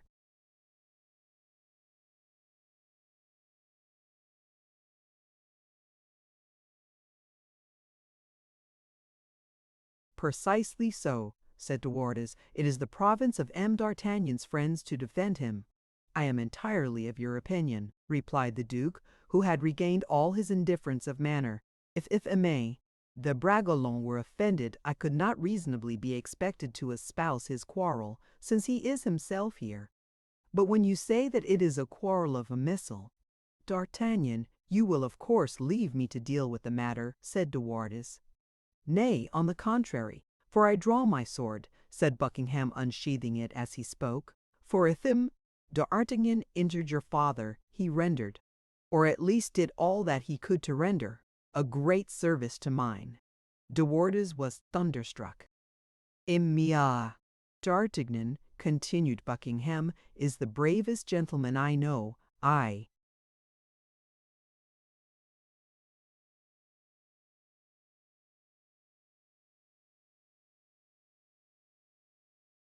shall be delighted, as I owe him many personal obligations, to settle them with you, by crossing my sword with yours." At the same moment, Buckingham drew his sword gracefully from its scabbard, saluted Raoul, and put himself on guard. De Wardes advanced a step to meet him. "Stay, gentlemen," said Raoul, advancing towards them and placing his own drawn sword between the combatants. "The affair is hardly worth the trouble of blood being shed almost in the presence of the princess. Mimes de Wardes speaks ill of M. d'Artagnan, with whom he is not even acquainted." "What, monsieur?" said De Wardes, setting his teeth hard together and resting the point of his sword on the toe of his boot. "Do you assert that I do not know M. d'Artagnan?" "Certainly not. You do not know him," replied Raoul coldly. "And you are even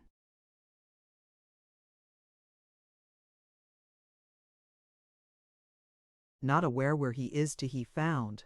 "Not know where he is? Such must be the case, since you fix your quarrel with him upon strangers instead of seeking M. d'Artagnan where he is to be found." The Wardes turned pale. "Well, monsieur," continued Raoul, "I will tell you where M. d'Artagnan is. He is now in Paris. When on duty, he is to be met with at the Louvre; when not on duty, in the Rue des Lombards. Enemy his. D'Artagnan can be easily discovered at either of those two places. Having, therefore, as you assert, so many causes of complaint against him, show your courage in seeking him out, and afford him an opportunity of giving you that satisfaction you seem to ask of everyone but of himself." De Wardes passed his hand across his forehead, which was covered with perspiration. "For shame, Miss de Wardes. So quarrelsome a disposition is hardly becoming after the publication of the edicts against duels. Pray think of that. The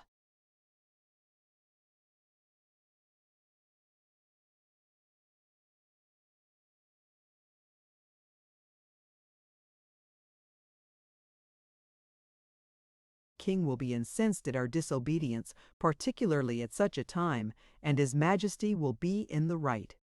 "Excuses," murmured De Wardes, "mere pretexts. Really, Aimé."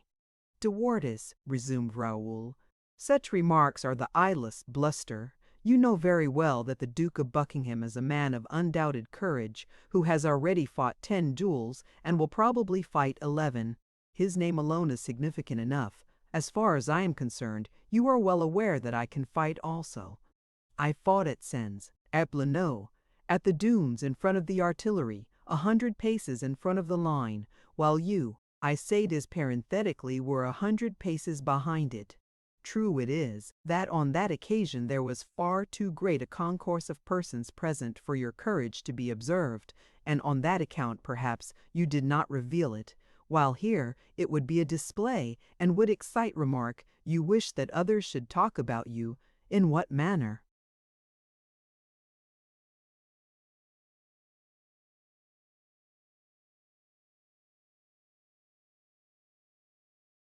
You do not care.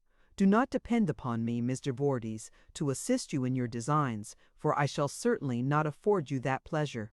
Sensibly observed, said Buckingham, putting up his sword, and I ask your forgiveness, me de Bragelonne, for having allowed myself to yield to a first impulse. De Wardes, however, on the contrary, perfectly furious, bounded forward and raised his sword threateningly against Raoul, who had scarcely time to put himself in a posture of defense. "Take care, monsieur," said Bragelonne, tranquilly, "or you will put out one of my eyes." "You will not fight, then?" said De Wardes. "Not at this moment, but this I promise to do, immediately on our arrival at Paris. I will conduct you to M. d'Artagnan, to whom you shall detail all the causes of complaint you have against him. Mensum. D'Artagnan will solicit the king's permission to measure swords with you. The king will yield his consent, and when you shall have received the sword thrust in due course, you will consider, in a calmer frame of mind, the precepts of the gospel, which enjoin forgetfulness of injuries." "Ah!" exclaimed De Wardes, furious at this imperturbable coolness. "One can clearly see you are half a bastard, M. de Bragelonne." Raoul became as pale as death. His eyes flashed lightning, causing De Wardes involuntarily to fall back.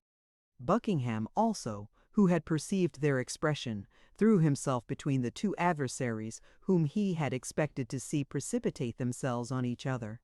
De Wardes had reserved this injury for the last. He clasped his sword firmly in his hand and awaited the encounter. "You are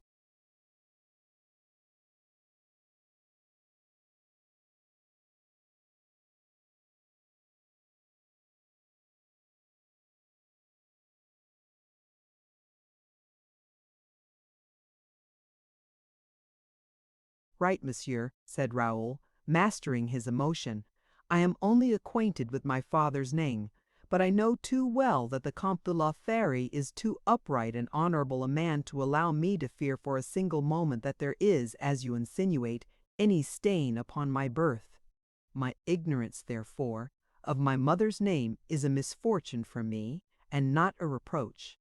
You are deficient in loyalty of conduct, you are wanting in courtesy, in reproaching me with misfortune. It matters little, however, the insult has been given, and I consider myself insulted accordingly. It is quite understood, then, that after you shall have received satisfaction from M. d'Artagnan, you will settle your quarrel with me." "I admire your prudence, monsieur," replied De Wardes with a bitter smile. "A little while ago you promised me a sword thrust from me, D'Artagnan, and now, after I shall have received his, you offer me one from yourself." "Do not disturb yourself," replied Raoul with concentrated anger, "in all affairs.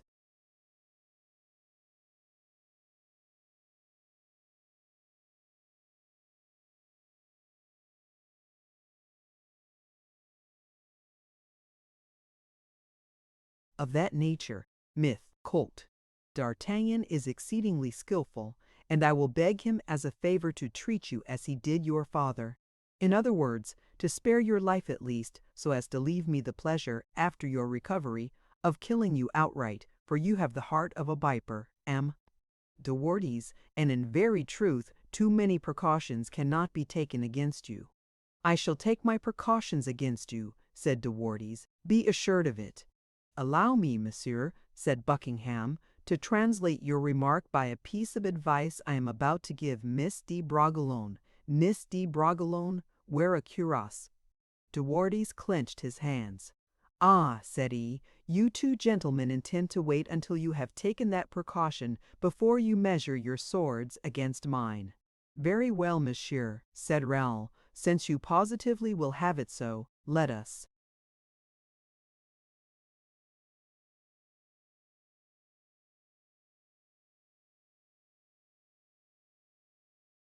settle the affair now, and drawing his sword, he advanced towards De Wardes. "What are you going to do?" said Buckingham. "Be easy," said Raoul. "It will not be very long." De Wardes placed himself on his guard. Their swords crossed. De Wardes flew upon Raoul with such impetuosity that at the first clashing of the steel blades, Buckingham clearly saw that Raoul was only trifling with his adversary. Buckingham stepped aside and watched the combat. Raoul was as calm as if he were handling a foil instead of a sword. Having retreated a step, he parried 3 or 4 fierce thrusts which De Wardes made at him, caught the sword of the latter within his own, and sent it flying 20 paces the other side of the barrier. Then as De Wardes stood disarmed and astounded at his defeat, Raoul sheathed his sword, seized him by the collar and the waistband, and hurled his adversary to the other end of the barrier, trembling and mad with rage.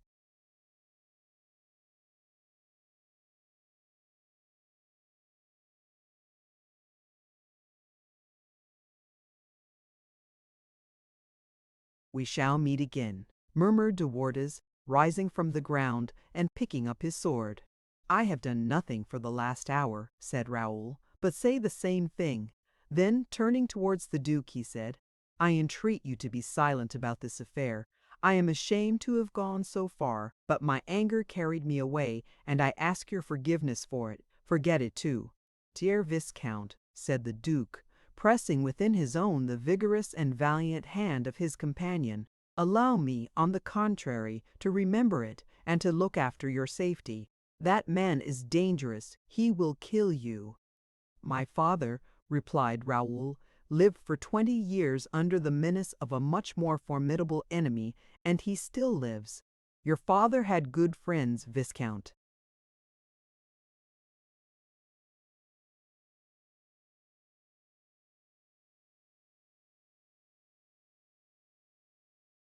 "Yes," sighed Raoul, "such friends indeed, that none are now left like them." "Do not say that, I beg, at the very moment I offer you my friendship." And Buckingham opened his arms to embrace Raoul, who delightedly received the proffered alliance.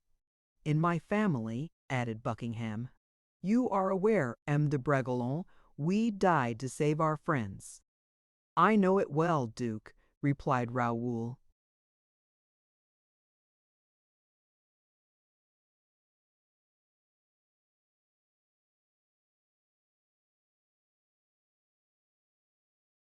Chapter 88. An account of what the Chevalier de Lorraine thought of Madame. Nothing further interrupted the journey. Under a pretext that was little remarked, De Wardes went forward in advance of the others. He took Manicamp with him, for his equable and dreamy disposition acted as a counterpoise to his own. It is a subject of remark that quarrelsome and restless characters invariably seek the companionship of gentle, timorous dispositions, as if the former sought, in the contrast, a repose for their own ill humour, and the latter a protection for their weakness. Buckingham and Bragelonne, admitting De Guiche into their friendship, in concert with him, sang the praises of the princess during the whole of the journey. Bragelonne had, however, insisted that their 3 voices should be in concert, instead of singing in solo parts, as De Guiche and his rival seemed to have acquired a dangerous habit of investigation. This style of harmony pleased the Queen Mother exceedingly, but it was not perhaps so agreeable to the young princess, who was an incarnation of coquetry, and who, without any fear as far as her own voice was concerned, sought opportunities of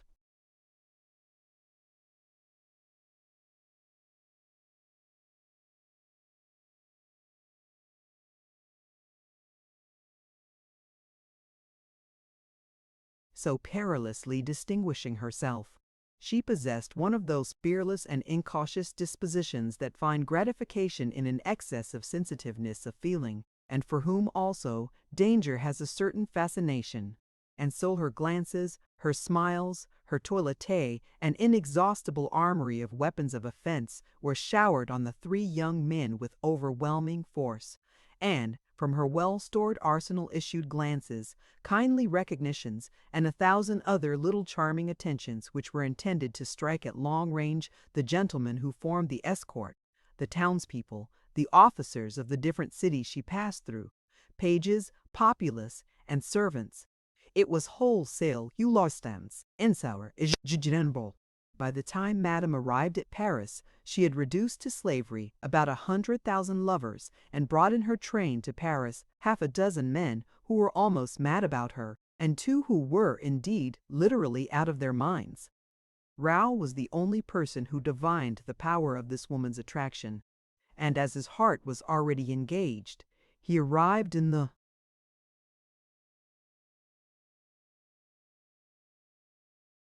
capital full of indifference and distrust.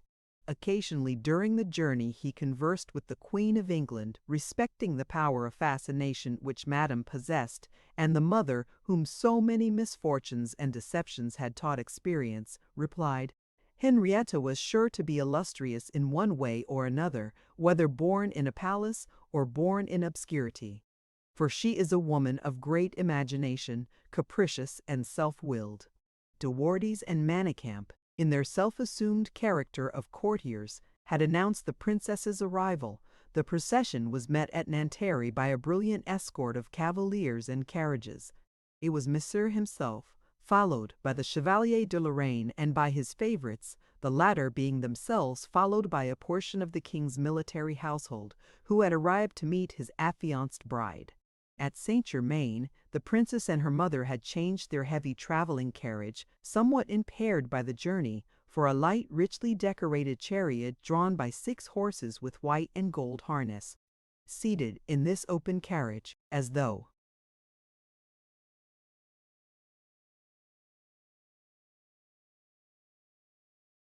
upon a throne and beneath a parasol of embroidered silk, fringed with feathers, sat the young and lovely princess, on whose beaming face were reflected the softened rose tints which suited her delicate skin to perfection. Monsieur, on reaching the carriage, was struck by her beauty. He showed his admiration in so marked a manner that the Chevalier de Lorraine shrugged his shoulders as he listened to his compliments, while Buckingham and de Guiche were almost heartbroken. After the usual courtesies had been rendered and the ceremony completed, the procession slowly resumed the road to Paris.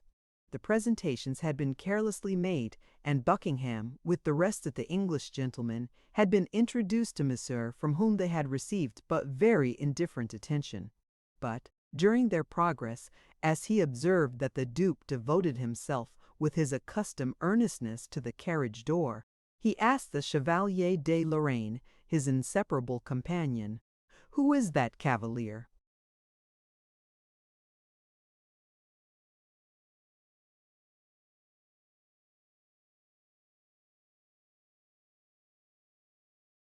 "He was presented to your Highness a short while ago. It is the handsome Duke of Buckingham." "Ah, yes, I remember. Madame's knight," added the favorite, with an inflection of the voice which envious minds can alone give to the simplest phrases. "What do you say?" replied the prince. "I said Madame's knight. Has she a recognized knight, then? One would think you can judge of that for yourself. Look, only, how they are laughing and flirting. All 3 of them. What do you mean by all 3?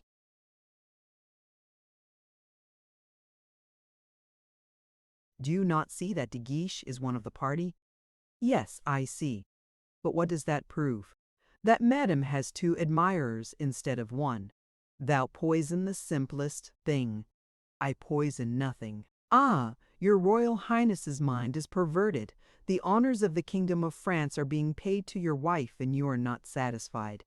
The Duke of Orleans dreaded the satirical humor of the Chevalier de Lorraine whenever it reached a certain degree of bitterness, and he changed the conversation abruptly. "The princess is pretty," said he, very negligently, as if he were speaking of a stranger. "Yes," replied the Chevalier in the same tone.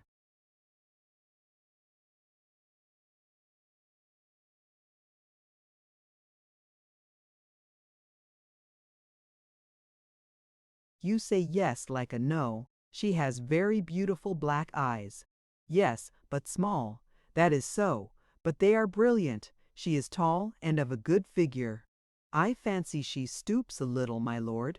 "I do not deny it. She has a noble appearance." Yes, but her face is thin. I thought her teeth beautiful. They can easily be seen, for her mouth is large enough. Decidedly, I was wrong, my lord. You are certainly handsomer than your wife. But do you think me as handsome as Buckingham? Certainly, and he thinks so too. For look, my lord, he is redoubling his attentions to Madame to prevent her effacing the impression he has made. Monsieur made a movement of impatience, that as he noticed a smile of triumph pass across the chevalier's lips, he drew up his horse to a foot-pace.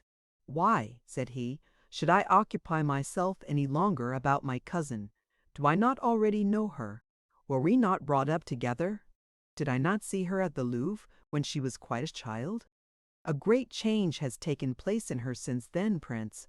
At the period you allude to, she was somewhat less brilliant, and scarcely so proud either. One evening particularly, you may remember, my lord, the king refused to dance with her because he thought her plain and badly dressed. These words made the Duke of Orleans frown. It was by no means flattering for him to marry a princess of whom, when young, the king had not thought much.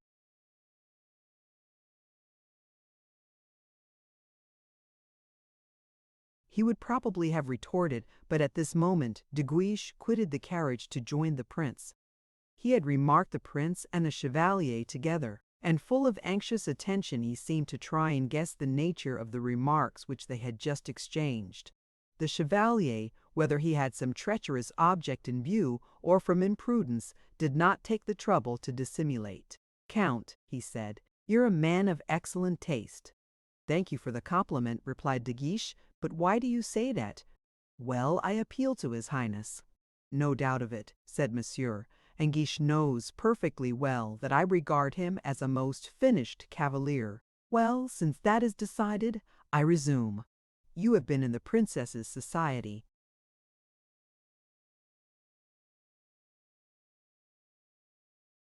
"Count, for the last 8 days, have you not?" "Yes," replied De Guiche, coloring in spite of himself. "Well then, tell us frankly, what do you think of her personal appearance?" "Of her personal appearance," returned De Guiche, stupefied. "Yes, of her appearance, of her mind, of herself, in fact." Astounded by this question, De Guiche hesitated answering. "Come, come, De Guiche," resumed the chevalier laughingly, "tell us your opinion frankly. The prince commands it." "Yes, yes," said the prince, "be frank." De Guiche stammered out a few unintelligible words. "I am perfectly well aware," returned Monsieur, "that the subject is a delicate one, but you know you can tell me everything. What do you think of her?" In order to avoid betraying his real thoughts, De Guiche had recourse to the only defense which a man taken by surprise really has, and accordingly told an untruth. "I do not find Madame," he said, "either good or bad looking, yet rather good than bad looking." "What, Count!" exclaimed the chevalier, "you who went into such ecstasies and uttered so many exclamations at the sight of her portrait." De Guiche colored violently. Very fortunately his horse, which was slightly restive, enabled him by a sudden plunge to conceal his agitation. "What portrait?" he murmured, joining them again. The chevalier had not taken his eyes off him. "Yes, the portrait. Was not the miniature a good likeness?"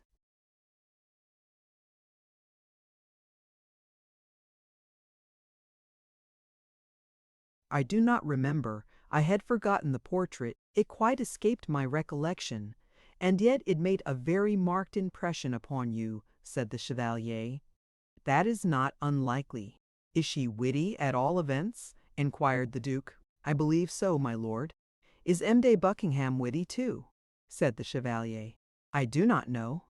"My own opinion is that he must be," replied the chevalier, "for he makes Madame laugh, and she seems to take no little pleasure in his society, which never happens to a clever woman when in the company of a simpleton."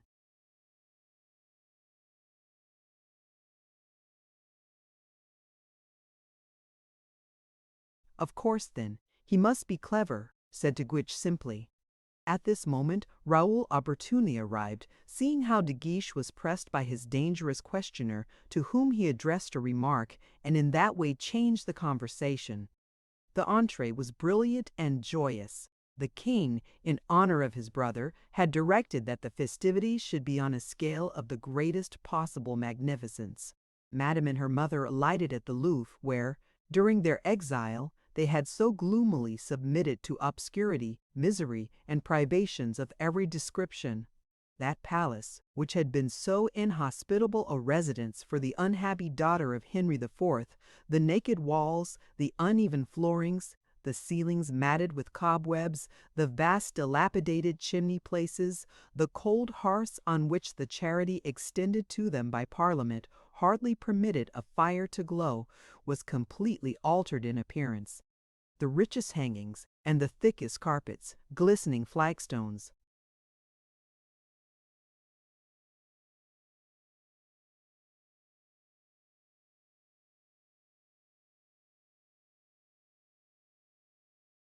and pictures, with their richly gilded frames, in every direction could be seen, candelabra, mirrors, and furniture and fittings of the most sumptuous character. In every direction, also, were guards of the proudest military bearing, with floating plumes, crowds of attendants and courtiers in the antechambers and upon the staircases. In the courtyards, where the grass had formerly been allowed to luxuriate, as if the ungrateful Mazarin had thought it a good idea to let the Parisians perceive that solitude and disorder were, with misery and despair, the fit accompaniments of fallen monarchy. The immense courtyards, formerly silent and desolate, were now thronged with courtiers whose horses were pacing and prancing to and fro. The carriages were filled with young and beautiful women who awaited the opportunity of saluting, as she passed, the daughter of that daughter of France who, during her widowhood and exile, had sometimes gone without wood for her fire and bread for her table, whom the meanest attendants at the chateau had treated with indifference and contempt. And so, madame,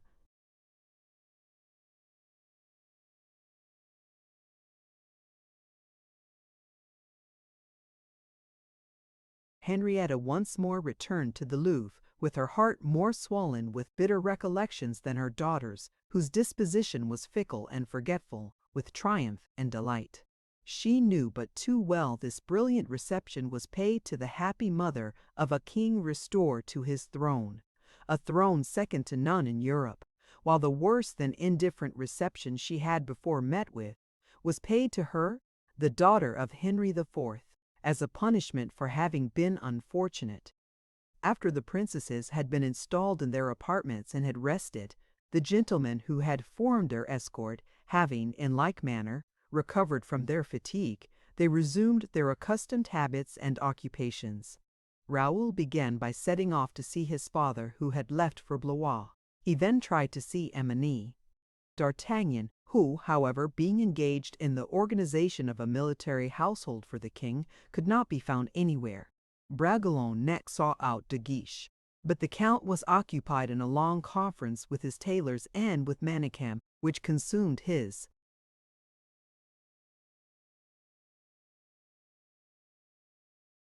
whole time. With the Duke of Buckingham he fared still worse, for the Duke was purchasing horses after horses, diamonds upon diamonds. He monopolized every embroiderer, jeweler, and tailor that Paris could boast of. Between De Guiche and himself a vigorous contest ensued, invariably a courteous one, in which, in order to ensure success, the Duke was ready to spend 1,000,000, while the Marechal de Gramont had only allowed his son 60,000 francs. So Buckingham laughed and spent his money. Guiche groaned in despair, and would have shown it more violently had it not been for the advice de Bragelonne gave him. 1,000,000, repeated De Guiche daily. I must submit. Why will not the Marechal advance me a portion of my patrimony? Because you would throw it away, said Raoul. What can that matter to him? If I am to die of it, I shall die of it, and then I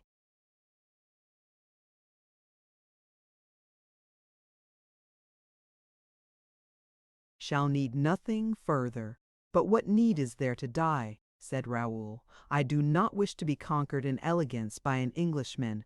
My dear Count, said Manicamp, Elegance is not a costly commodity, it is only a very difficult accomplishment. Yes, but difficult things cost a good deal of money, and I have only got 60,000 francs. A very embarrassing state of things, truly, said De Wardes. Even if you spent as much as Buckingham, there is only 940,000 francs difference. Where am I to find them?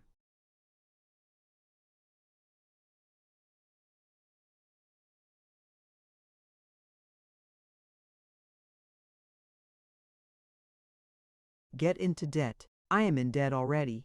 A greater reason for getting further. Advice like this resulted in De Guiche becoming excited to such an extent that he committed extravagances where Buckingham only incurred expenses. The rumor of this extravagant profuseness delighted the hearts of all the shopkeepers in Paris, from the hotel of the Duke of Buckingham to that of the Comte de Gramont. Nothing but miracles was attempted. While all this was going on, Madame was resting herself, and Bragelonne was engaged in writing to Mademoiselle de la Vallière. He had already dispatched 4 letters, and not an answer to any one of them had been received when, on the very morning fixed for the marriage ceremony, which was to take place in the chapel at the Palais Royal, Raoul, who was dressing, heard his valet announce M. Trableau de Malicorne.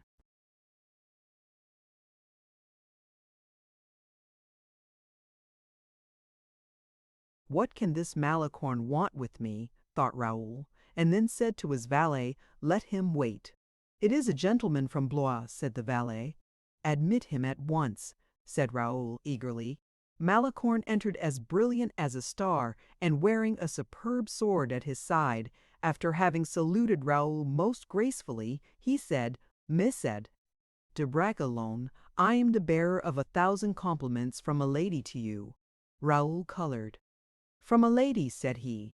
"From a lady of Blois." "Yes, monsieur, from Mademoiselle de Montalais." "Thank you, monsieur. I recollect you now," said Raoul. "And what does Mademoiselle de Montalais require of me?"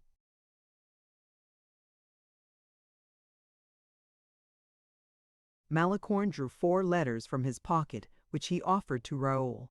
"My own letters, is it possible?" he said, turning pale. "My letters, and the seals unbroken. Monsieur, your letters did not find at Blois the person to whom they were addressed, and so they are now returned to you." "Mademoiselle de la Vallière has left Blois, then," exclaimed Raoul. "8 days ago. Where is she, then?" "In Paris. How was it known that these letters were from me?"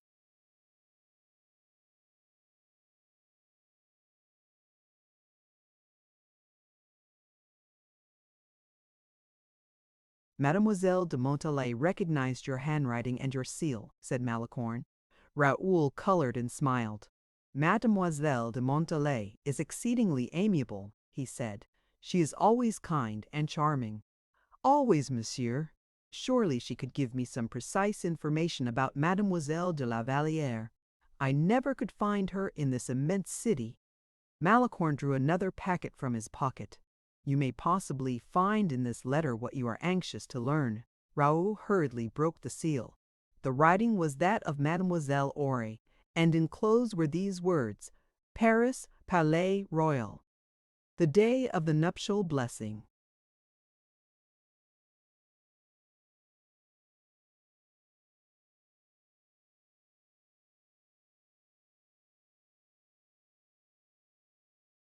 "What does this mean?" inquired Raoul of Malicorne. "You probably know." "I do, monsieur." "For pity's sake, tell me then." "Impossible, monsieur." "Why so?" "Because Mademoiselle Aure has forbidden me to do so." Raoul looked at his strange visitor and remained silent. "At least, tell me whether it is fortunate or unfortunate." "That you will see. You are very severe in your reservations."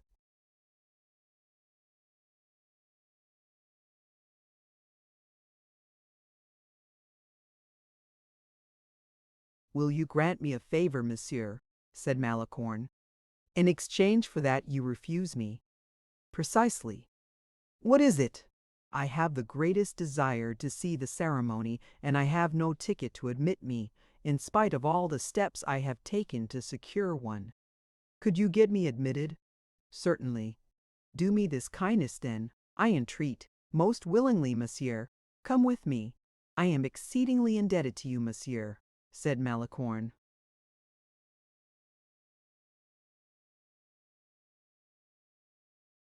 I thought you were a friend of Mende Manicamp. I am, monsieur.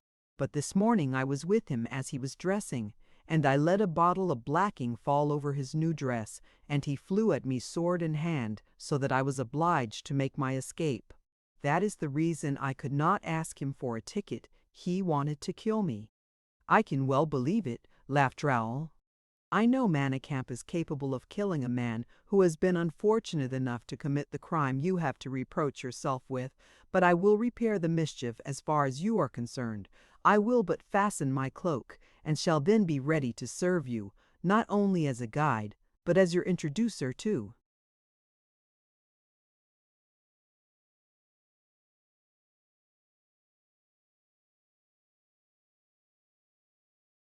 Chapter 89. A Surprise for Madame de Montalais. Madame's marriage was celebrated in the chapel of the Palais Royal in the presence of a crowd of courtiers who had been most scrupulously selected. However, notwithstanding the marked favor which an invitation indicated, Raoul, faithful to his promise to Malicorne, who was so anxious to witness the ceremony, obtained admission for him. After he had fulfilled this engagement, Raoul approached de Guiche, who, as if in contrast with his magnificent costume, exhibited a countenance so utterly dejected that the Duke of Buckingham was the only one present who could contend with him as far as pallor and discomfiture were concerned. "Take care, Count," said Raoul, approaching his friend and preparing to support him at the moment the Archbishop blessed the married couple. In fact, the Prince of Condé was attentively scrutinizing these two images of desolation, standing like caryatides on either side of the nave of the church. The Count, after that, kept a more careful watch over himself.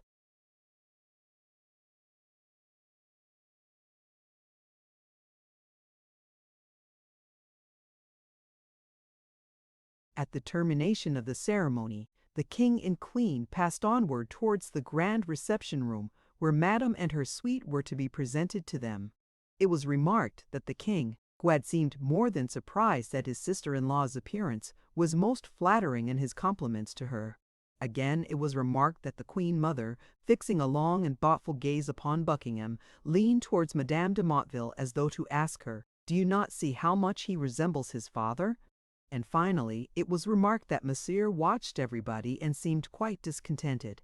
After the reception of the Princess and ambassadors, Monsieur solicited the King's permission to present to him, as well as to Madame, the persons belonging to their new household. "Are you aware, Vicomte," inquired the Prince de Condé of Raoul, "whether the household has been selected by a person of taste, and whether there are any faces worth looking at?"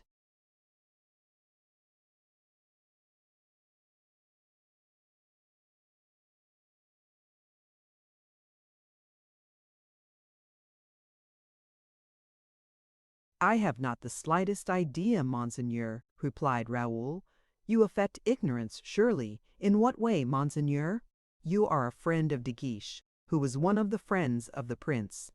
"That may be so, monseigneur.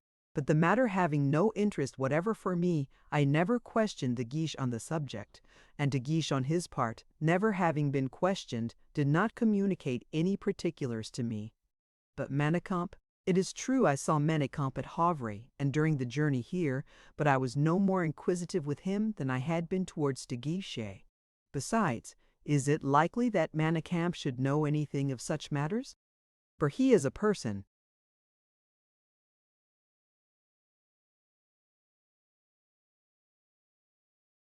of only secondary importance." "My dear Vicomte, do you not know better than that?" said the prince.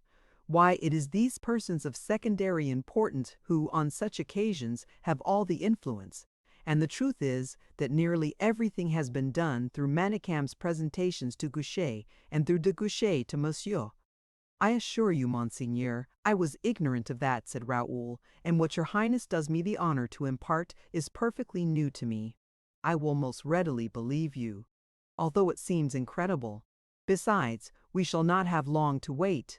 See, the flying squadron is advancing, as good Queen Catherine used to say. Ah, ah, what pretty faces! A bevy of young girls at this moment entered the salon, conducted by Madame de Nivelles, and to Manicamp's credit be it said, if indeed he had taken that part.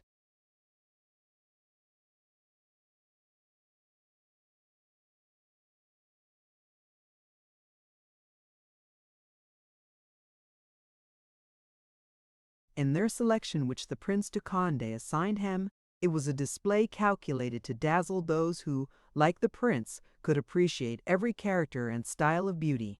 A young, fair-complexioned girl, from 20 to 21 years of age, and whose large blue eyes flashed, as she opened them, in the most dazzling manner, walked at the head of the band and was the first presented. Mademoiselle de Tonnay-Charente, said Madame de Nivelles to Monsieur, who, as he saluted his wife, repeated, Mademoiselle de Tonnay-Charente. Ah, ah, ah, said the Prince de Condé to Raoul. She is presentable enough. Yes, said Raoul, but has she not a somewhat haughty style? Bah! We know these airs very well, Vicomte.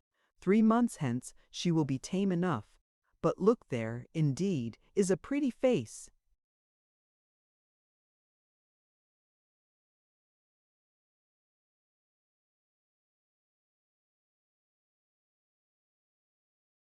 Yes, said Raoul, and one I am acquainted with. Mademoiselle Aurore de Montalais, said Madame de Nivelles. The name and Christian name were carefully repeated by Monsieur. Great heavens! Exclaimed Raoul, fixing his bewildered gaze upon the entrance doorway. What's the matter? Inquired the prince.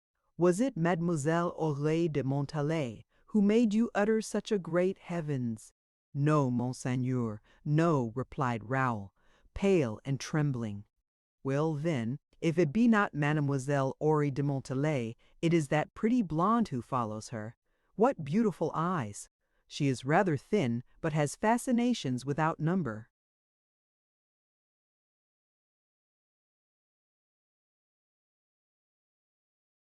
Mademoiselle de la Baume le Blanc de la Vallière, said Madame de Nivelles, and as this name resounded through his whole being, a cloud seemed to rise from his breast to his eyes, so that he neither saw nor heard anything more, and the prince, finding him nothing more than a mere echo which remained silent under his railleries, moved forward to inspect somewhat closer the beautiful girls whom his first glance had already particularized. Louise here, Louise a maid of honor to Madame, murmured Raoul, and his eyes, which did not suffice to satisfy his reason, wandered from Louise to Montalais. The latter had already emancipated herself from her assumed timidity, which she only needed for the presentation and for her reverences.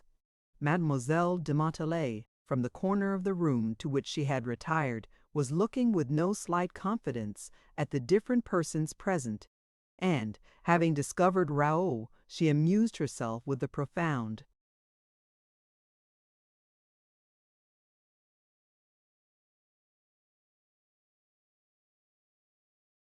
astonishment which her own and her friend's presence there caused the unhappy lover.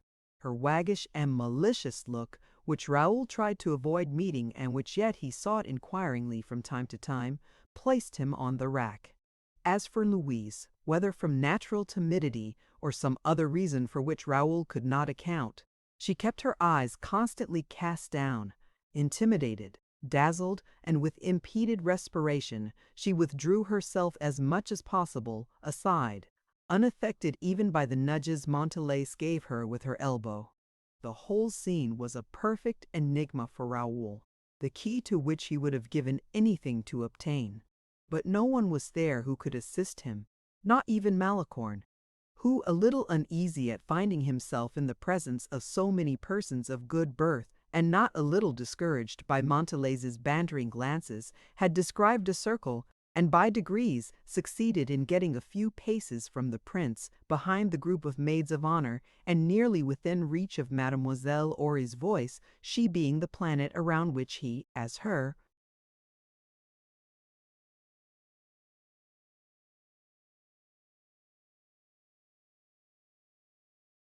attendant satellite, seemed constrained to gravitate.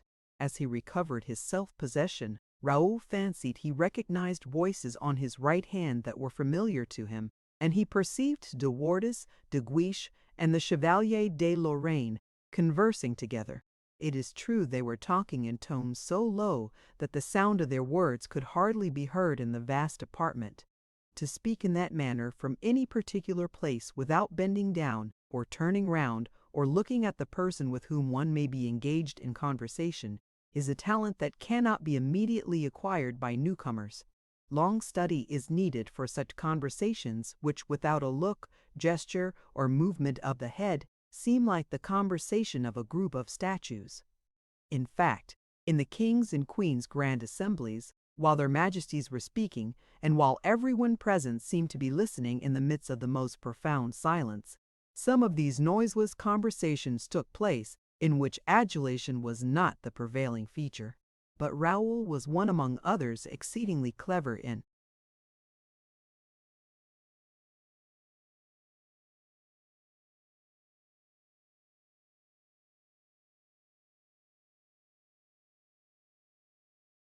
This art, so much a matter of etiquette that from the movement of the lips he was often able to guess the sense of the words. "Who is that Montalais?" inquired De Wardes. "And that La Valliere? What country town have we had sent here?" "Montalais," said the Chevalier. "Oh, I know her. She's a good sort of a girl whom we shall find amusing enough. La Valliere is a charming girl, slightly lame." "Ah, bah!" said De Wardes. "Do not be absurd, De Wardes. There are some very characteristic and ingenious Latin axioms about lame ladies." "Gentlemen, gentlemen," said De Guiche, looking at Raoul with uneasiness, "be a little careful, I entreat you."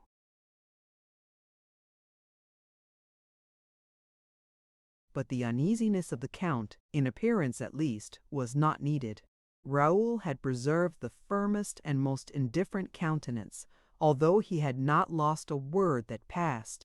He seemed to keep an account of the insolence and license of the two speakers in order to settle matters with them at the earliest opportunity. De Wardes seemed to guess what was passing in his mind and continued, "Who are these young ladies' lovers? Montalais's lover?" said the Chevalier.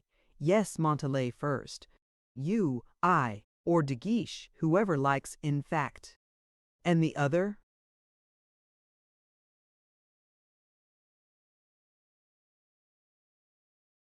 "Mademoiselle de la Valliere? Yes." "Take care, gentlemen," exclaimed De Guiche, anxious to put a stop to De Wardes's reply. "Take care, madame is listening to us."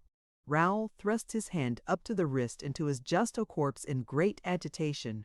But the very malignity which he saw was excited against these poor girls made him take a serious resolution. "Poor Louise," he thought, "has come here only with an honorable object in view and under honorable protection. And I must learn what that object is which she has in view, and who it is that protects her." And following Malicorne's maneuver, he made his way toward the group of the maids of honor. The presentations were soon over. The king, who had then nothing but look at and admire Madame, shortly afterwards left the reception room accompanied by the two queens. The Chevalier de Lorraine resumed his.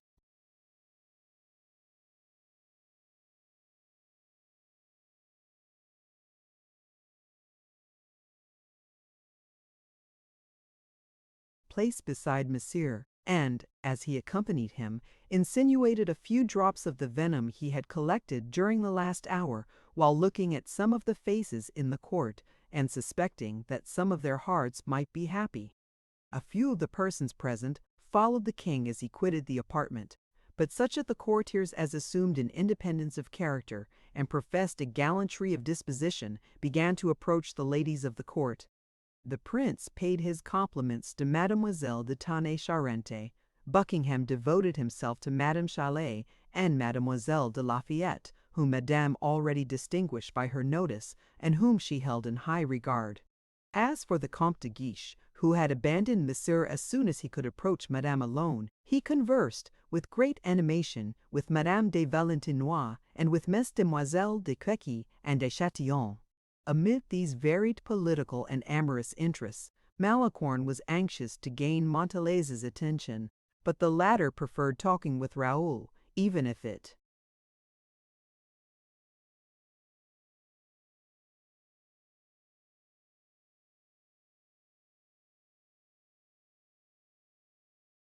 were only to amuse herself with his innumerable questions and his astonishment. Raoul had gone direct to Mademoiselle de la Vallière, and had saluted her with the profoundest respect, at which Louise blushed and could not say a word.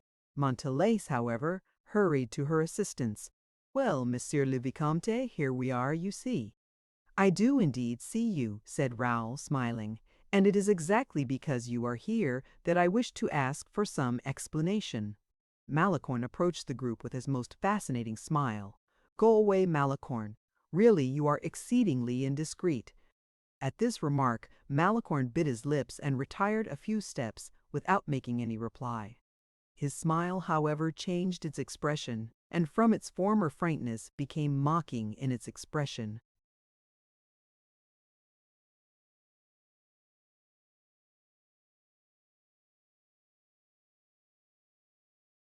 "You wished for an explanation, Miaourou?" inquired Montalais. "It is surely worth one, I think. Mademoiselle de la Vallière, a maid of honor to Madame." "Why should not she be a maid of honor as well as myself?" inquired Montalais. "Pray accept my compliments, young ladies," said Raoul, who fancied he perceived they were not disposed to answer him in a direct manner.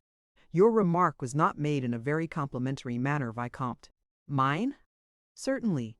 I appeal to Louise. M. de Bragelonne probably thinks the position is above my condition," said Louise, hesitatingly.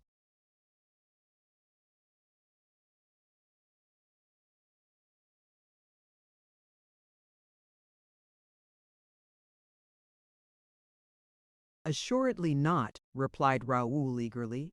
"You know very well that such is not my feeling. Were you called upon to occupy a queen's throne, I should not be surprised. How much greater reason, then, such a position as this?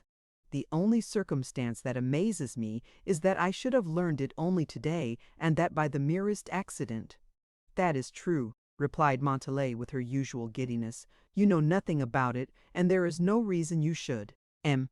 de Bragelonne had written several letters to you, but your mother was the only person who remained behind at Blois, and it was necessary to prevent these letters falling into her hands.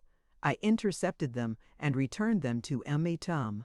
Raoul, so that he believed you were still at Blois while you were here in Paris, and had no idea whatever, indeed, how high you had risen in rank. Did you not inform M. Knight, Raoul, as I begged you to do?"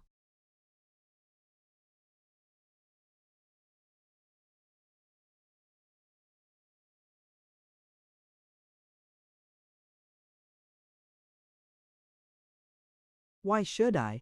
To give him an opportunity or making some of his severe remarks and moral reflections, and to undo what we had so much trouble in effecting? Certainly not." "Am I so very severe, then?" said Raoul inquiringly. "Besides," said Montalais, "it is sufficient to say that it suited me. I was about setting off for Paris. You were away. Louise was weeping her eyes out. Interpret that as you please. I begged a friend, a protector of mine, who had obtained the appointment for me, to solicit one for Louise. The appointment arrived. Louise left in order to get her costume prepared, as I had my own ready. I remained behind. I received your letters and returned them to you, adding a few words, promising you a surprise. Your surprise is before you, monsieur, and seems to be a fair one enough. You have nothing more to ask. Come, Mim. Malicorne, it is now time to leave these young people together. They have many things to talk about."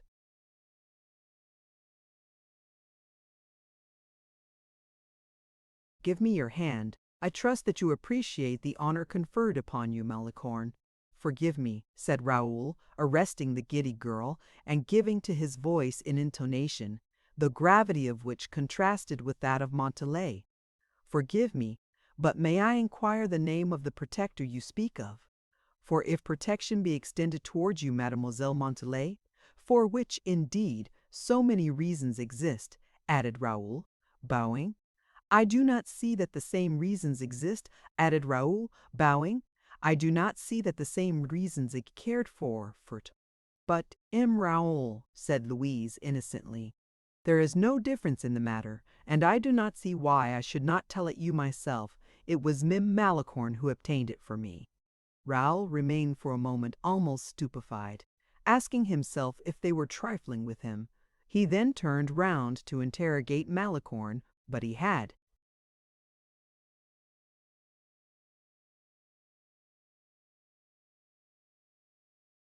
been hurried away by Montalais, and was already at some distance from them. Mademoiselle de la Vallière attempted to follow her friend, but Raoul, with gentle authority, detained her.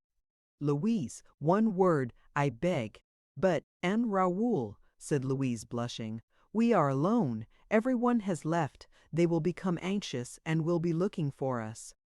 Fear nothing, said the young man, smiling.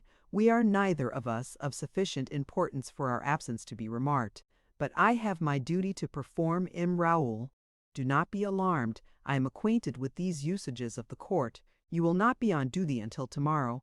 A few minutes are at your disposal, which will enable you to give me the information I am about to have the honor to ask you.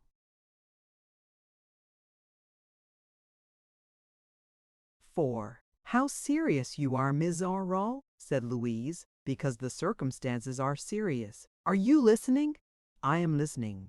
I would only repeat, monsieur, that we are quite alone. You are right, said Raoul, and offering her his hand, he led the young girl into the gallery adjoining the reception room, the windows of which looked out upon the courtyard. Everyone hurried towards the middle window, which had a balcony outside from which all the details of the slow and formal preparations for departure could be seen.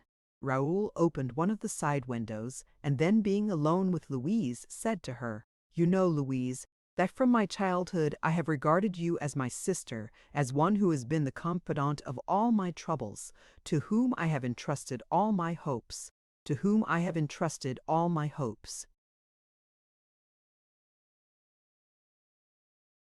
Yes, me, Raoul, she answered softly. Yes, me, Raoul, I know that. You used, on your side, to show the same friendship towards me, and had the same confidence in me. Why have you not, on this occasion, been my friend? Why have you shown suspicion of me? Mademoiselle de la Vallière did not answer. I fondly thought you loved me, said Raoul, whose voice became more and more agitated. I fondly thought you consented to all the plans we had, together, laid down for our own happiness at the time when we wandered up and down the walks of Courcheverny, under the avenue of poplar trees leading to Blois. You do not answer me, Louise. Is it possible, he inquired, breathing with difficulty, that you no longer love me? I did not say so, replied Louise softly. Oh, tell me the truth, I implore you. All my hopes in life are centered in you. I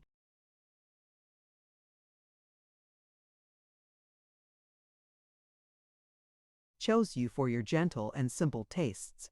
Do not suffer yourself to be dazzled, Louise, now that you are in the midst of a court where all that is pure too soon becomes corrupt, where all that is young too soon grows old. Louise, close your ears so as not to hear what may be said. Shut your eyes so as not to see the examples before you. Shut your lips that you may not inhale the corrupting influences about you. Without falsehood or subterfuge, Louise, am I to believe what Mademoiselle de Montalais stated? Louise, did you come to Paris because I was no longer at Blois? La Vallière blushed and concealed her face in her hands. Yes, it was so then, exclaimed Raoul delightedly. That was, then, your reason for coming here. I love you as I never yet loved you. Thanks, Louise, for this devotion, but measures must be taken to place you beyond all insult, to shield you from every lure. Louise, a maid of honor in the court of a young princess in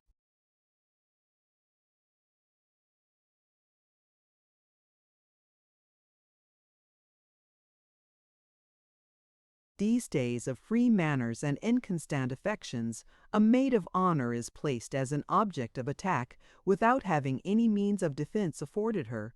This state of things cannot continue. You must be married in order to be respected. Married? Yes, here is my hand, Louise. Will you place yours within it? But your father? My father leaves me perfectly free. Yet, I understand your scruples, Louise. I will consult my father. Reflect, Raoul. Wait.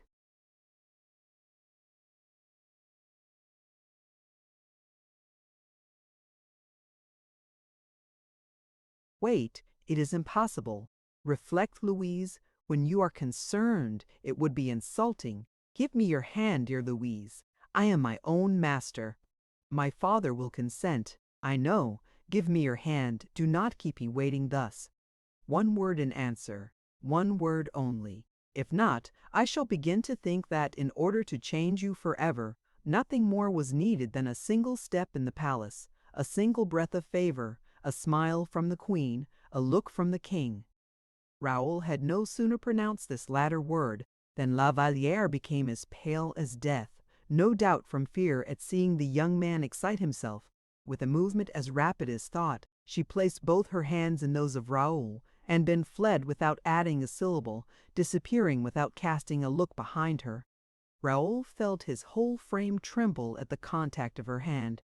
He received the compact as a solemn bargain wrung by affection from her childlike timidity.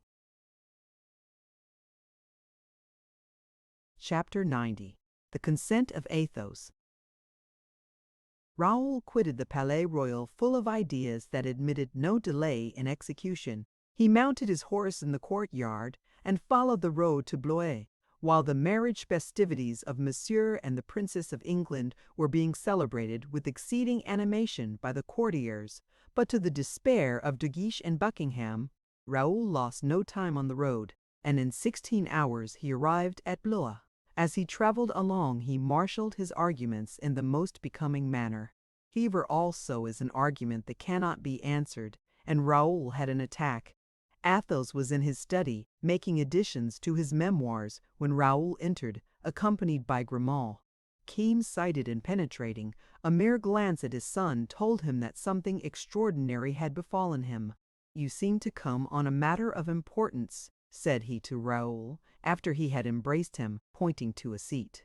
"Yes, monsieur," replied the young man, "and I entreat you to give me the same."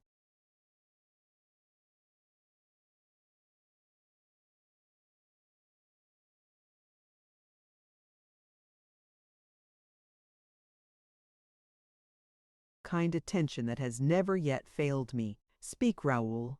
I present the case to you, monsieur, free from all preface, for that would be unworthy of you. Mademoiselle de la Valliere is in Paris as one of Madame's maids of honor. I have pondered deeply on the matter. I love Mademoiselle de la Valliere above everything, and it is not proper to leave her in a position where her reputation, her virtue even, may be assailed. It is my wish, therefore, to marry her, monsieur, and I have come to solicit your consent to my marriage."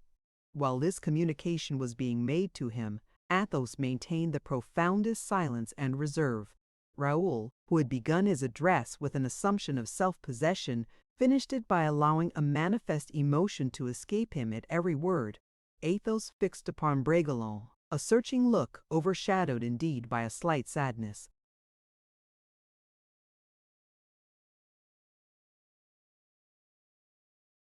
"You have reflected well upon it?" he inquired.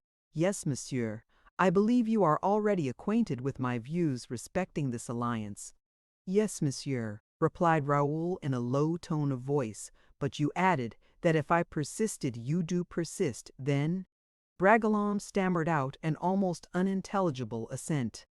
"Your passion," continued Athos tranquilly, "must indeed be very great, since, notwithstanding my dislike to this union, you persist in wishing it." Raoul passed his trembling hand across his forehead to remove the perspiration that collected there. Athos looked at him, and his heart was touched by pity. He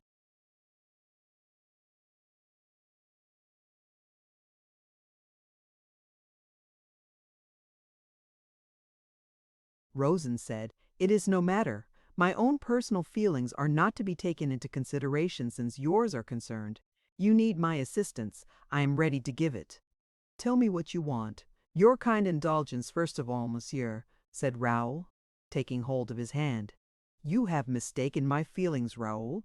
I have more than mere indulgence for you in my heart. Raoul kissed as devotedly as a lover could have done the hand he held in his own. Come, come, said Athos. I am quite ready. What do you wish me to sign?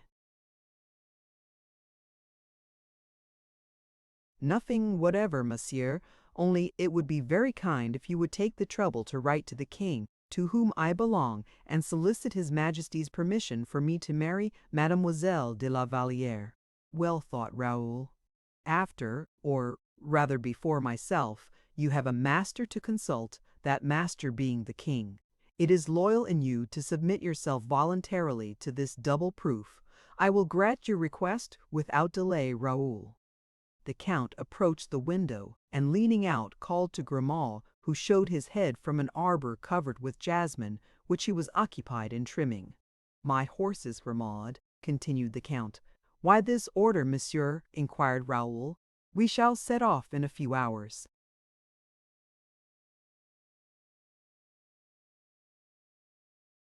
Whither? For Paris. Paris, monsieur? Is not the king at Paris? Certainly. Well, ought we not to go there? Yes, monsieur, said Raoul, almost alarmed by this kind condescension. I do not ask you to put yourself to such inconvenience. In a letter merely, you mistake my position, Raoul. It is not respectful that a simple gentleman, such as I am, should write to his sovereign. I wish to speak, I ought to speak, to the king, and I will do so. We will go together, Raoul. You overpower me with your kindness, monsieur. How do you think His Majesty is affected? Towards me, monsieur? Yes, excellently well disposed. You know that to be so. Continued the count. The king has himself told me so. On what occasion? Upon the recommendation of M. d'Artagnan, I believe, and on account of an affair in the Place de Grève, when I had the honor to draw my sword in the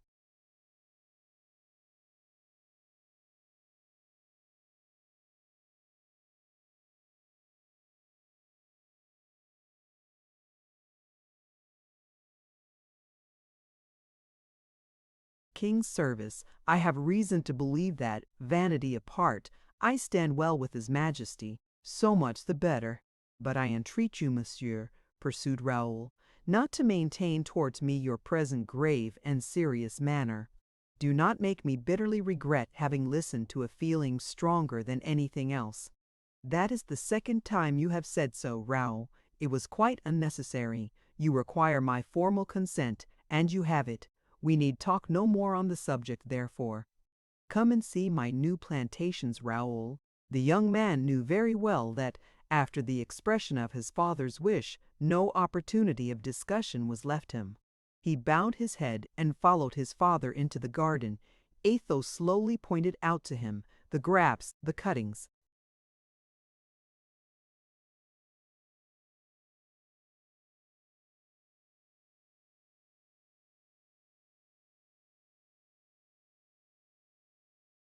And the avenues he was planting. This perfect repose of manner disconcerted Raoul extremely. The affection with which his own heart was filled seemed so great that the whole world could hardly contain it. How then could his father's heart remain void and closed to its influence? Bragelonne, therefore, collecting all his courage, suddenly exclaimed, "It is impossible, monsieur. You can have any reason to reject Mademoiselle de la Vallière. In heaven's name, she is so good, so gentle and pure, that your mind, so perfect in its penetration, ought to appreciate her accordingly. Does any secret repugnance, or any hereditary dislike, exist between you and her family? Look, Raoul, at that beautiful lily of the valley," said Athos. "Observe how the shade and the damp situation suit it, particularly the shadow which that sycamore tree casts over it, so that the warmth and not the blazing heat of the sun filters through its leaves."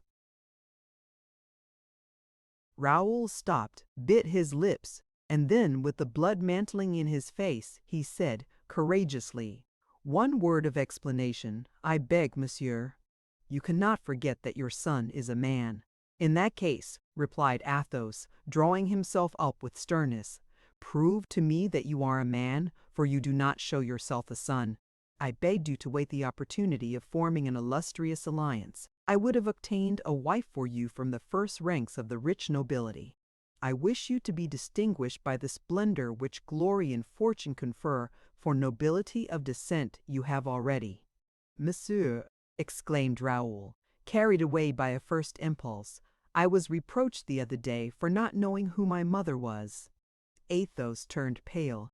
Then, knitting his brows like the greatest of all the heathen deities, I am waiting to learn the reply you made, he demanded in an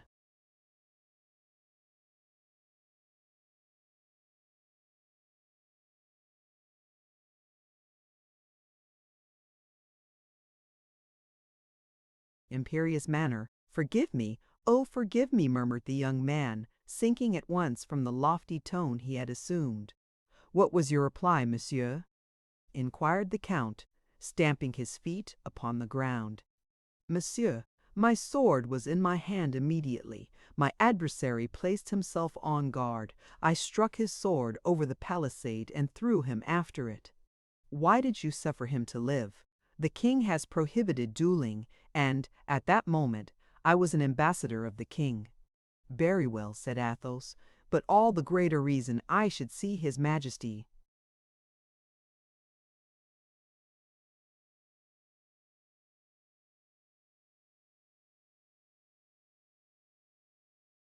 What do you intend to ask him? Authority to draw my sword against the man who has inflicted this injury upon me. If I did not act as I ought to have done, I beg you to forgive me. Did I reproach you, Raoul? Still, the permission you are going to ask from the king? I will implore his majesty to sign your marriage contract, but on one condition. Are conditions necessary with me, monsieur? Command, and you shall be obeyed. On one condition, I repeat, continued Athos, that you tell me the name of the man who spoke of your mother in that way. What need is there that you should know his name? The offense was directed against myself, and the permission once obtained from his majesty to revenge it is my affair. Tell me his name, monsieur. I will not allow you to expose yourself. Do you take me for a Don Diego? His name, I say. You insist upon it. I demand it. The Vicomte de Wardes.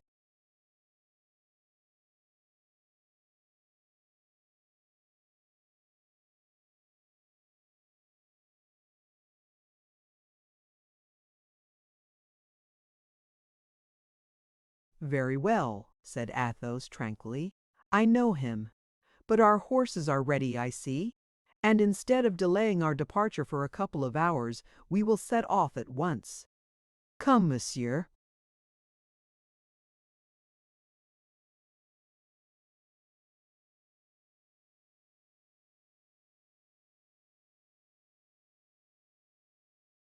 Chapter 91. Monsieur becomes jealous of the Duke of Buckingham.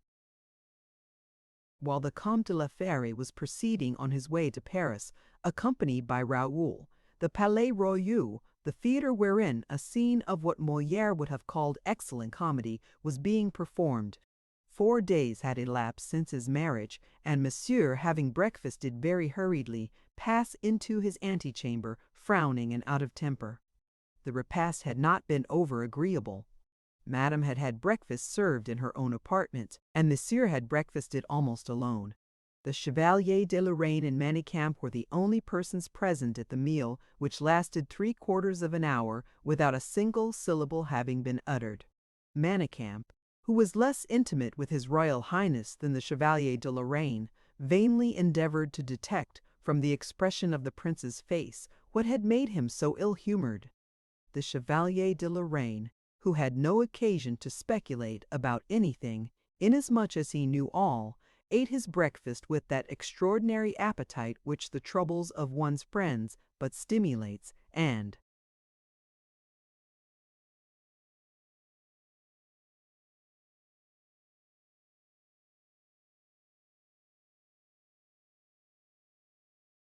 enjoyed at the same time both Monsieur's ill humor and the vexation of Manicamp. He seemed delighted, while he went on eating, to detain the prince, who was very impatient to move, still at table. Monsieur at times repented the ascendancy which he had permitted the Chevalier de Lorraine to acquire over him, and which exempted the latter from any observance of etiquette towards him. Monsieur was now in one of those moods, but he dreaded as much as he liked the Chevalier, and contented himself with nursing his anger without betraying it. Every now and then Monsieur raised his eyes to the ceiling, then lowered them towards the slices of pate which the Chevalier was attacking, and finally, not caring to betray his resentment, he gesticulated in a manner which Harlequin might have envied. At last, however, Monsieur could control himself no longer, and at the dessert, rising from the table in excessive wrath as we have related, he left the Chevalier de Lorraine to finish his breakfast as he pleased. Seeing Monsieur rise from the table, Manicamp, napkin in hand, rose also.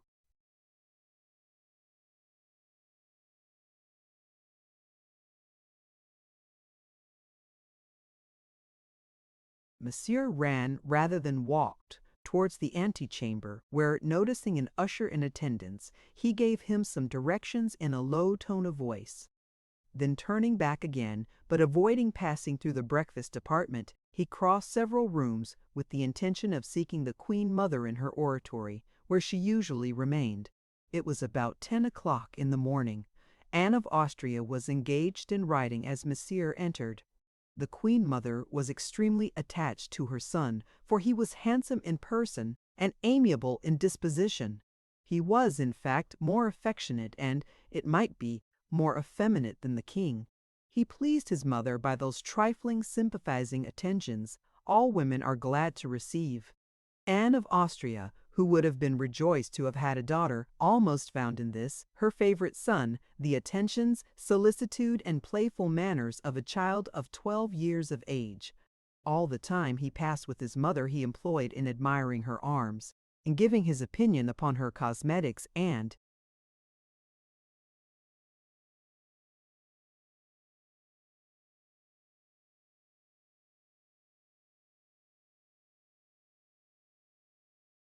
receipts for compounding essences, in which she was very particular, and then, too, he kissed her hands and cheeks in the most childlike and endearing manner, and had always some sweetmeats to offer her, or some new style of dress to recommend. Anne of Austria loved the king, or rather the regal power in her eldest son, Louis XIV, represented legitimacy by right divine. With the king her character was that of the Queen Mother, with Philip she was simply the mother. The latter knew that, of all places of refuge, a mother's heart is the most compassionate and surest. When quite a child he always fled there for refuge when he and his brother quarreled, often after having struck him, which constituted the crime of high treason on his part, after certain engagements with hands and nails, in which the king and his rebellious subject indulged in their night-dresses, respecting the right to a disputed bed, having their servant Laporte as umpire. Philip, conqueror, but terrified at victory, used to flee to his mother to obtain reinforcements from her, or at least the assurance of forgiveness which,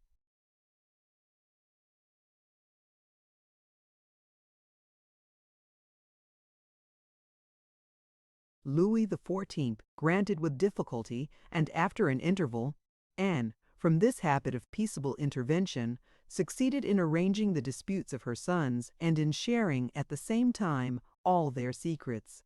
The king, somewhat jealous of that maternal solicitude which was bestowed particularly upon his brother, felt disposed to show towards Anne of Austria more submission and attachment than his character really dictated. Anne of Austria had adopted this line of conduct especially towards the young queen. In this manner she ruled with almost despotic sway over the royal household, and she was already preparing her batteries to govern with the same absolute authority the household of her second son. Anne experienced almost a feeling of pride whenever she saw anyone enter her apartment with woebegone looks, pale cheeks, or red eyes, gathering from appearances that assistance was required either by the weakest or the most rebellious. She was writing, we have said, when Monsieur entered her oratory, not with red eyes or pale cheeks, but restless, out of temper, and annoyed. With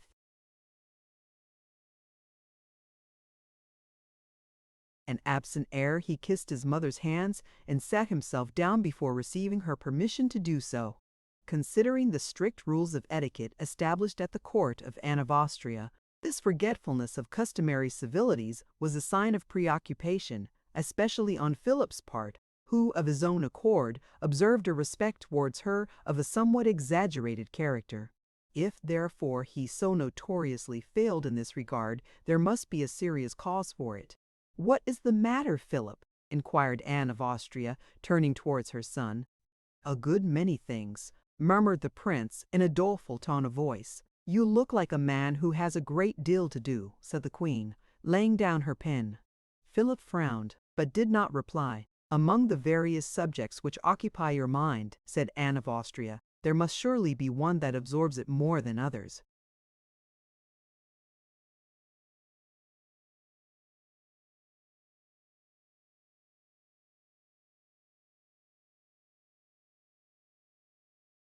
"One indeed has occupied me more than any other." "Well, what is it? I am listening." Philip opened his mouth as if to express all the troubles his mind was filled with, and which he seemed to be waiting only for an opportunity of declaring. But he suddenly became silent, and a sigh alone expressed all that his heart was overflowing with.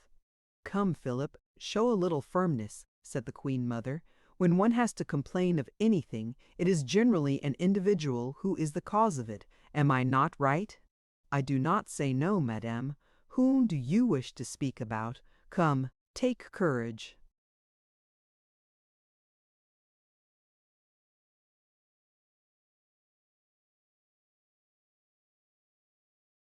"In fact, madame, what I might possibly have to say must be kept a profound secret, for when a lady is in the case—" "Ah, you are speaking of madame, then?"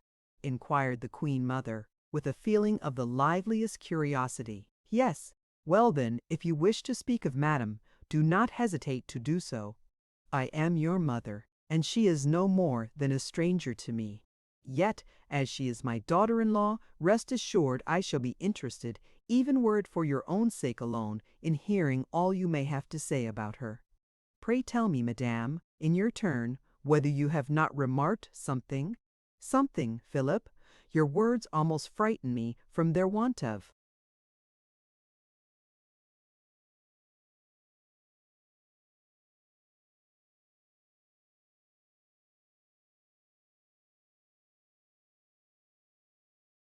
"Meaning, what do you mean by something? Madame is pretty, certainly, no doubt of it, yet not altogether beautiful." "No, but as she grows older, she will probably become strikingly beautiful. You must have remarked the change which a few years have already made in her. Her beauty will improve more and more. She is now only 16 years of age. At 15 I was, myself, very thin, but even as she is at present, Madame is very pretty, and consequently others have remarked it. Undoubtedly, for a woman of ordinary rank is noticed, and with still greater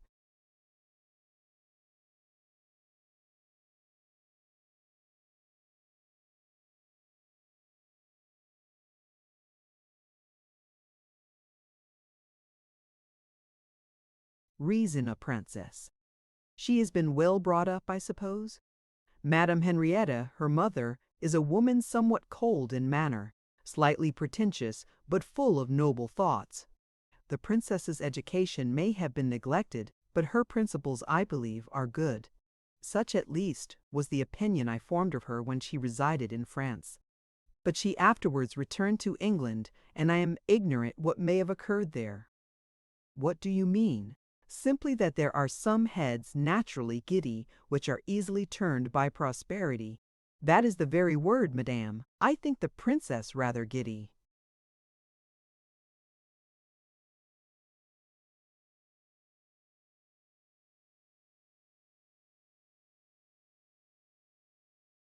"We must not exaggerate, Philip. She is clever and witty, and has a certain amount of coquetry, very natural in a young woman, but this defect in persons of high rank and position is a great advantage at a court. A princess who is tinged with coquetry usually forms a brilliant court around her. Her smile stimulates luxury, arouses wit, and even courage. The nobles, too, fight better for a prince whose wife is beautiful.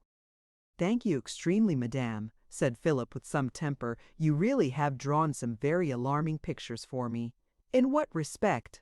asked the queen with pretended simplicity. "You know, madam," said Philip dolefully, "whether I had or had not a very great dislike to getting married. Now, indeed, you alarm me. You have some serious cause of complaint against."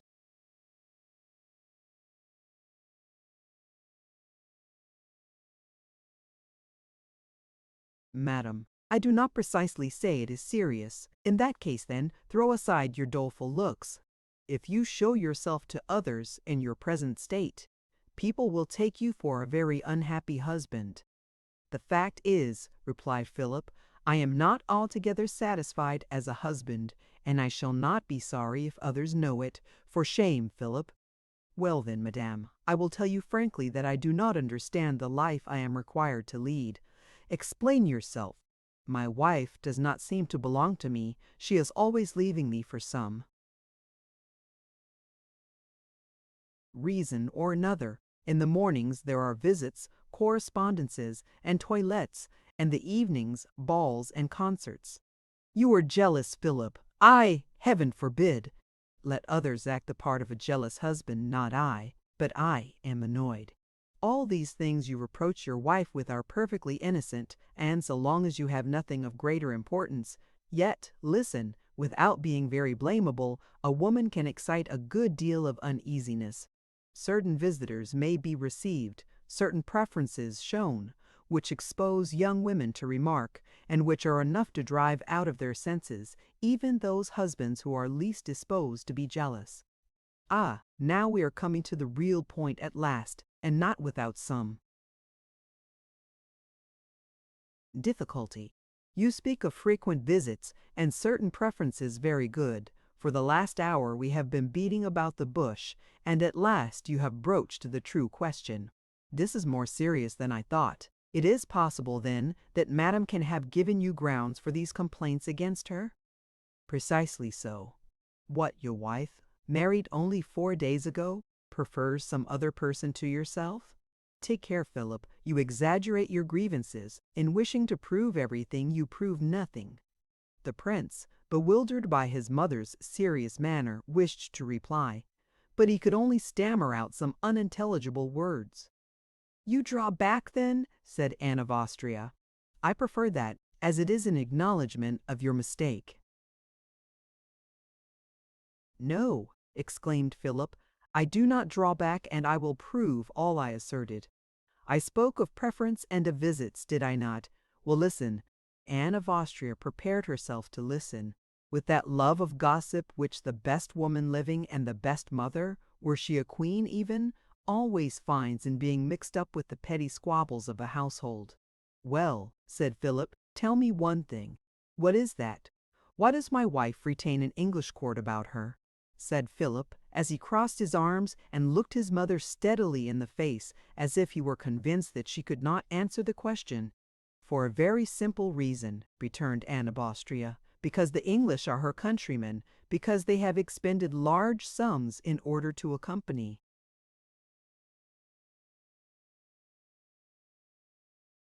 her to France, and because it will be hardly polite, not politic certainly, to dismiss abruptly those members of the English nobility who have not shrunk from any devotion or from any sacrifice."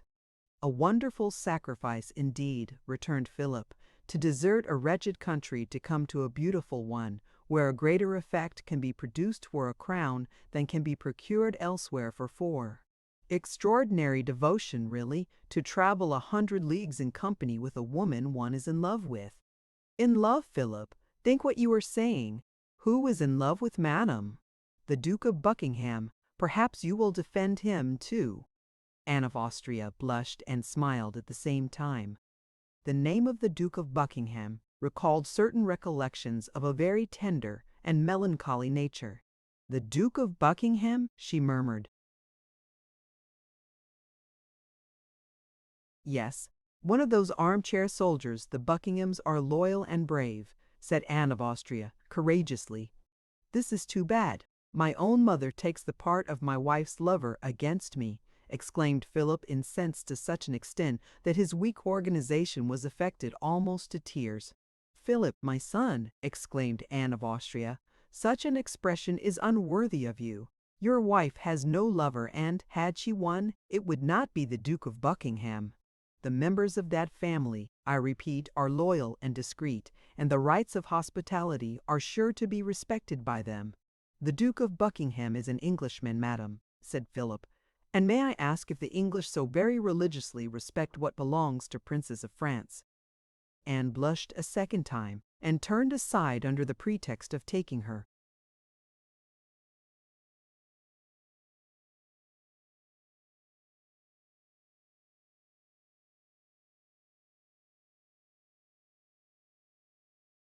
Pen from her desk again, but in reality to conceal her confusion from her son. Really, Philip, she said, you seem to discover expressions for the purpose of embarrassing me, and your anger blinds you while it alarms me. Reflect a little.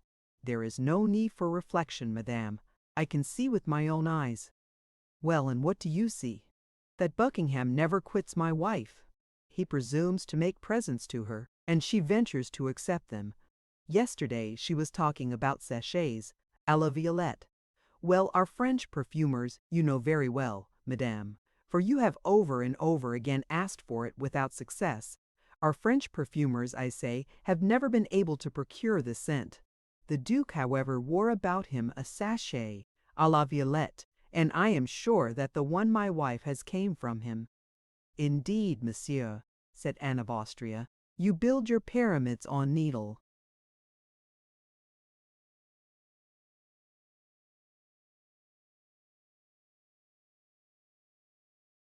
Points.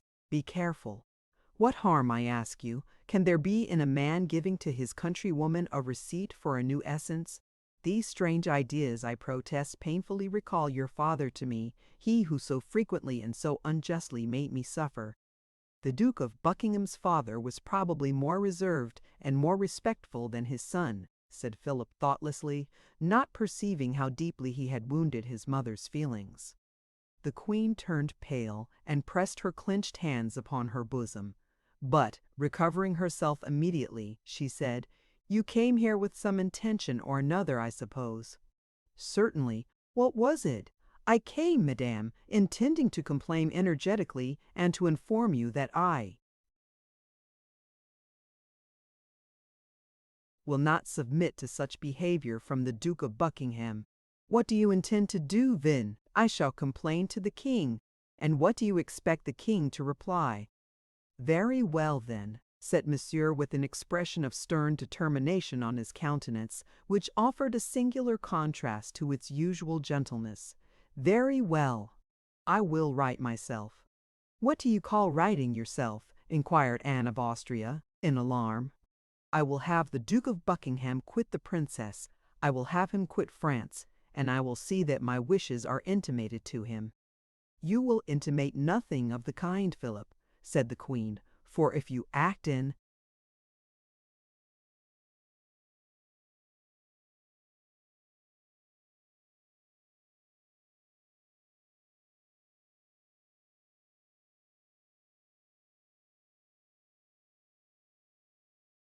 that manner and violate hospitality to that extent, I will invoke the severity of the king against you. Do you threaten me, madame?" exclaimed Philip, almost in tears. "Do you threaten me, in the midst of my complaints?" "I do not threaten you. I do but place an obstacle in the path of your hasty anger. I maintain that, to adopt towards the Duke of Buckingham, or any other Englishman, any rigorous measure, to take even a discourteous step towards him, would be to plunge France and England into the most disastrous disagreement. Can it be possible that a prince of the blood, the brother of the King of France, does not know how to hide an injury, even did it exist in reality, where political necessity requires it?" Philip made a movement. "Besides," continued the Queen, "the injury is neither true nor possible, and it is merely a matter of silly jealousy. Madam, I know what I know."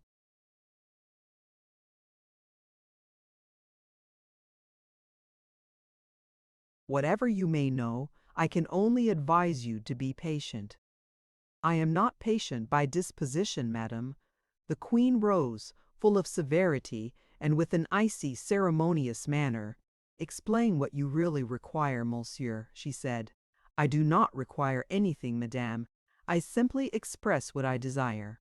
If the Duke of Buckingham does not, of his own accord, discontinue his visits to my apartments, I shall forbid him entrance." "That is a point you will refer to the king," said Anne of Austria, her heart swelling as she spoke, and her voice trembling with emotion. "But, madame," exclaimed Philip, striking his hands together, "act as my mother and not as the queen. Since I speak to you as a son, it is simply a matter of a few minutes' conversation between the Duke and myself."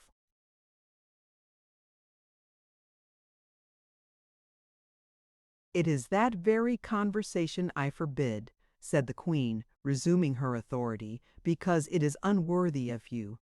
Be it so. I will not appear in the matter, but I shall intimate my will to madam." "Oh," said the queen mother, with a melancholy arising from reflection, "never tyrannize over a wife, never behave too haughtily or imperiously towards your own. A woman unwillingly convinced is unconvinced. What is to be done then? I will consult my friends about it. Yes, your double-dealing advisers, your Chevalier de Lorraine, your de Wardes. Entrust the conduct of this affair to me. You wish the Duke of Buckingham to leave, do you not?" "As soon as possible, madam." "Send the Duke to me, then. Smile upon your wife. Behave to her, to the king, to everyone as usual. But follow no advice but mine. Alas! I too well know what any household comes to that is troubled by advisers. You shall be obeyed, madame, and you will be satisfied at the result. Send the Duke to me." "That will not be difficult. Where do you suppose him to be?" "At my wife's door, whose levee he is probably awaiting." "Very well," said Anne of Austria, calmly. "Be good enough to tell the Duke that I shall be charmed if he will pay me a visit." Philip kissed his mother's hand and started off to find the Duke of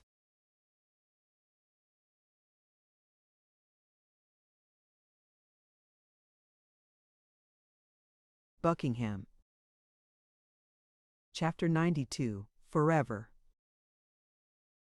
The Duke of Buckingham, obedient to the Queen Mother's invitation, presented himself in her apartments half an hour after the departure of the Duc d'Orléans. When his name was announced by the gentleman usher in attendance, the Queen, who was sitting with her elbow resting on a table and her head buried in her hands, rose, and smilingly received the graceful and respectful salutation which the Duke addressed to her. Anne of Austria was still beautiful. It is well known that at her then somewhat advanced age, her long auburn hair, perfectly formed hands, and bright ruby lips were still the admiration of all who saw her.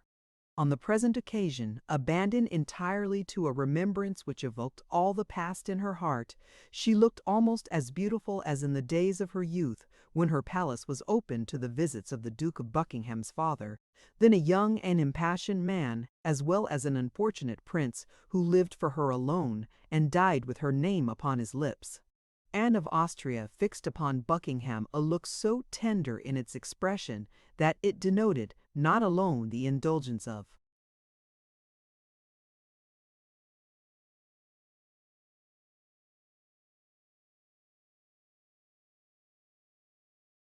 maternal affection, but a gentleness of expression like the coquetry of a woman who loves. "Your Majesty," said Buckingham, respectfully, "desired to speak to me." "Yes, Duke," said the Queen in English. "Will you be good enough to sit down?" The favor which Anne of Austria thus extended to the young man, and the welcome sound of the language of a country from which the Duke had been estranged since his stay in France, deeply affected him. He immediately conjectured that the Queen had a request to make of him. After having abandoned the first few moments to the irrepressible emotion she experienced, the Queen resumed the smiling air with which she had received him. "What do you think of France?" she said in French. "It is a lovely country, madam," replied the Duke.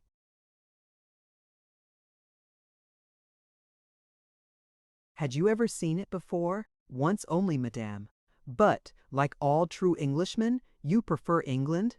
I prefer my own native land to France, replied the Duke. But if your Majesty were to ask me which of the two cities, London or Paris, I should prefer as a residence, I should be forced to answer Paris. Anne of Austria observed the ardent manner with which these words had been pronounced.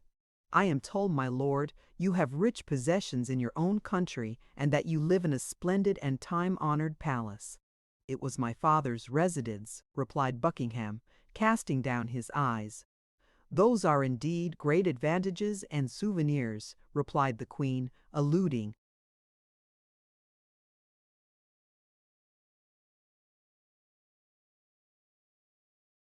in spite of herself, to recollections from which it is impossible voluntarily to detach oneself.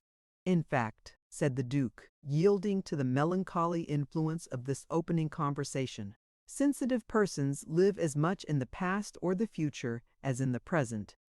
That is very true, said the Queen in a low tone of voice. It follows then, my lord, she added, that you, who are a man of feeling, will soon quit France in order to shut yourself up with your wealth and your relics of the past. Buckingham raised his head and said, I think not, madam. What do you mean? On the contrary, I think of leaving England in order to take up my residence in France.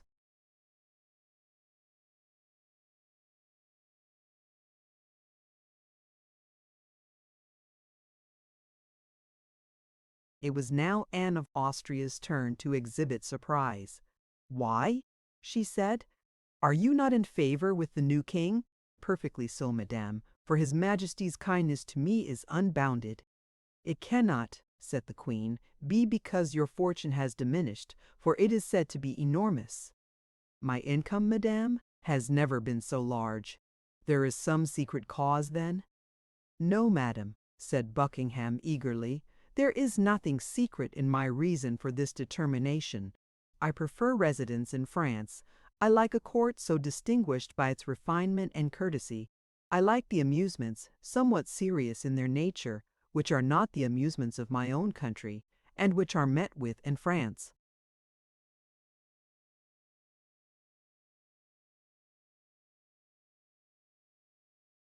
Anne of Austria smiled shrewdly. Amusements of a serious nature, she said. Has your Grace well reflected on their seriousness? The Duke hesitated. There is no amusement so serious, continued the Queen, as to prevent a man of your rank. Your Majesty seems to insist greatly on that point, interrupted the Duke. Do you think so, my lord? If you will forgive me for saying so, it is the second time you have vaunted the attractions of England at the expense of the delight which all experience who live in France. Anne of Austria approached the young man, and placing her beautiful hand upon his shoulder, which trembled at the touch, said, Believe me, monsieur, nothing can equal a residence in one's own native country. I have very frequently had occasion to regret Spain. I have lived long, my lord, very long for a woman, and I confess to you that not a year has passed I have not regretted Spain. Not 1 year, madame, said the young Duke coldly. Not one of those years when you reigned Queen of Beauty, as you still are indeed. A truce to flattery, Duke, for I am old enough to be your mother. She emphasized these latter words in a manner and with a gentleness which penetrated Buckingham's heart. Yes, she said, I am old enough to be your mother, and for this reason I will give you a word of advice. That advice being that I should return to London, he exclaimed. Yes, my lord. The Duke clasped his hands with a terrified gesture which could not fail of its effect upon the Queen, already disposed to softer feelings by the tenderness of her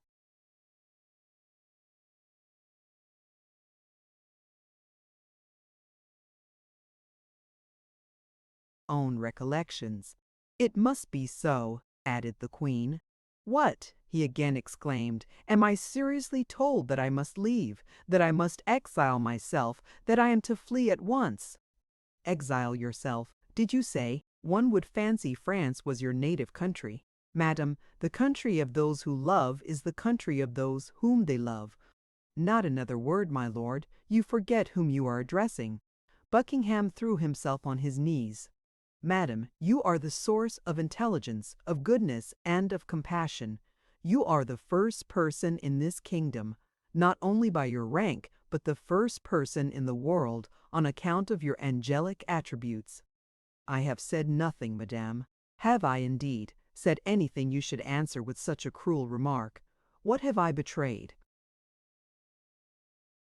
You have betrayed yourself, said the queen in a low tone of voice. I have said nothing. I know nothing. You forget you have spoken and thought in the presence of a woman, and besides, said the duke, no one knows you are listening to me. On the contrary, it is known you have all the defects and all the qualities of youth. I have been betrayed or denounced, then? By whom? By those who at Havre had, with infernal perspicacity, read my heart like an open book.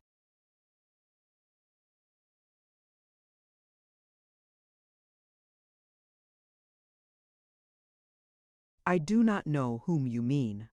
M. de Bragelonne, for instance.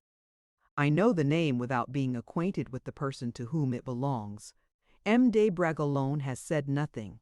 Who can it be, then? If anyone, madam, had had the boldness to notice in me that which I do not myself wish to behold, what would you do, Duke?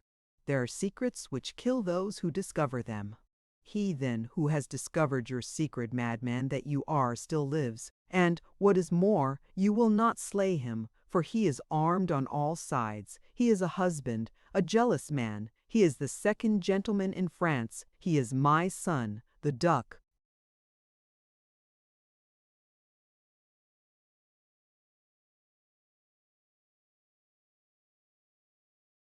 d'Orléans. The Duke turned pale as death. You are very cruel, madame, he said. You see, Buckingham, said Anne of Austria sadly, how you pass from one extreme to another and fight with shadows when it would seem so easy to remain at peace with yourself. If we fight, madame, we die on the field of battle, replied the young man gently, abandoning himself to the most gloomy depression. Anne ran towards him and took him by the hand. Villiers, she said in English, with the vehemence of tone which nothing could resist, what is it you ask?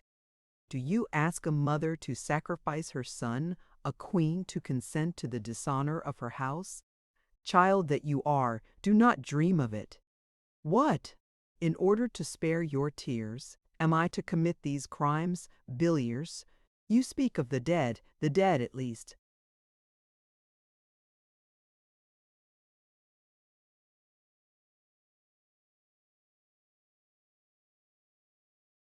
Were full of respect and submission. They resigned themselves to an order of exile. They carried their despair away with them in their hearts, like a priceless possession, because the despair was caused by the woman they loved, and because death, thus deceptive, was like a gift or a favor conferred upon them. Buckingham rose, his features distorted, and his hands pressed against his heart. You are right, madame, he said. But those of whom you speak had received their order of exile from the lips of the one whom they loved. They were not driven away. They were entreated to leave, and were not laughed at. No, murmured Anne of Austria, they were not forgotten. But who says you are driven away, or that you are exiled? Who says that your devotion will not be remembered? I do not speak on anyone's behalf but my own when I tell you to leave. Do me this kindness, grant me this favor. Let me, for this also, be indebted to one of your name.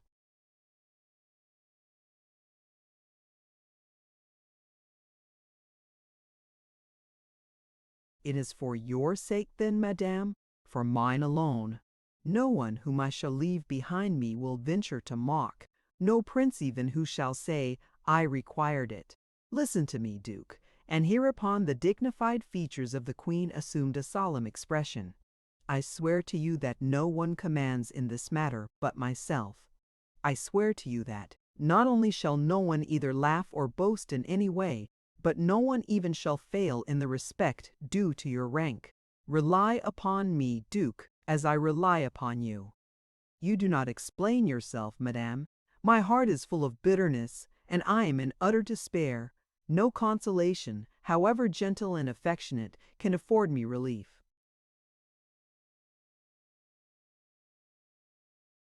Do you remember your mother, Duke? Replied the Queen with a winning smile. Very slightly, madam. Yet I remember how she used to cover me with her caresses and her tears whenever I wept. Villiers, murmured the Queen, passing her arm round the young man's neck, look upon me as your mother, and believe that no one shall ever make my son weep. I thank you, madam, said the young man, affected and almost suffocated by his emotion. I feel there is indeed still room in my heart for a gentler and nobler sentiment than love. The Queen Mother looked at him and pressed his hand. Go, she said. When must I leave? Command me.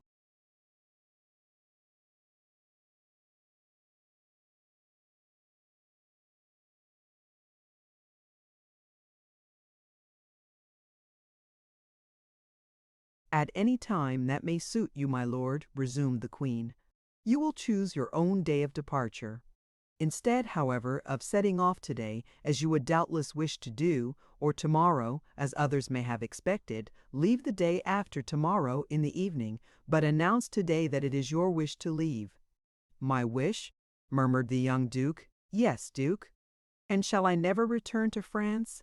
Anne of Austria reflected for a moment, seemingly absorbed in sad and serious thought. It would be a consolation for me, she said, if you were to return on the day when I shall be carried to my final resting place at St. Denis beside the king, my husband.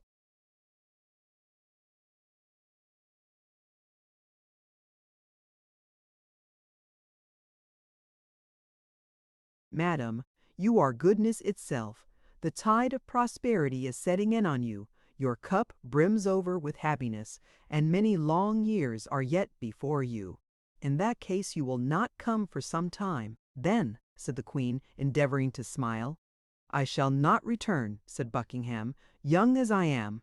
Death does not reckon by years. It is impartial. Some die young, some reach old age. I will not harbor any sorrowful ideas, Duke. Let me comfort you. Return in 2 years. I perceive from your face that the very idea which saddens you so much now will have disappeared before 6 months have passed, and will be not only dead, but forgotten in the period of absence I have assigned you. I think you judged me better a little while ago, madame, replied the young man, when you said that time is powerless against members of the family of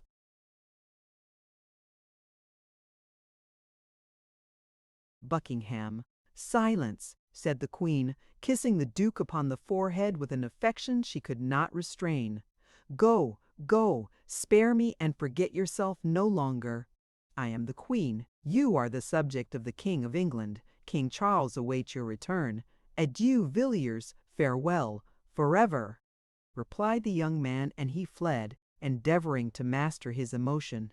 Anne leaned her head upon her hands, and then looking at herself in the glass, murmured, It has been truly said that a woman who has truly loved is always young, and that the bloom of 20 years ever lies concealed in some secret cloister of the heart.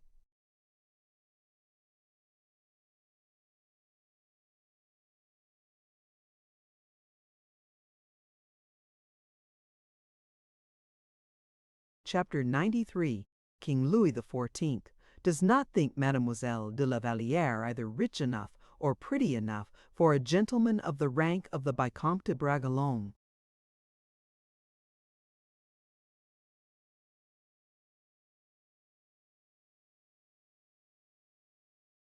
Raoul and the Comte de la Fère reached Paris the evening of the same day on which Buckingham had held the conversation with the Queen Mother. The Count had scarcely arrived when, through Raoul, he solicited an audience of the king. His Majesty had passed a portion of the morning in looking over, with Madame and the ladies of the court, various goods of Lyon's manufacture, of which he had made his sister-in-law a present.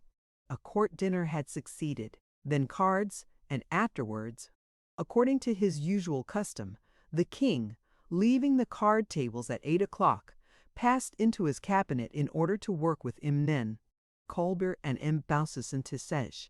Raoul entered the antechamber at the very moment the two ministers quitted it, and the king, perceiving him through the half-closed door, said, "What do you want, Mes?" "De Bragelonne?"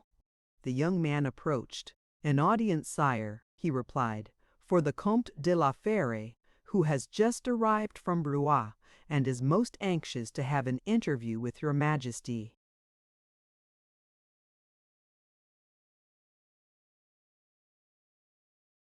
"I have an hour to spare between cards and supper," said the king. "Is the Comte de la Fère at hand? He is below, and awaits your Majesty's permission." "Let him come up at once," said the king, and 5 minutes afterwards Athos entered the presence of Louis XIV. He was received by the king with that gracious kindness of manner which Louis, with a tact beyond his years, reserved for the purpose of gaining those who were not to be conquered by ordinary favors. "Let me hope, Comte," said the king, "that you have come to ask me for something." "I will not conceal from your Majesty," replied the Comte, "that I am indeed come for that purpose." "That is well," said the king, joyously.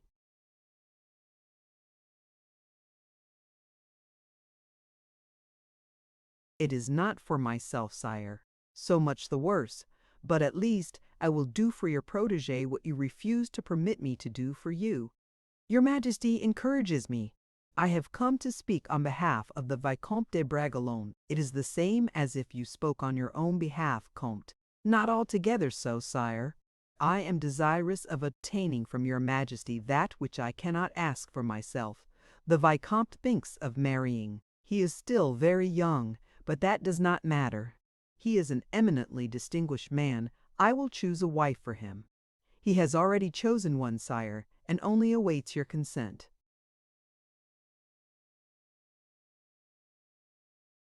"It is only a question, then, of signing the marriage contract?" Athos bowed. "Has he chosen a wife whose fortune and position accord with your own anticipations?" Athos hesitated for a moment. "His affianced wife is of good birth, but has no fortune." "That is a misfortune we can remedy." "You overwhelm me with gratitude, sire, but your Majesty will permit me to offer a remark?" "Do so, Comte." "Your Majesty seems to intimate an intention of giving a marriage portion to this young lady."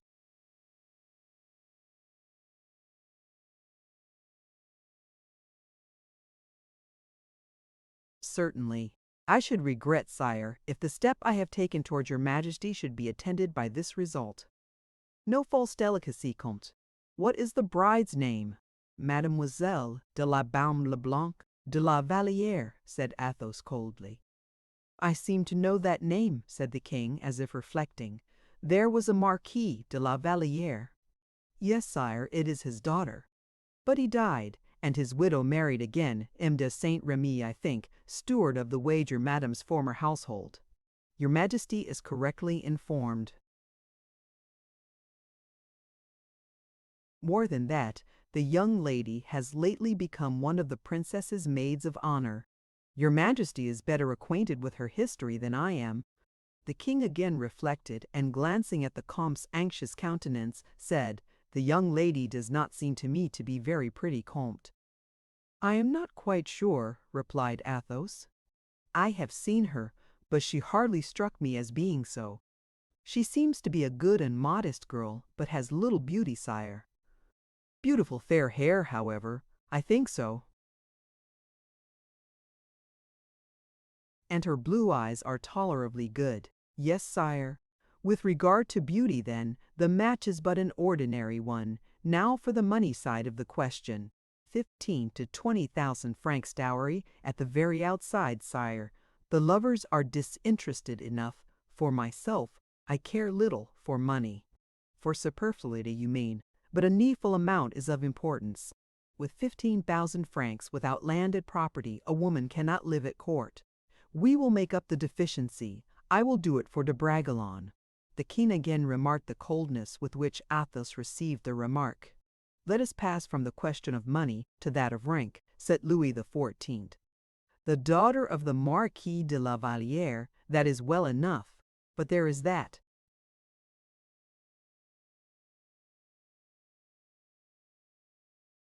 "Excellent Saint Remy." who somewhat damages the credit of the family, and you, Comte, are rather particular, I believe, about your own family. Sire, I no longer hold to anything but my devotion to your Majesty." The king again paused. "A moment, Comte.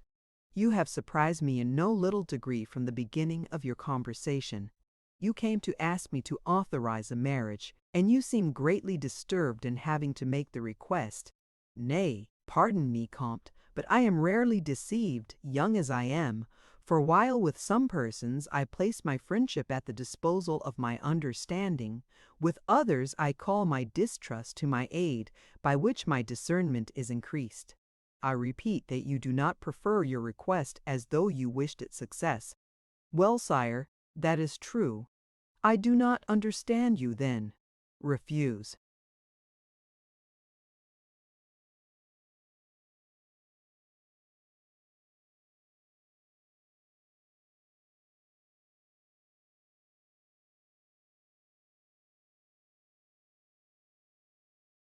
"Nay, sire.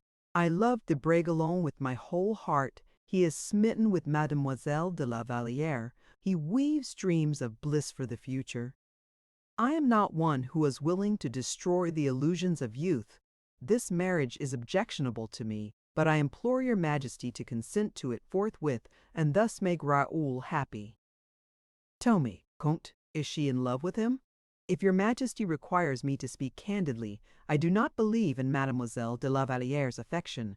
The delight at being at court, the honor of being in the service of Madame, counteract in her head whatever affection she may happen to have in her heart. It is a marriage similar to many others which already exist at court, but de Bragelonne wishes it, and so let it be. And yet you do not resemble those easy-tempered fathers who volunteer as stepping-stones for their children," said the king.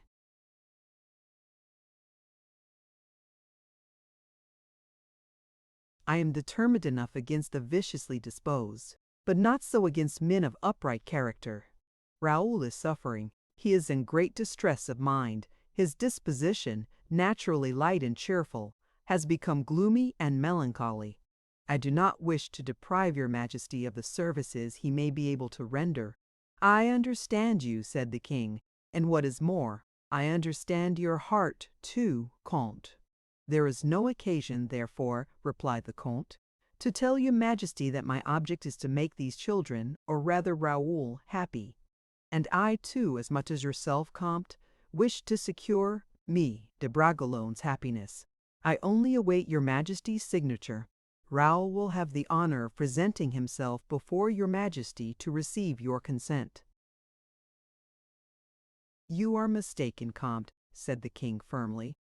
"I have just said that I desire to secure him Dallas, de Bragelonne's happiness, and from the present moment, therefore, I oppose his marriage." "But, sire," exclaimed Athos, "your Majesty has promised." "Not so, Comte. I did not promise you, for it is opposed to my own views. I appreciate your Majesty's considerate and generous intentions in my behalf, but I take the liberty of recalling to you that I undertook to approach you as an ambassador. An ambassador, Comte, frequently asks, but does not always obtain what he asks. But, sire, it will be such a blow for de Bragelonne." "My hand shall deal the blow. I will speak to the Vicomte. Love, sir, is overwhelming in its might. Love can be resisted, Comte. I myself can assure you of that. When one has the soul of a king, your own, for instance, sire. Do not make yourself uneasy on the subject. I have certain views for de Bragelonne. I do not say that he shall not marry Mademoiselle de la Vallière, but I do not wish him to marry so young. I do not wish him to marry her until she has acquired a fortune, and he, on his side, no less deserves favor, such as I wish to confer upon him. In a word, Comte, I wish them to wait. Yet once more, sire. Comte, you told me you came to request a favor."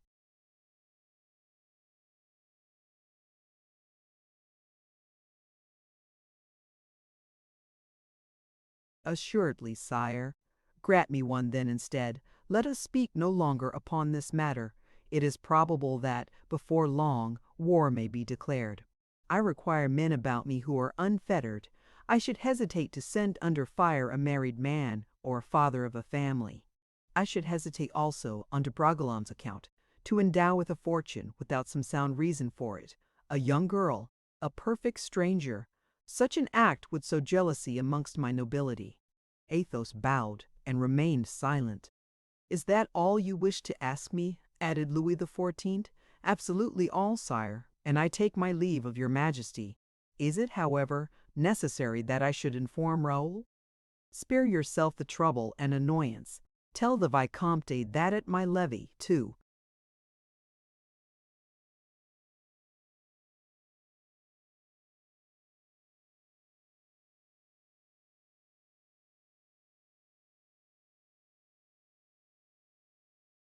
"Tomorrow morning I will speak to him. I shall expect you this evening, Comte, to join my card table. I am in traveling costume, sire. A day will come, I hope, when you will leave me no more. Before long, Comte, the monarchy will be established in such a manner as to enable me to offer a worthy hospitality to men of your merit. Provided, sire, a monarch reigns grandly in the hearts of his subjects, the palace he inhabits matters little, since he is worshipped in a temple." With these words, Athos left the cabinet and found de Bragelonne, who was awaiting him anxiously. "Well, monsieur," said the young man, "the king, Raoul, is well intentioned towards us both, not perhaps in the sense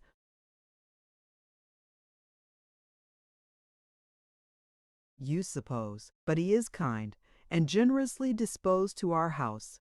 "You have bad news to communicate to me, monsieur," said the young man, turning very pale. "The king himself will inform you tomorrow morning that it is not bad news." "The king has not signed, however?" "The king wishes himself to settle the terms of the contract, and he desires to make it so grand that he requires time for consideration. Throw the blame rather on your own impatience than on the king's good feeling towards you." Raoul, in utter consternation, on account of his knowledge of the count's frankness as well as his diplomacy, remained plunged in dull and gloomy stupor. "Will you not go with me to my lodgings?" said Athos.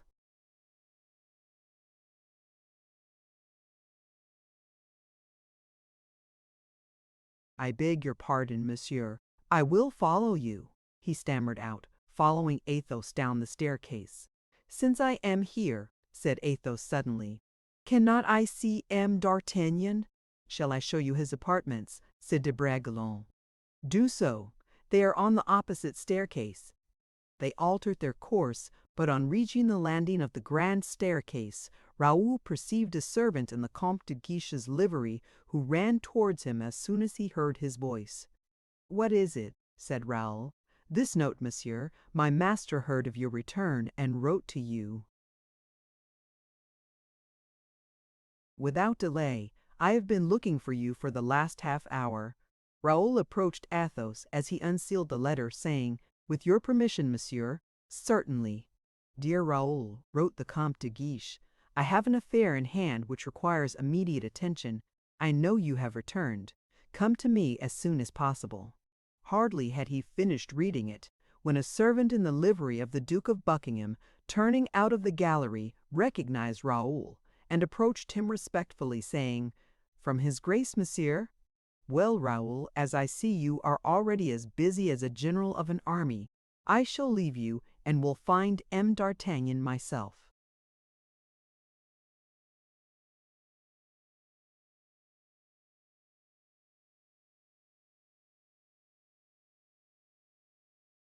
"You will excuse me, I trust," said Raoul. "Yes, yes, I excuse you. Adieu, Raoul. You will find me at my apartments until tomorrow. During the day I may set out for Blois, unless I have orders to the contrary. I shall present my respects to you tomorrow, monsieur." As soon as Athos had left, Raoul opened Buckingham's letter. "Monsieur de Bragelonne," it ran, "you are, of all the Frenchmen I have known, the one with whom I am most pleased. I am about to put your friendship to the proof. I have received a certain message, written in very good French. As I am an Englishman, I am afraid of not comprehending it very clearly. The letter has a good name attached to it, and that is all I can tell you. will you be good enough to come and see me? For I am told you have arrived from Blois.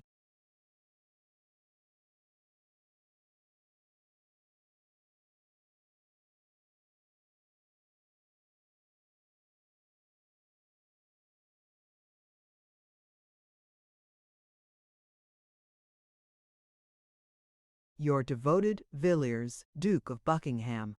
I am going now to see your master, said Raoul to De Guichet's servant as he dismissed him.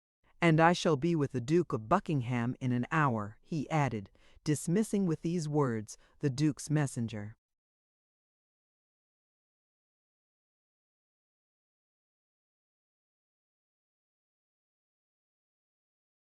Chapter 94. Sword Thrusts in the Water. Raoul, on betaking himself to De Guiche, found him conversing with De Wardes and Manicamp. De Wardes, since the affair of the barricade, had treated Raoul as a stranger. They behaved as if they were not acquainted. As Raoul entered, De Guiche walked up to him, and Raoul, as he grasped his friend's hand, glanced rapidly at his two companions, hoping to be able to read on their faces what was passing in their minds. De Wardes was cold and impenetrable. Manicamp seemed absorbed in the contemplation of some trimming to his dress. De Guiche led Raoul to an adjoining cabinet and made him sit down, saying, "How well you look!" "That is singular," replied Raoul, "for I am far from being in good spirits." "It is your case then, Raoul, as it is my own. Our love affairs do not progress." "So much the better, Count. As far as you are concerned, the worst news would be good news."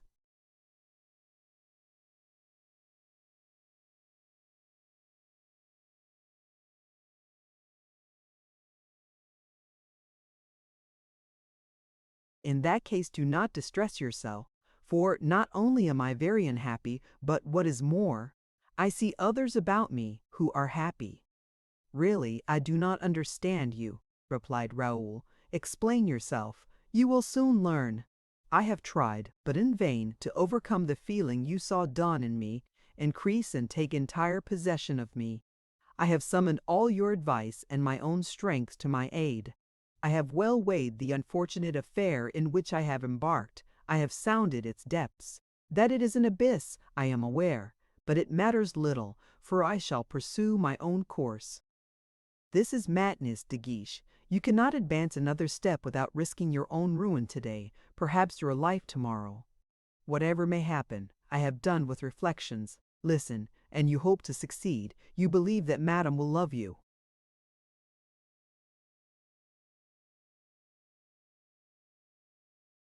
"Raoul, I believe nothing. I hope, because hope exists in man, and never abandons him till death." "But, admitting that you obtain the happiness you covet, even then, you are more certainly lost than if you had failed in obtaining it. I beseech you, Raoul, not to interrupt me any more. You could never convince me, for I tell you beforehand I do not wish to be convinced. I have gone so far I cannot recede. I have suffered so much. Death itself would be a boon.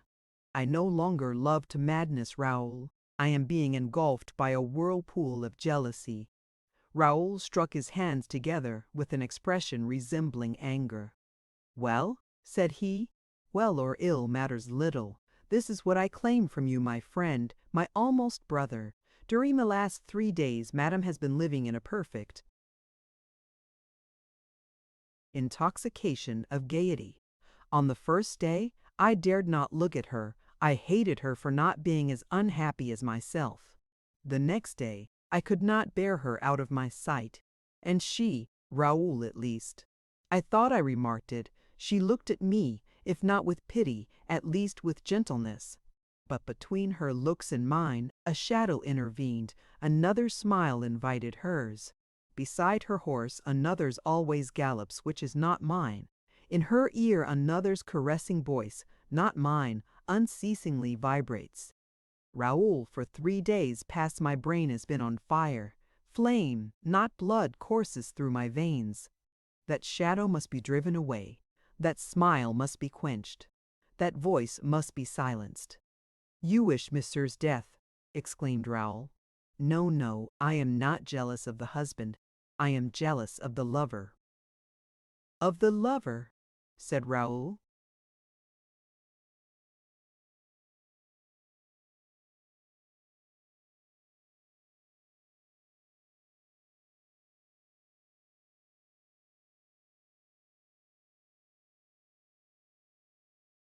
"Have you not observed it, you who were formerly so keen-sighted? Are you jealous of the Duke of Buckingham to the very death? Again jealous. This time the affair will be easy to arrange between us. I have taken the initiative and have sent him a letter." "It was you, then, who wrote to him?" "How do you know that?" "I know it, because he told me so. Look at this." And he handed De Guiche the letter he had received nearly at the same moment as his own. De Guiche read it eagerly, and said, "He is a brave man, and more than that, a gallant man." "Most certainly the Duke is a gallant man. I need not ask if you wrote to him in a similar style. He will show you my letter when you call on him on my behalf. But that is almost out of the question." "What is?" "That I shall call on him for that purpose." "Why so?" "The Duke consults me as you do. I suppose you will give me the preference." "Listen to me, Raoul. I wish you to tell His Grace it is a very simple matter, that today, tomorrow, the following day, or any other day he may choose, I will meet him at Vincennes." Reflect, De Guiche. "I thought I told you I have reflected. The Duke is a stranger here. He is on a mission which renders his person inviolable. Vincennes is close to the Bastille. The consequences concern me. But the motive for this meeting, what motive do you wish me to assign?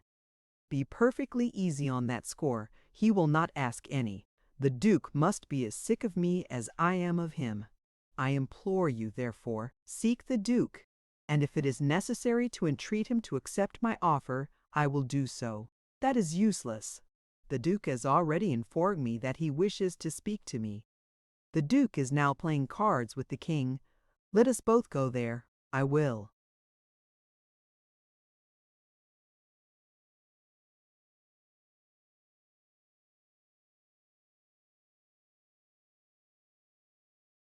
"Draw him aside in the gallery. You will remain aloof. 2 words will be sufficient." "That is well arranged. I will take De Wardes to keep me in countenance. Why not Manicamp?" "De Wardes can join us at any time. We can leave him here." "Yes, that is true. He knows nothing?" "Positively nothing." "You continue still on an unfriendly footing, then. Has he not told you anything?" "Nothing."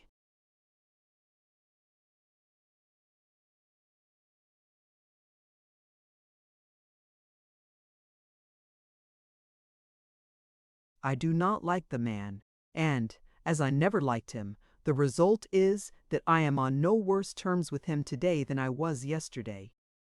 "Let us go, then." The 4 descended the stairs. De Guiche's carriage was waiting at the door, and took them to the Palais Roy. As they were going along, Raoul was engaged in devising his scheme of action. The sole depositary of 2 secrets, he did not despair of concluding some arrangement between the 2 parties. He knew the influence he exercised over Buckingham, and the ascendancy he had acquired over De Guiche, and affairs did not look utterly hopeless. On their arrival in the gallery, dazzling with the blaze of light, where the most beautiful and illustrious women of the court moved to and fro, like stars in their own atmosphere, Raoul could not prevent himself for a moment forgetting De Guiche in order to seek out Louise, who, amidst her companions, like a dove completely fascinated, gazed long and fixedly upon the royal circle, which glittered with jewels and gold. All its members were standing, the king alone being seated. Raoul perceived Buckingham, who was standing a few places from Monsieur, in a group of French and English, who were admiring his aristocratic carriage and the incomparable magnificence of his costume. Some of the older courtiers remembered having seen his father, but their recollections were not prejudicial to the son. Buckingham was conversing with Fouquet, who was talking with him aloud about Belle Isle. "I cannot speak to him at present," said Raoul. "Wait, then, and choose your opportunity, but finish everything speedily. I am on thorns." See, our deliverer approaches, said Raoul, perceiving D'Artagnan, who, magnificently dressed in his new uniform of captain of the Musketeers, had just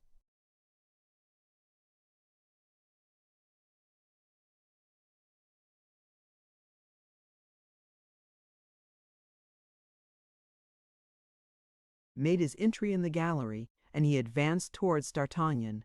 "The Comte de la Fère has been looking for you, Chevalier," said Raoul. "Yes," replied D'Artagnan, "I have just left him. I thought you would have passed a portion of the evening together. We have arranged to meet again." As he answered Raoul, his absent looks were directed on all sides, as if seeking someone in the crowd, or looking for something in the room. Suddenly his gaze became fixed, like that of an eagle on its prey. Raoul followed the direction of his glance, and noticed that De Guiche and D'Artagnan saluted each other, but he could not distinguish at whom the captain's inquiring and haughty glance was aimed.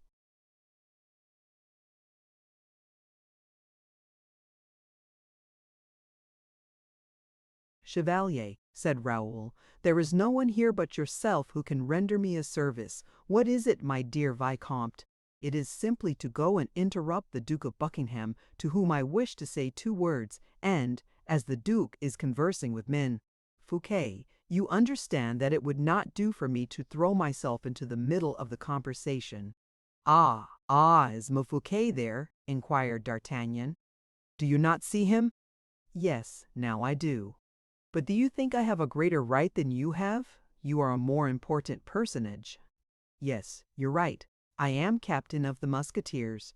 I have had the post promised me so long, and have enjoyed it for so brief a period, that I am always forgetting my dignity. You will do me this service, will you not?" Fouquet the deuce! Are you not on good terms with him? It is rather he who may not be on good terms with me. However, since it must be done some day or another, stay. I think he is looking at you, or is it likely that it might be? No, no, don't deceive yourself. It is indeed me for whom this honor is intended. The opportunity is a good one, then.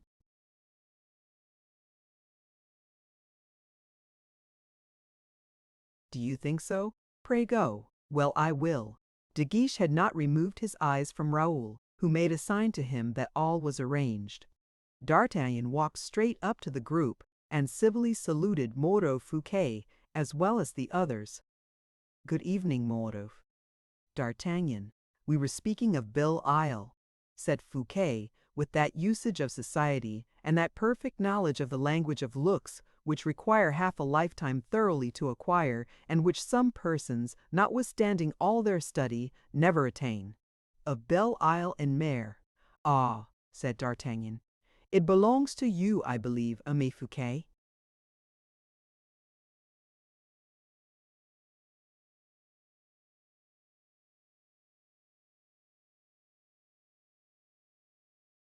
"M. Fouquet has just told me that he had presented it to the king," said Buckingham. "Do you know Belle-Isle, Chevalier?" inquired Fouquet. "I have only been there once," replied D'Artagnan, with readiness and good humor. "Did you remain there long?" "Scarcely a day."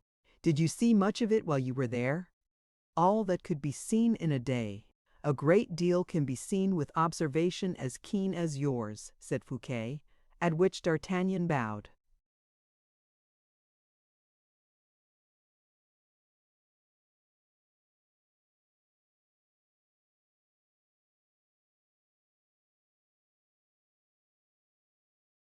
During this Raoul made a sign to Buckingham.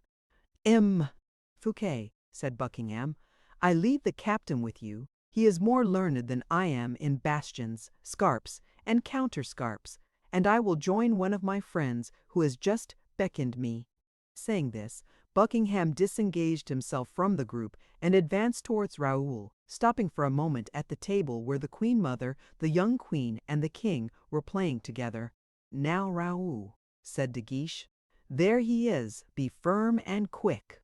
Buckingham, having made some complimentary remark to Madame, continued his way towards Raoul, who advanced to meet him, while De Guiche remained in his place, though he followed him with his eyes.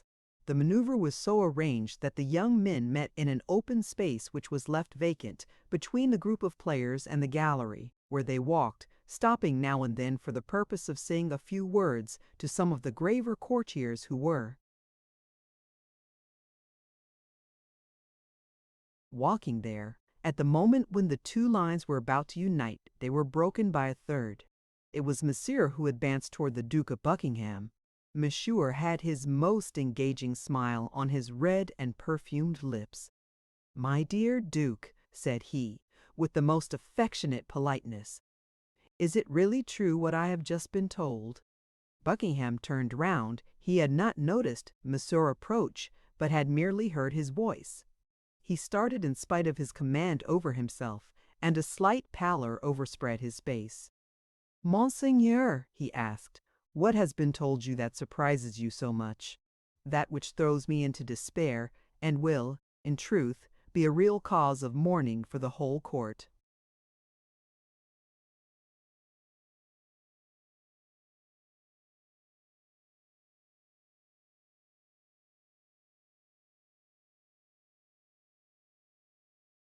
"Your Highness is very kind, for I perceive that you allude to my departure."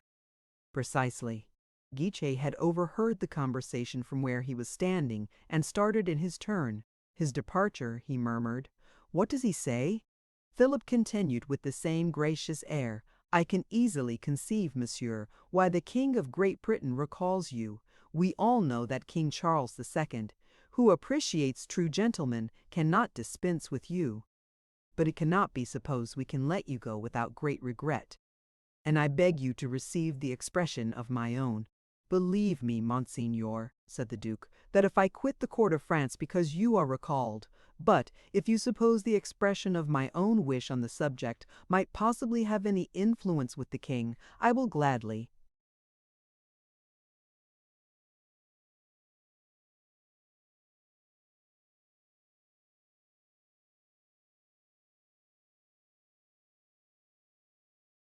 "Volunteer to entreat His Majesty Charles II to leave you with us a little while longer." "I am overwhelmed, Monseigneur, by so much kindness," replied Buckingham, "but I have received positive commands. My residence in France was limited. I have prolonged it at the risk of displeasing my gracious sovereign. It is only this very day that I recollected I ought to have set off 4 days ago." "Indeed," said Monsieur. "Yes, but," added Buckingham, raising his voice in such a manner that the princess could hear him, "but I resembled that dweller in the East who turned mad and remained so for several days, owing to a delightful dream that he had had, but who one day awoke, if not completely cured, in some respects rational at least. The court of France has its intoxicating properties, which are not unlike this dream, my lord, but at last I wake and leave it. I shall be unable, therefore, to prolong my residence, as your Highness has so kindly invited me to do." "When do you leave?" inquired Philip, with an expression full of interest. "Tomorrow, Monseigneur. My carriages have been ready for 3 days." The Duc d'Orléans made a movement of the head, which seemed to signify, "Since you are determined, Duke, there is nothing to be said." Buckingham returned the gesture, concealing under a smile a contraction of his heart, and then Monsieur moved away in the same direction by which he had approached. At the same moment, however, De Guiche advanced from the opposite direction. Raoul feared that the impatient young man might possibly make the proposition himself, and hurried forward before him. "No, no, Raoul, all is useless now," said Guiche, holding both his hands toward the Duke and leading him behind a column. "Forgive me, Duke, for what I wrote.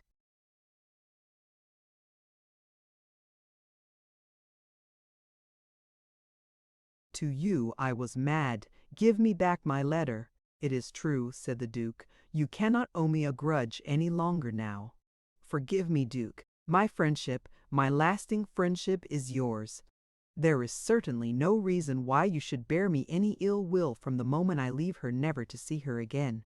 Raoul heard these words, and comprehending that his presence was now useless between the two young men, who had now only friendly words to exchange, withdrew a few paces, a movement which brought him closer to De Wardes, who was conversing with the Chevalier de Lorraine respecting the departure of Buckingham. "A strategic retreat," said De Wardes. "Why so?"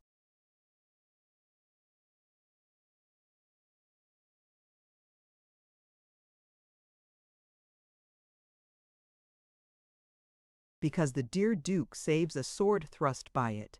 At which reply both laughed.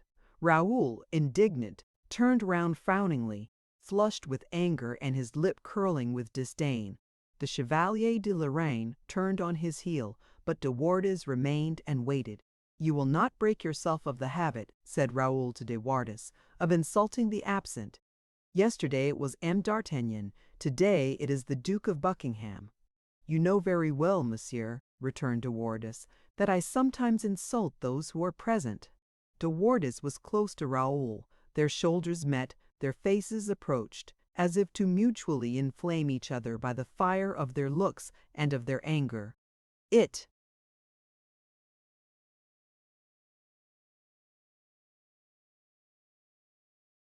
could be seen that the one was at the height of fury, the other at the end of his patience.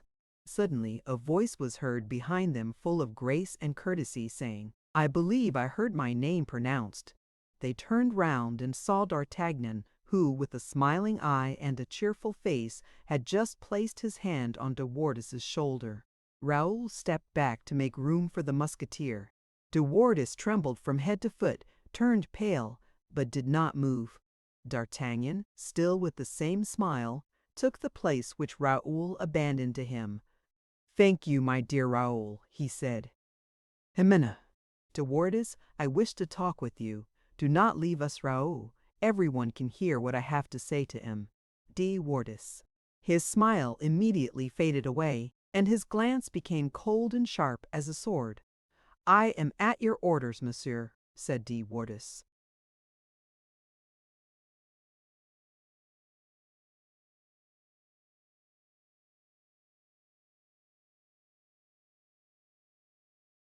"For a very long time," resumed D'Artagnan, "I have sought an opportunity of conversing with you. Today is the first time I have found it. The place is badly chosen, I admit, but you will perhaps have the goodness to accompany me to my apartments, which are on the staircase at the end of this gallery." "I follow you, monsieur," said De Wardes. "Are you alone here?" said D'Artagnan. "No, I have M.S. Manicamp and M. de Guiche, two of my friends." "That's well," said D'Artagnan, "but two persons are not sufficient. You will be able to find a few others, I trust." "Certainly," said the young man, who did not know what object D'Artagnan had in view. "As many as you please."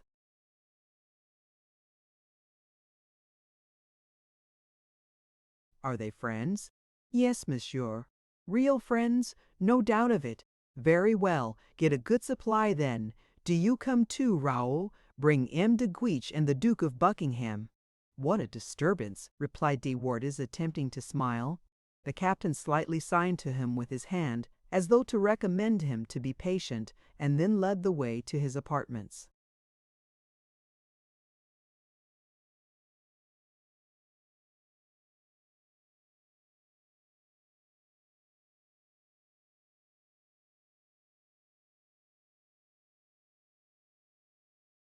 Chapter 95. Sword Thrusts in the Water, concluded. D'Artagnan's apartment was not unoccupied, for the Comte de la Fère, seated in the recess of a window, awaited him. "Well?" said he to D'Artagnan as he saw him enter. "Well," said the latter, "M. de Wardes has done me the honor to pay me a visit, in company with some of his own friends, as well as of ours." In fact, behind the musketeer appeared De Wardes and Manicamp, followed by De Guiche and Buckingham, who looked surprised, not knowing what was expected of them. Raoul was accompanied by 2 or 3 gentlemen, and, as he entered, glanced round the room, and perceiving the Count, he went and placed himself by his side. D'Artagnan received his visitors with all the courtesy he was capable of. He preserved his unmoved and unconcerned look. All the persons present were men of distinction, occupying posts of honor and credit at the court. After he had apologized to each of them for any inconvenience he might have put them to, he turned towards De Wardes, who, in spite of his customary self-command, could not prevent his face betraying some surprise mingled with not a little uneasiness. "Now, monsieur," said D'Artagnan, "since we are no longer within the precincts of the king's palace, and since we can speak out without failing in respect to propriety, I will inform you why I have taken the liberty to request you to visit me here, and why I have invited these gentlemen to be present at the same time. My friend, the Comte de la Fère, has acquainted me with the injurious reports you are spreading about myself. You have stated that you regard me as your mortal enemy, because I was, so you affirm, that of your father." "Perfectly true, monsieur. I have said so," replied De Wardes, whose pallid face became slightly tinged with color. "You accuse me, therefore, of a crime, or a fault, or of some mean and cowardly act. Have the goodness to state your charge against me in precise terms."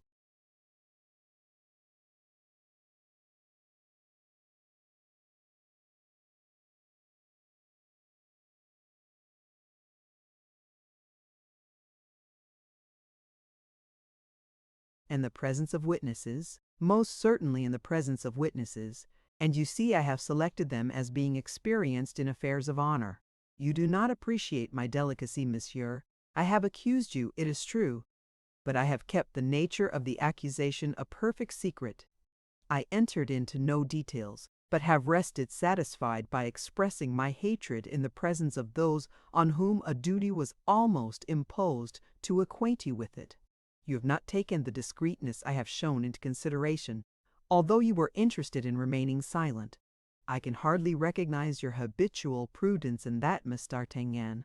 D'Artagnan, who was quietly biting the corner of his mustache, said, "I have already had the honor to beg you to state the particulars of the grievances you say you have against me."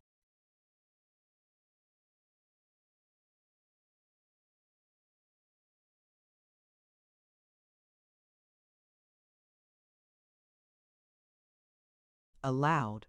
"Certainly, aloud. In that case, I will speak." "Speak, monsieur," said D'Artagnan, bowing. "We are all listening to you." "Well, monsieur, it is not a question of a personal injury towards myself, but one towards my father, that you have already stated."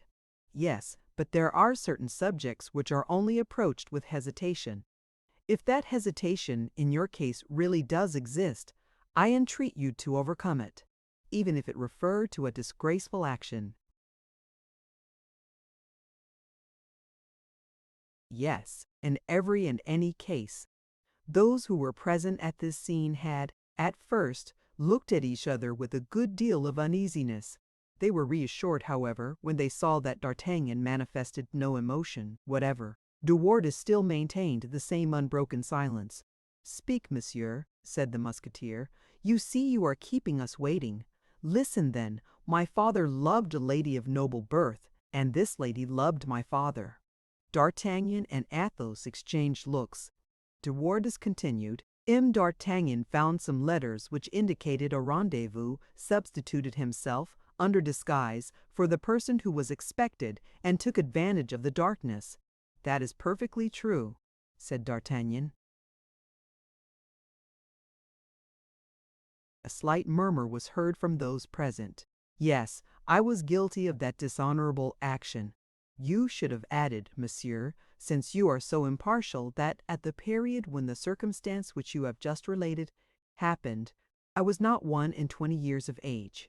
Such an action is not the less shameful on that account," said De Wardes, "and it is quite sufficient for a gentleman to have attained the age of reason to avoid committing an act of indelicacy."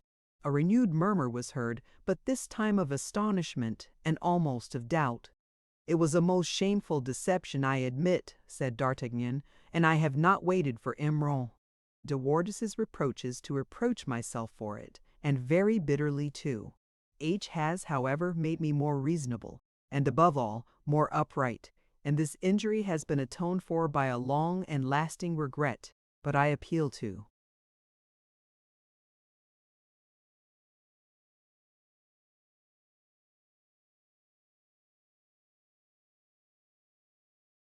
You, gentlemen, this affair took place in 1626, at a period happily for yourselves, known to you by tradition only, at a period when love was not over-scrupulous, when consciences did not distill, as in the present day, poison and bitterness.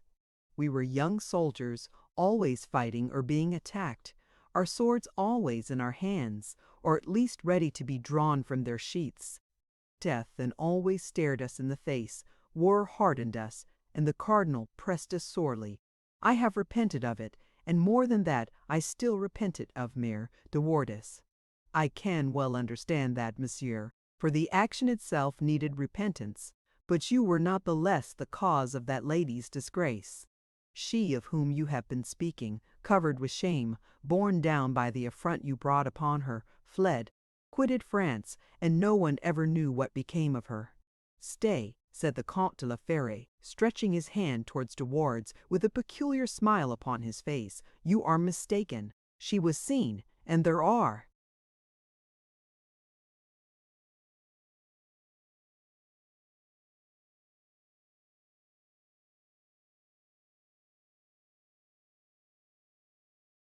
Persons even now present, who, having often heard her spoken of, will easily recognize her by the description I am about to give. She was about 25 years of age, slender in form, of a pale complexion, and fair-haired. She was married in England. Married, exclaimed De Wardes. So you are not aware she was married? You see we are far better informed than yourself. Do you happen to know she was usually styled my lady, without the addition of any name to that description? Yes, I know that. Good heavens, murmured Buckingham.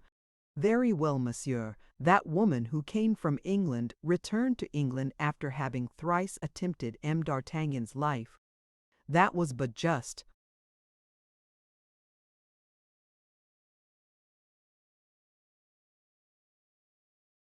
You will say, since M. d'Artagnan had insulted her.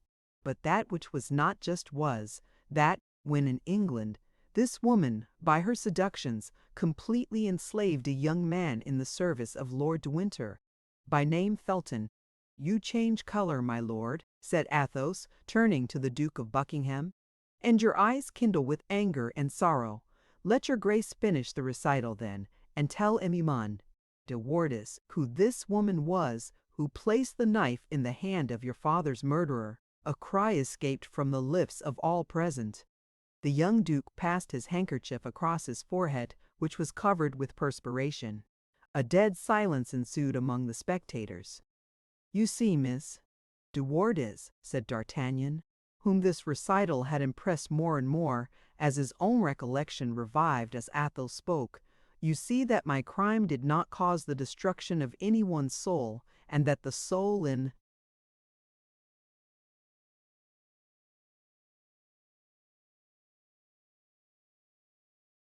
question may fairly be considered to have been altogether lost before my regret. It is, however, an act of conscience on my part.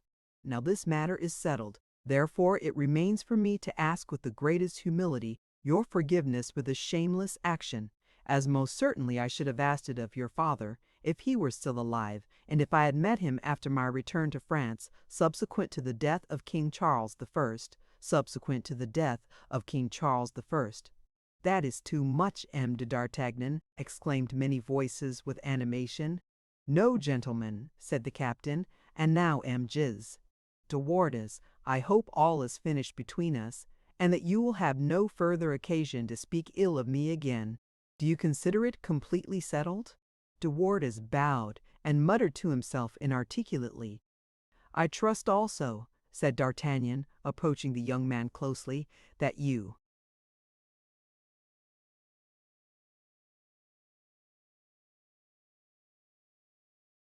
will no longer speak ill of anyone, as it seems you have the unfortunate habit of doing. For a man so puritanically conscientious as you are, who can reproach an old soldier for a youthful freak 35 years after it happened, will allow me to ask whether you who advocate such excessive purity of conscience will undertake on your side to do nothing contrary either to conscience or the principle of honor. And now, Listen attentively to what I am going to say, Mr. Roof. Never de ward. In conclusion, take care that no tale with which your name may be associated reaches my ear. Monsieur, said de Wardes, it is useless threatening to no purpose. I have not yet finished is yours. De Wardes, and you must listen to me still further. The circle of listeners, full of eager curiosity, drew closer. You spoke just now of the honor of a woman, and of the honor of your father. We were glad to hear you speak in that manner, for it is pleasing to think that such a sentiment of delicacy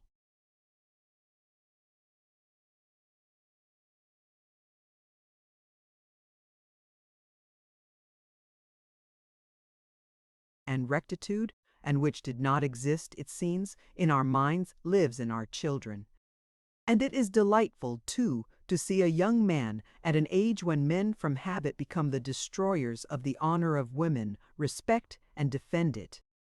De Wardes bit his lips and clenched his hands, evidently much disturbed to learn how this discourse, the commencement of which was announced in so threatening a manner, would terminate.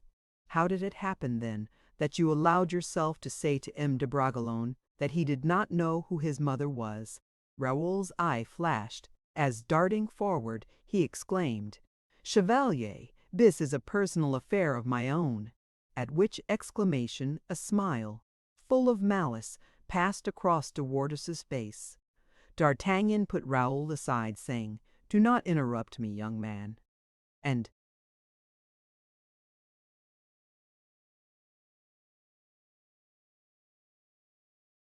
looking at de Wardes in an authoritative manner, he continued, "I am now dealing with a matter which cannot be settled by means of the sword.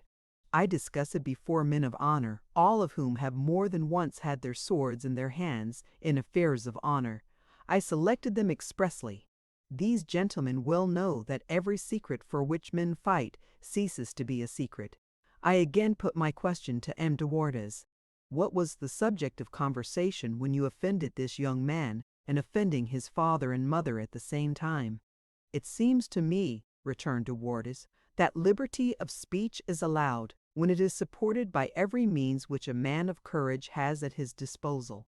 "Tell me what the means are by which a man of courage can sustain a slanderous expression." "The sword."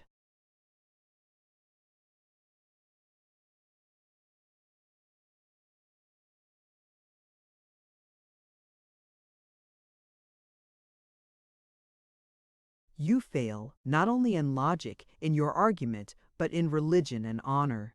You expose the lives of many others without referring to your own, which seems to be full of hazard. Besides, fashions pass away, monsieur, and the fashion of dueling has passed away without referring in any way to the edicts of His Majesty which forbid it. Therefore, in order to be consistent with your own chivalrous notions, you will at once apologize to Memor de Bragelonne. You will tell him how much you regret having spoken so lightly, and that the nobility and purity of his race are inscribed, not in his heart alone, but still more in every action of his life. You will do and say this, M. de Wardes, as I, an old officer, did and said just now, to your boy's moustache. "And if I refuse?" inquired de Wardes. "In that case the result will be that which you think you will prevent," said de Wardes, laughing. "The result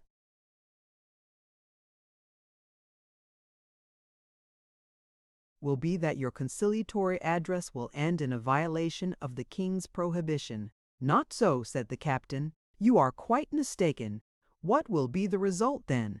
"The result will be that I shall go to the king, with whom I am on tolerably good terms, to whom I have been happy enough to render certain services dating from a period when you were not born, and who, at my request, has just sent me an order in blank for M. Meriem, Baismot de Montlejon, governor of the Bastille. And I shall say to the king, 'Sire, a man has in a most cowardly way insulted M. de Bragelonne by insulting his mother. I have written this man's name upon the lettre de cachet which your Majesty has been kind enough to give me, so that May de Wardes is in the Bastille for 3 years. and D'Artagnan, drawing the order signed by the king from his pocket, held it towards De Wardes.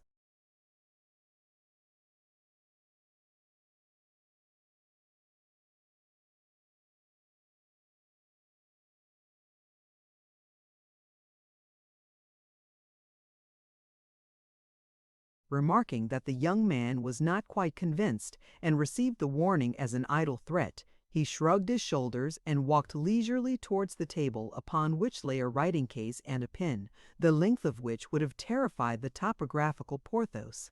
De Wardes then saw that nothing could well be more seriously intended than the threat in question, for the Bastille, even at that period, was already held in dread.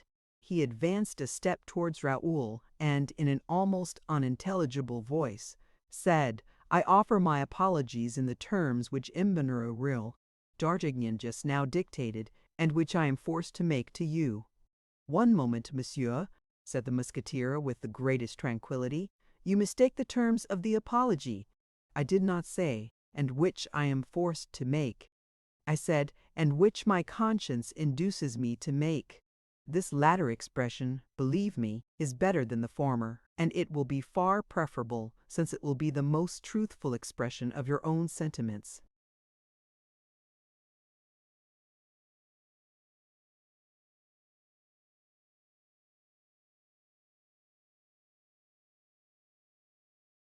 "I subscribe to it," said De Wardes. "But submit, gentlemen, that a thrust of a sword through the body, as was the custom formerly, was far better than tyranny like this." "No, monsieur," replied Buckingham, "for the sword thrust, when received, was no indication that a particular person was right or wrong. It only showed that he was more or less skilful in the use of the weapon." "Monsieur!" exclaimed De Wardes. "There now," interrupted D'Artagnan, "you are going to say something very rude, and I am rendering you a service by stopping you in time." "Is that all, monsieur?" inquired De Wardes. "Absolutely everything," replied D'Artagnan, "and these gentlemen, as well as myself, are quite satisfied with you."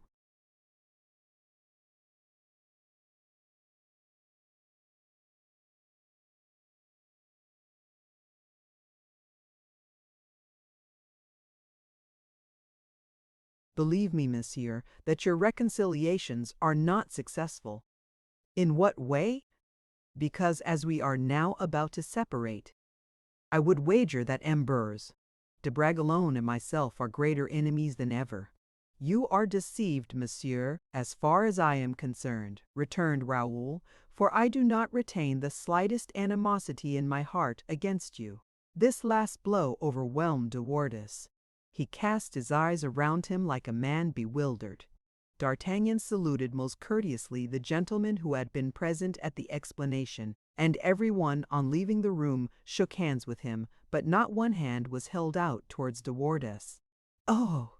exclaimed the young man, abandoning himself to the rage which consumed him, "can I not find someone on whom to wreak my vengeance?"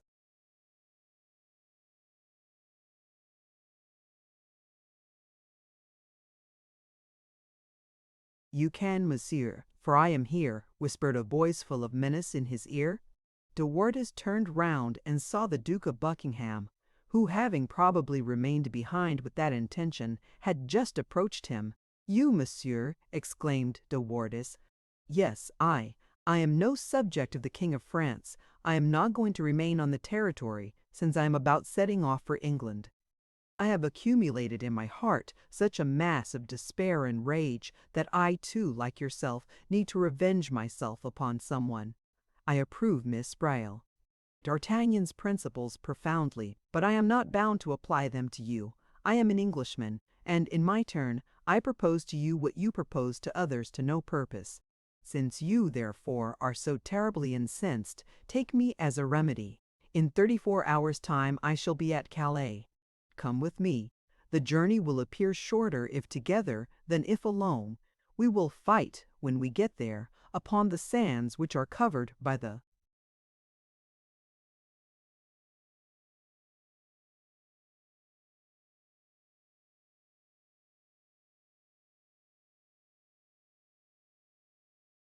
rising tide, and which form part of the French territory during 6 hours of the day, but belong to the territory of heaven during the other 6. I accept willingly, said de Wardes. I assure you, said the Duke, that if you kill me, you will be rendering me an infinite service. I will do my utmost to make myself agreeable to you, Duke, said de Wardes. It is agreed, then, that I carry you off with me. I shall be at your commands. I needed some real danger and some mortal risk to run to tranquilize me. In that case, I think you have met with what you are looking for. Farewell, M. de Wardes. Tomorrow morning, my valet will tell you the exact hour of our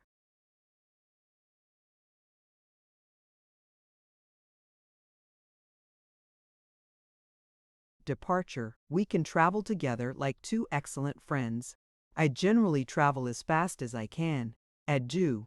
Buckingham saluted de Wardes and returned towards the king's apartments. De Wardes, irritated beyond measure, left the Palais Royal and hurried through the streets homeward to the house where he lodged.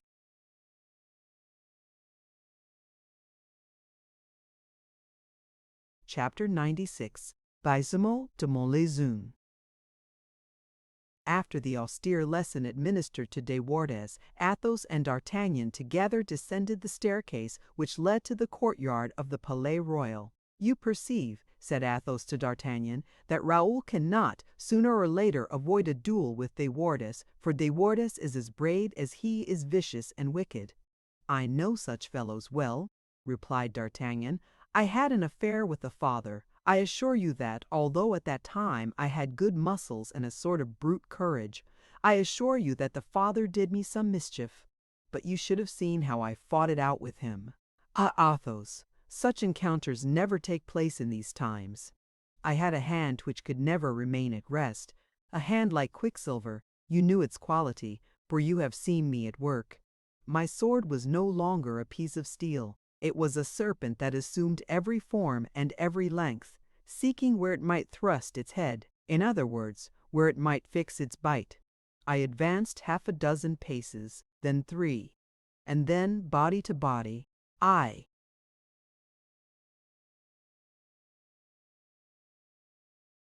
pressed my antagonist closely, then I darted back again 10 paces.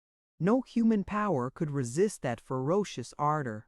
Well, de Wardes, the father, with the bravery of his race, with his dogged courage, occupied a good deal of my time, and my fingers at the end of the engagement were, I well remember, tired enough.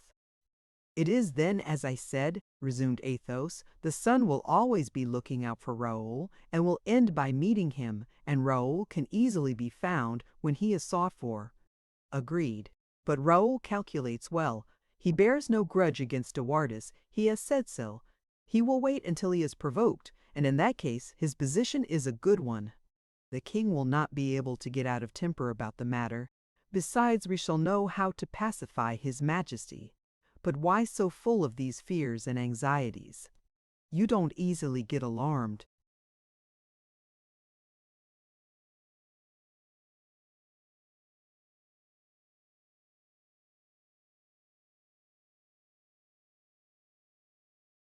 I will tell you what makes me anxious. Raoul is to see the king tomorrow, when his majesty will inform him of his wishes respecting a certain marriage. Raoul, loving as he does, will get out of temper, and once in an angry mood, if he were to meet de Wardes, the shell would explode. We will prevent the explosion. Not I, said Athos, for I must return to Blois. All this gilded elegance of the court, all these intrigues, sicken me. I am no longer a young man who can make terms with the meannesses of the day. I have read in the great book many things too beautiful and too comprehensive to longer take any interest in the trifling phrases which these men whisper among themselves when they wish to deceive others. In one word, I am weary of Paris wherever and whenever you are not with me, and as I cannot have you with me always, I wish to return to Blois. How wrong you are, Athos! How you gainsay your origin and the destiny of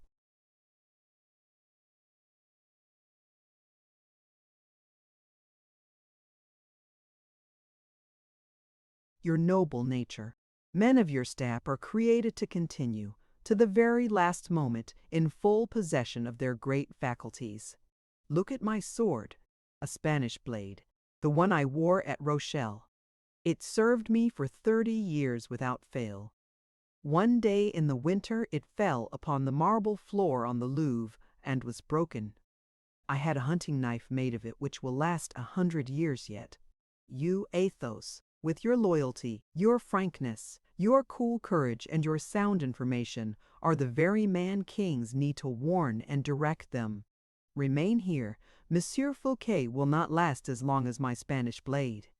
Is it possible, said Athos, smiling, that my friend, D'Artagnan, who, after having raised me to the skies, making me an object of worship, casts me down from the top of Olympus and hurls me to the ground? I have more exalted ambition, D'Artagnan. To be a minister, to be a slave, never. Am I not still greater? I am nothing. I remember having heard you occasionally call me the great Athos. I defy you, therefore, if I were minister, to continue to bestow that.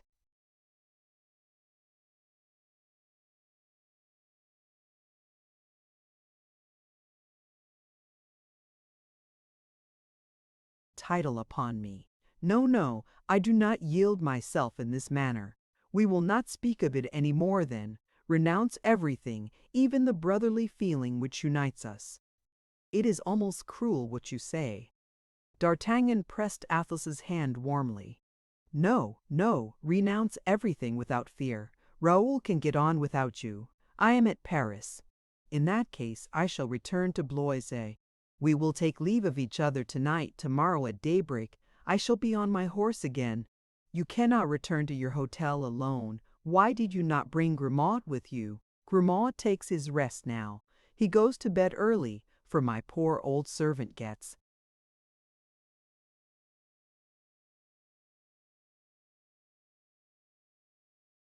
Easily fatigued. He came from Blois with me, and I compelled him to remain within doors, for if, in retracing the 40 leagues which separate us from Blois, he needed to draw breath even, he would die without a murmur. But I don't want to lose Grimaud. You shall have one of my musketeers to carry a torch for you. Hola, someone there, called out D'Artagnan, leaning over the gilded balustrade. The heads of 7 or 8 musketeers appeared. I wish some gentleman who is so disposed to escort the Comte de la Fère, cried D'Artagnan. Thank you for your readiness, gentlemen, said Athos. I regret to have occasion to trouble you in this manner. I would willingly escort the Comte de la Fère, said someone, if I had not to speak to Monsieur d'Artagnan. Who is that? Said D'Artagnan, looking into the darkness. I, Monsieur d'Artagnan. Heaven forgive me if that is not Monsieur Baisemeaux's voice. It is, monsieur. What are you doing in the courtyard, my dear Baisemeaux? I am waiting your orders, my dear Monsieur d'Artagnan. Wretch that I am, thought D'Artagnan. True, you have been told, I suppose, that someone was to be arrested and have come yourself instead of sending an officer. I came because I had occasion to speak to you.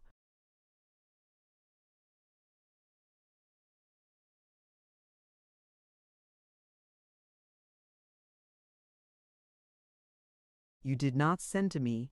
I waited until you were disengaged, said Monsieur Baisemeaux timidly. I leave you, D'Artagnan, said Athos. Not before I have presented Monsieur Baisemeaux de Montlezun, the governor of the Bastille. Baisemeaux and Athos saluted each other. Surely you must know each other, said D'Artagnan. I have an indistinct recollection of Monsieur Baisemeaux, said Athos. You remember, my dear Baisemeaux, the king's guardsman with whom we used formerly to have such delightful meetings in the cardinal's time.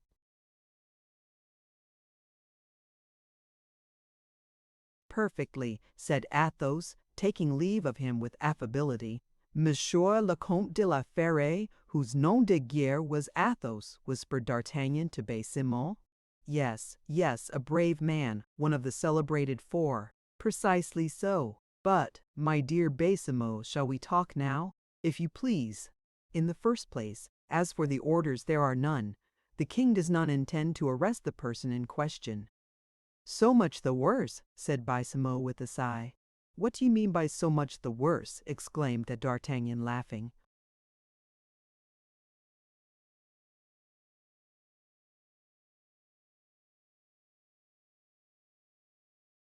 "No doubt of it," returned the governor. "My prisoners are my income. I beg your pardon, I did not see it in that light." "And so there are no orders," repeated Baisemeaux with a sigh.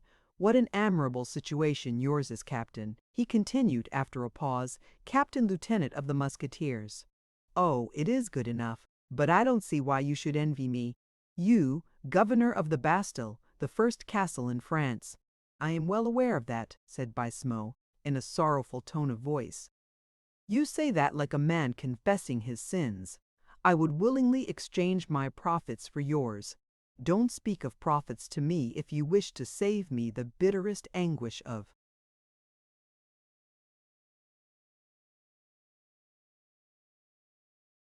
mind.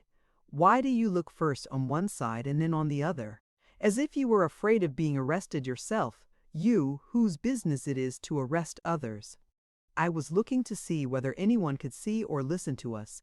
It would be safer to confer more in private if you would grant me such a favor."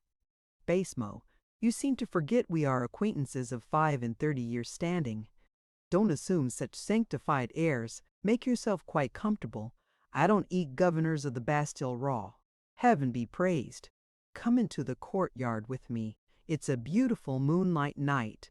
We will walk up and down arm in arm under the trees while you tell me your pitiful tale." He drew the doleful governor into the courtyard, took him by the arm as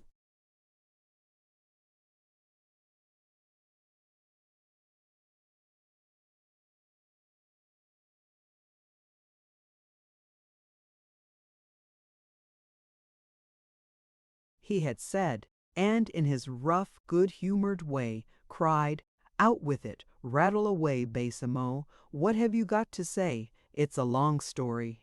"You prefer your own lamentations, then. My opinion is, it will be longer than ever. I'll wager you are making 50,000 francs out of your pigeons in the Bastille." "Would to heaven that were the case, D'Artagnan." "You surprise me, Baisemeaux. Just look at you acting the anchorite.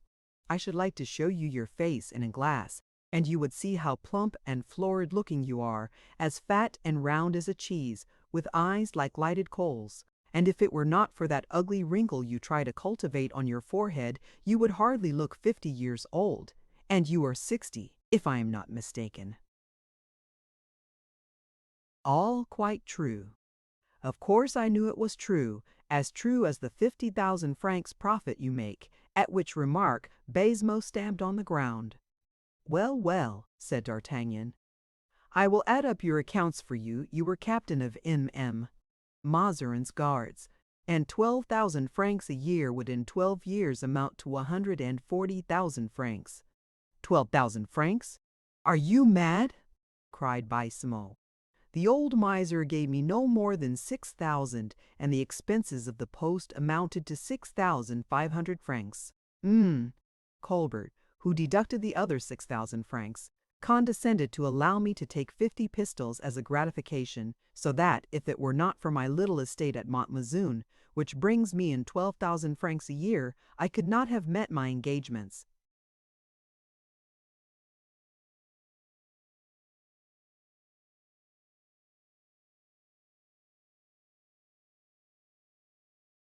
"Well then, how about the 50,000 francs from the Bastille?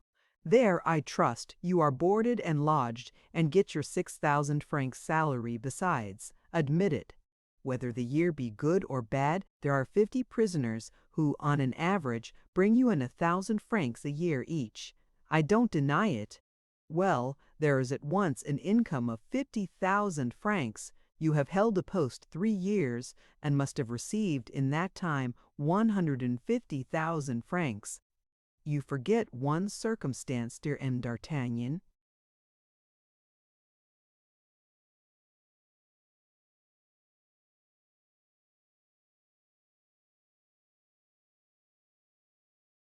"What is that?"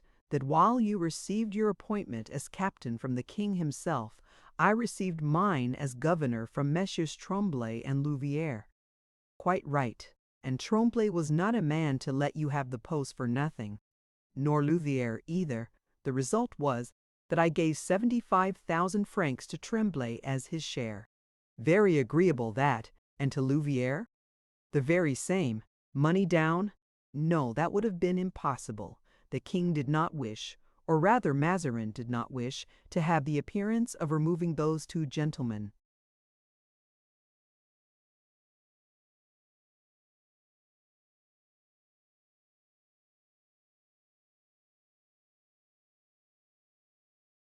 Who had sprung from the barricades. He permitted them therefore to make certain extravagant conditions for their retirement.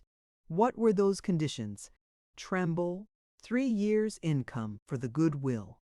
The deuce, so that the 150,000 francs have passed into their hands. Precisely so. And beyond that, a sum of 150,000 francs, or 15,000 pistoles, whichever you please, in 3 payments. Exorbitant.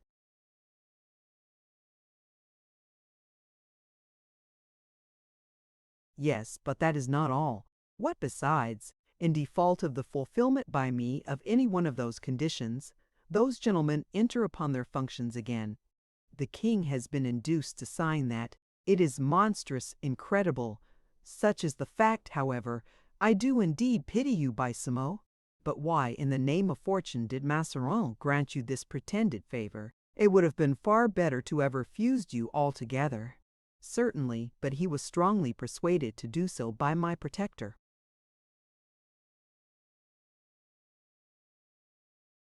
Who is he? One of your own friends indeed.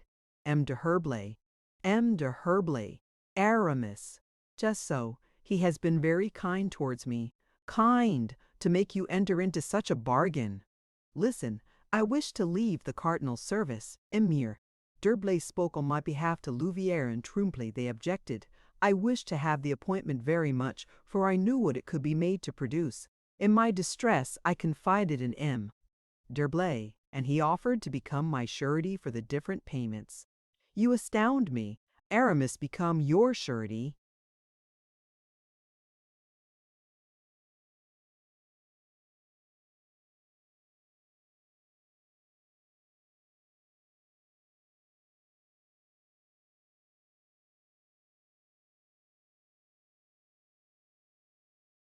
Like a man of honor, he procured the signature. Tremblay and Louvière resigned their appointments. I have paid every year 25,000 francs to these two gentlemen, on the 31st of May every year, imprompt. D'Herblay himself comes to the Bastille and brings me 5,000 pistoles to distribute between my crocodiles. You owe Aramis 150,000 francs then. That is the very thing which is the cause of my despair, for I only owe him 100,000. I don't quite understand you. He came and settled with the vampires only 2 years.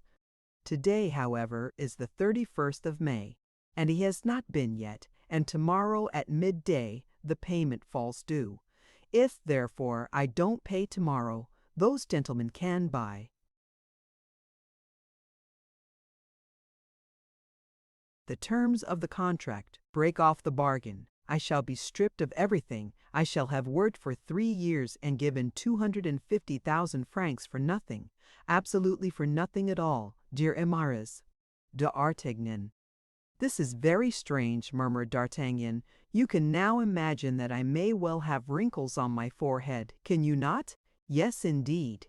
And you can imagine, too, that notwithstanding I may be as round as a cheese, with a complexion like an apple, and my eyes like coals on fire, I may almost be afraid that I shall not have a cheese or an apple left me to eat, and that my eyes will be left me only to weep with. It is really a very grievous affair.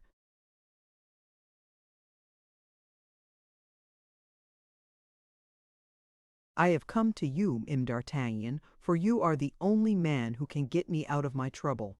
In what way? You are acquainted with the Abbé d'Herblay, and you know that he is a somewhat mysterious gentleman. Yes. Well, You can perhaps give me the address of his presbytery, for I have been to Noisy-le-Sec, and he is no longer there. I should think not, indeed. He is Bishop of Vannes. What, Vannes in Bretagne? Yes.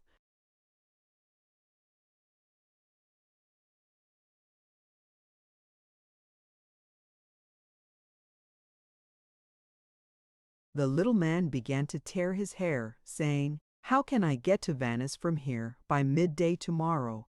I am a lost man. Your despair quite distresses me." "Vannes, Vannes, Vannes!" cried Baisemeaux. "But listen, a bishop is not always a resident. M. de Herblay may not possibly be so far away as you fear. Pray tell me his address. I really don't know it." "In that case I am lost. I will go and throw myself at the king's feet." "But, Baisemeaux, I can hardly believe what you tell me. Besides, since the Bastille is capable of producing 50,000 francs a year, why have you not?"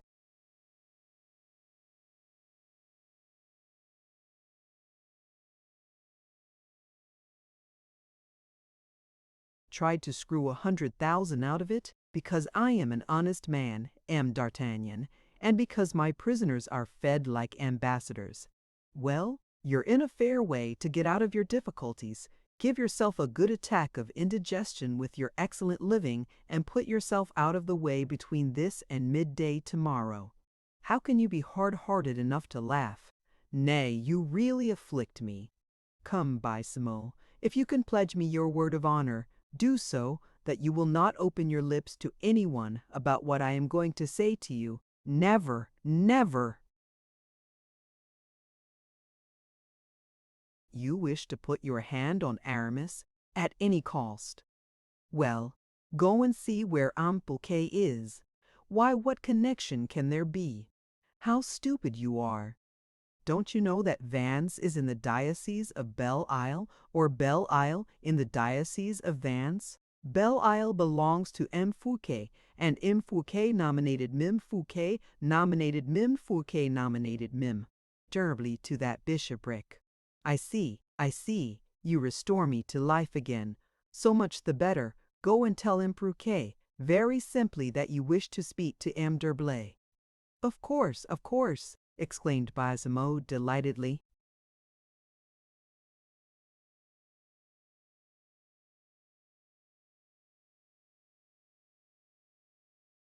"But," said D'Artagnan, checking him by a severe look, "your word of honor?"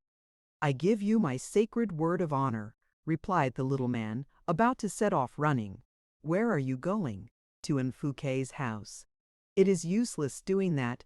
M. Fouquet is playing at cards with the king. All you can do is to pay Ambrose Fouquet a visit early tomorrow morning. I will do so. Thank you." "Good luck attend you," said D'Artagnan. "Thank you."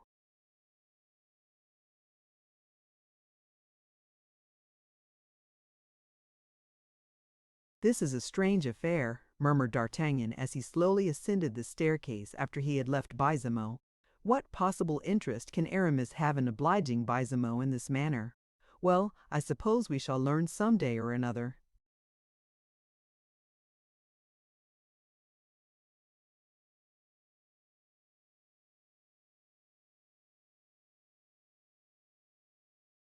Chapter 97. The King's Card Table.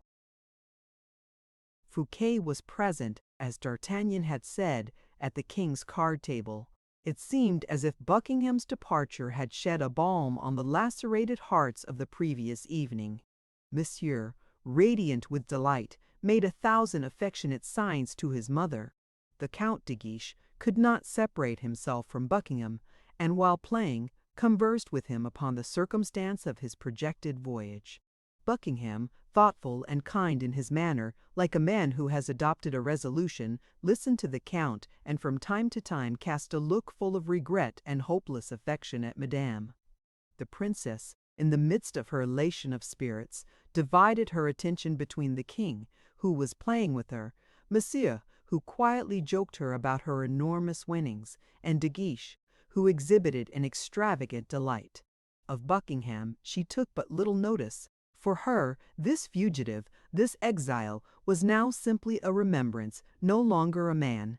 Light hearts are thus constituted, while they themselves continue untouched. They roughly break off with everyone who may possibly interfere.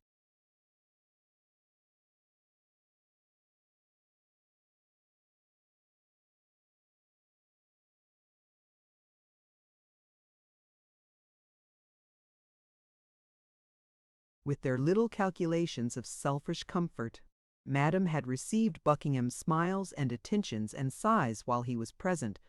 But what was the good of sighing, smiling, and mealing at a distance?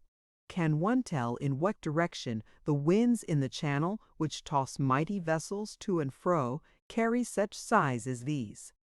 The Duke could not fail to mark this change, and his heart was cruelly hurt.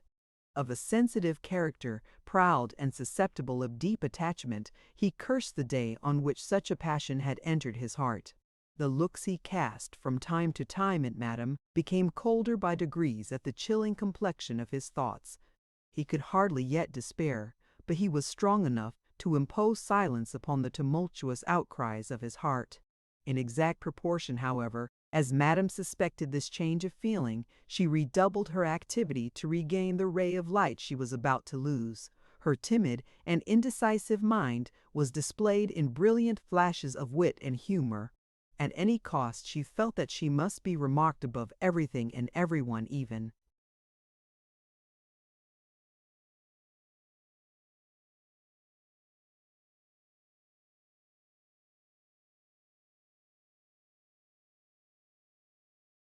Above the king himself. And she was so, for the queens, notwithstanding their dignity, and the king, despite the respect which etiquette required, were all eclipsed by her. The queens, stately and ceremonious, were softened and could not restrain their laughter. Madame Henrietta, the queen mother, was dazzled by the brilliancy which cast distinction upon her family, thanks to the wit of the granddaughter of Henry IV. The king, jealous as a young man and as a monarch of the superiority of those who surrounded him, could not resist admitting himself vanquished by a petulance so thoroughly French in its nature, whose energy was more than ever increased by English humor. Like a child he was captivated by her radiant beauty, which her wit made still more dazzling. Madame's eyes flashed like lightning. Wit and humor escaped from her scarlet lips, like persuasion from the lips of Nestor of old.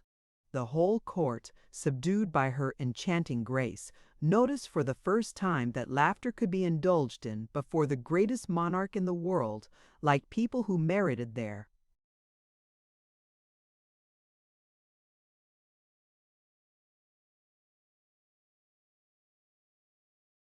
appellation of the wittiest and most polished people in Europe. Madame, from that evening, achieved and enjoyed a success capable of bewildering all not born to those altitudes termed thrones, which, in spite of their elevation, are sheltered from such giddiness. From that very moment, Louis XIV acknowledged Madame as a person to be recognized. Buckingham regarded her as a coquette, deserving the cruelest tortures, and De Guiche looked upon her as a divinity, the courtiers as a star whose light might some day become the focus of all favor and power. And yet Louis XIV, a few years previously, had not even condescended to offer his hand to that ugly girl for a ballet, and Buckingham had worshipped this coquette on both knees. De Guiche had once looked upon this divinity as a mere woman, and the courtiers had not dared to extol this star in her upward progress, fearful to disgust the monarch whom such a dull star had formerly displeased. Let us see what was taking place during this memorable evening at the king's card table. The young queen, although Spanish by birth, and the niece of Anne of Austria, loved the king, and could not conceal her affection. Anne of Austria, a keen observer, like all women, and imperious like every queen, was sensible of Madame's power, and acquiesced in it immediately, a circumstance which induced the young queen to raise the siege and retire to her apartments. The king hardly paid any attention to her departure, notwithstanding the pretended symptoms of indisposition by which it was accompanied. encouraged by the rules of etiquette which he had begun to introduce at the court as an element of every relation of life, Louis XIV. Did not disturb himself. He offered his hand to Madame without looking at Monsieur his brother, and led the young princess to the door of her apartments. It was remarked that at the threshold of the door His Majesty, freed from every restraint, or not equal to the situation, sighed very deeply. The ladies present for nothing escapes a woman's glance, mademoiselle.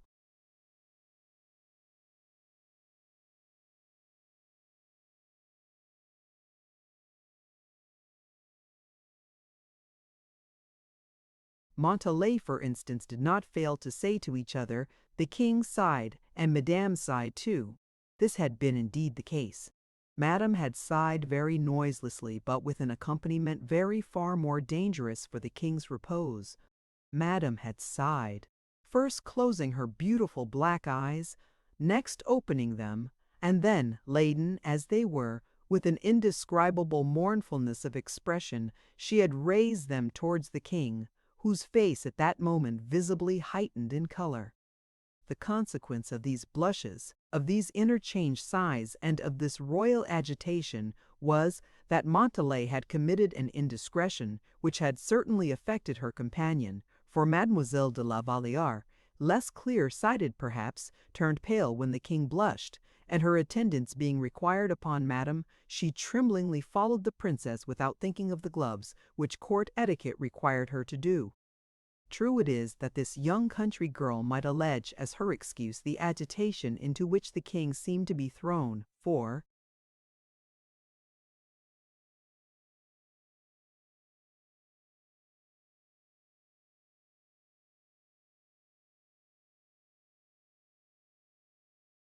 Mademoiselle de la Vallière, busily engaged in closing the door, had involuntarily fixed her eyes upon the king, who, as he retired backwards, had his face towards it.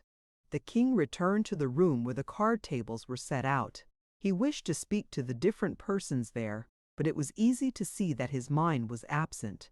He jumbled different accounts together, which was taken advantage of by some of the noblemen who had retained those habits since the time of Monsieur Mazarin, who had a poor memory but was a good calculator. In this way Monsieur Manicamp, with a thoughtless and absent air for Mazarin, Manicamp was the honestest man in the world, appropriated 20,000 francs, which were littering the table, and which did not seem to belong to any person in particular. In the same way, Monsieur de Wardes, whose head was doubtless a little bewildered by the occurrences of the evening, somehow forgot to leave behind him the 60 double Louis which he had won for the Duke of Buckingham, and which the Duke, incapable, like his father, of soiling his hands with coin of any sort, had left lying on the table before him. The king only recovered his attention in some degree at the moment that Monsieur Colbert, who had been narrowly observant for some minutes, approached and doubtless, with great respect, yet with much perseverance, whispered a counsel of some sort into the still tingling ears of the king. The king, at the suggestion, listened with renewed attention, and immediately looking around him, said, "Is Monsieur Fouquet no longer here?" "Yes, sire, I am here," replied the superintendent, till then engaged with Buckingham, and approached the king, who advanced a step towards him with a smiling yet negligent air. "Forgive me," said Louis, "if I interrupt your conversation, but I claim your attention wherever I may require your services." "I am always at the king's service," replied Fouquet. "And your cash box too," said the king, laughing with a false smile.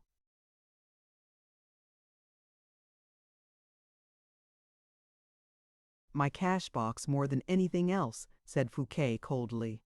"The fact is, I wish to give a fête at Fontainebleau to keep open house for 15 days, and I shall require—" and he stopped, glancing at Colbert.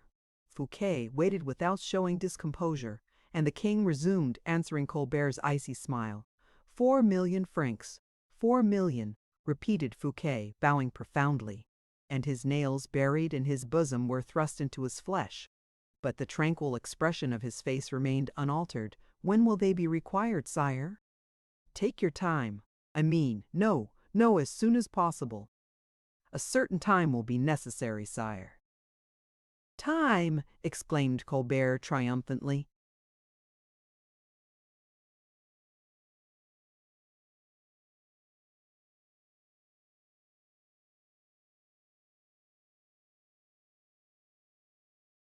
"That time, monsieur," said the superintendent with the haughtiest disdain, "simply to count the money. 1,000,000 can only be drawn and weighed in a day." "4 days, then," said Colbert. "My clerks," replied Fouquet, addressing himself to the king, "will perform wonders on his Majesty's service, and the sum shall be ready in 3 days." It was for Colbert now to turn pale. Louis looked at him astonished. Fouquet withdrew without any parade or weakness, smiling at his numerous friends, in whose countenances alone he read the sincerity of their friendship and interest partaking of compassion. Fouquet, however, should not be judged by his smile, for, in reality, he felt as if he had been stricken by death. Drops of blood beneath his coat stained the fine linen that clothed his chest. His dress concealed the blood, and his smile the rage which devoured him. His domestics perceived, by the manner in which he approached his carriage, that their master was not in the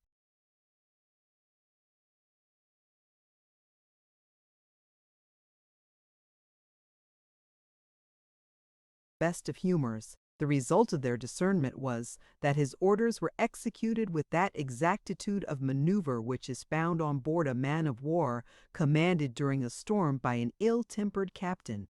The carriage, therefore, did not simply roll along, it flew. Fouquet had hardly time to recover himself during the drive.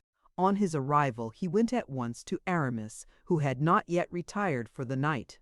As for Porthos, he had supped very agreeably off a roast leg of mutton, 2 pheasants, and a perfect heap of crayfish. He then directed his body to be anointed with perfumed oils, in the manner of the wrestlers of old. And when this anointment was completed, he had himself wrapped in flannels and placed in a warm bed.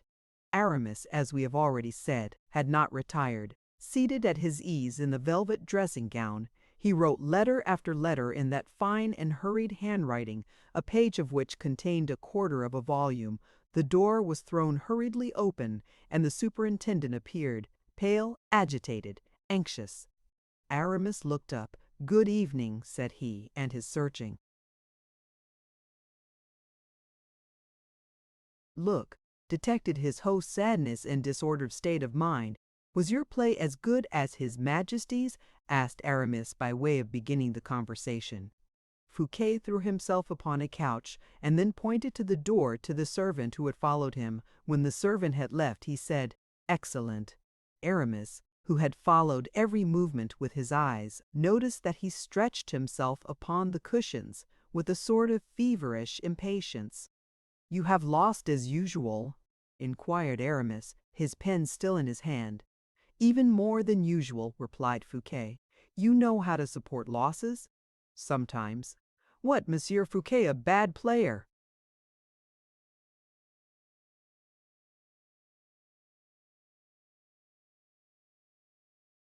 "There is play and play, Monsieur d'Herblay. How much have you lost?" inquired Aramis with a slight uneasiness.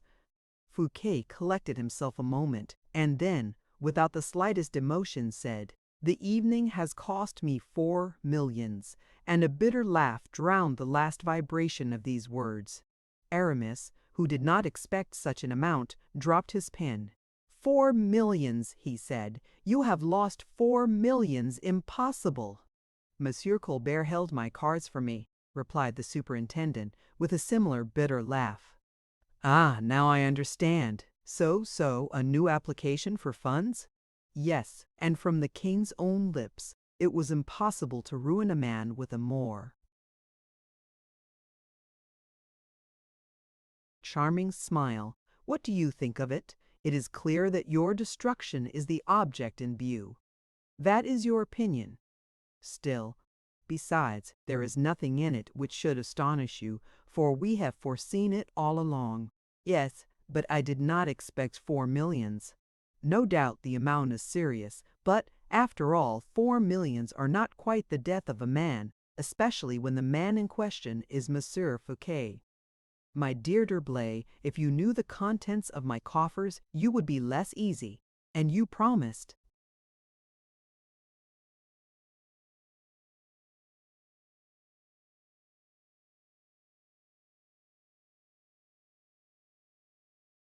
What could I do? That's true.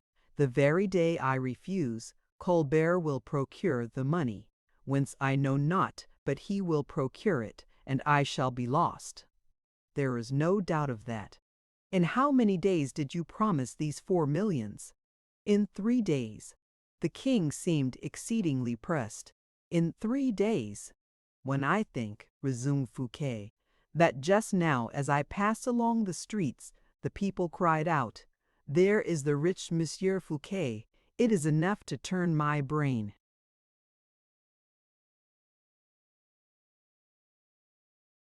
Stay, monsieur, the matter is not worth so much trouble, said Aramis calmly, sprinkling some sand over the letter he had just written. Suggest a remedy, then, for this evil without a remedy. There is only one remedy for you, pay. But it is very uncertain whether I have the money. Everything must be exhausted. Belle Isle is paid for. The pension has been paid, and money, since the investigation of the accounts of those who farm the revenue, is scarce. Besides, admitting that I pay this time, how can I do so on another occasion? When kings have tasted money, they are like tigers who have tasted flesh. They devour everything. The day must arrive when I shall have to say, "Impossible, sire," and on that very day I am a lost man. Aramis raised his shoulders slightly, saying, "A man in your position, my lord, is only lost when he wishes to be so. A man, whatever his position may be, cannot hope to struggle against a king." Nonsense. When I was young, I wrestled successfully with the Cardinal Richelieu, who was King of France, nay more cardinal. Where are my armies, my troops, my treasures? I have not even Belle Isle. Bah! Necessity is the mother of invention, and when you think all is lost, something will be discovered which will retrieve everything. Who will discover this wonderful something? Yourself. I resign my office of inventor. Then I will. Be it so, but set to work without delay. Oh, we have time enough. You kill me, D'Herblay, with your calmness, said the superintendent, passing his handkerchief over his face. Do you not remember that I one day told you not to make yourself uneasy if you possessed courage? Have you any? I believe so. Then don't make yourself uneasy. It is decided, then, that, at the last moment, you will come to my assistance.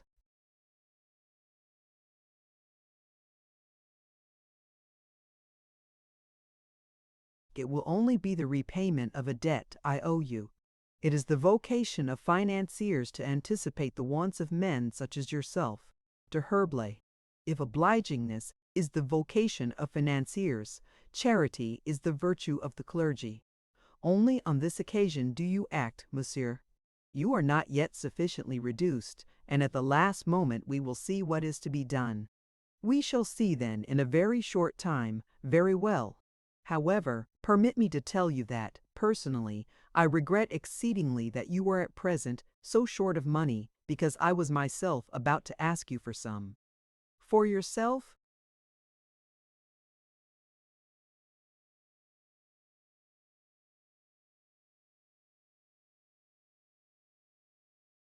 For myself or some of my people, for mine or for ours. How much do you want? Be easy on that score. A roundish sum, it is true, but not too exorbitant. Tell me the amount. 50,000 francs. Oh, a mere nothing. Of course one has always 50,000 francs. Why the deuce cannot that knave Colbert be as easily satisfied as you are, and I should give myself far less trouble than I do? When do you need this sum? Tomorrow morning, but you wish to know its destination. Nay, nay, chevalier, I need no explanation.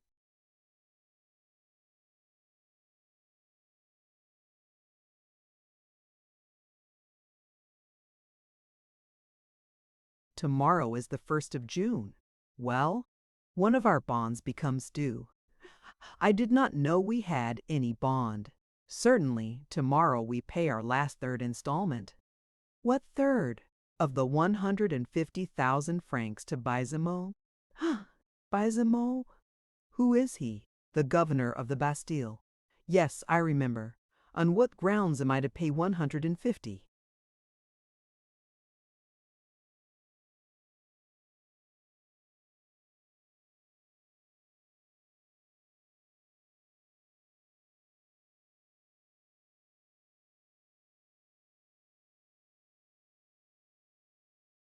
Thousand francs for that man, on account of the appointment which he, or rather we, purchased from Louvière and Tremblay. I have a very vague recollection of the matter.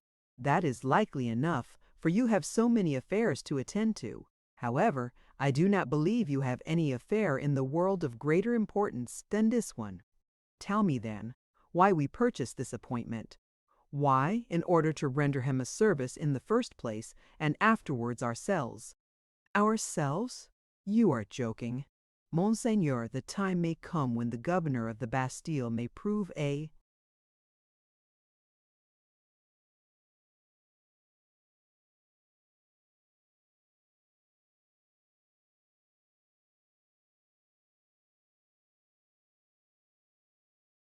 very excellent acquaintance.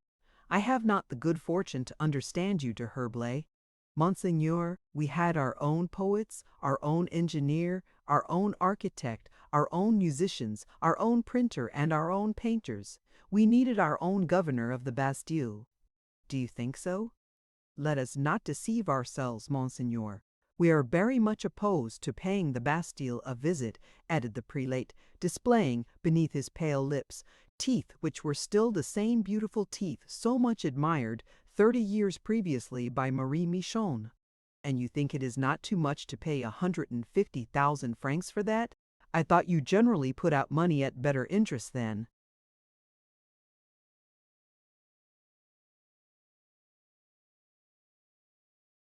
That the day will come when you will admit your mistake. My dear de Herblay, the very day on which a man enters the Bastille, he is no longer protected by his past. Yes, he is, if the bonds are perfectly regular. Besides, that good fellow Baisemeaux has not a courtier's heart. I am certain, my lord, that he will not remain ungrateful for that money, without taking into account, I repeat, that I retain the acknowledgments. It is a strange affair. Usury in a matter of benevolence. Do not mix yourself up with it, Monseigneur. If there be usury, it is I who practice it, and both of us reap the advantage from it, that is all.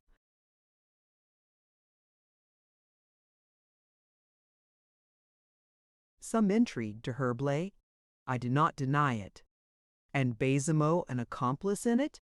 Why not? There are worse accomplices than he. May I depend, then, upon the 5,000 pistols tomorrow? Do you want them this evening? It would be better, for I wish to start early. Poor Baisemeaux will not be able to imagine what has become of me, and must be upon thorns. You shall have the amount in an hour. Ah, D'Herblay, the interest of your 150,000 francs will never pay my 4 millions for me. Why not, Monseigneur?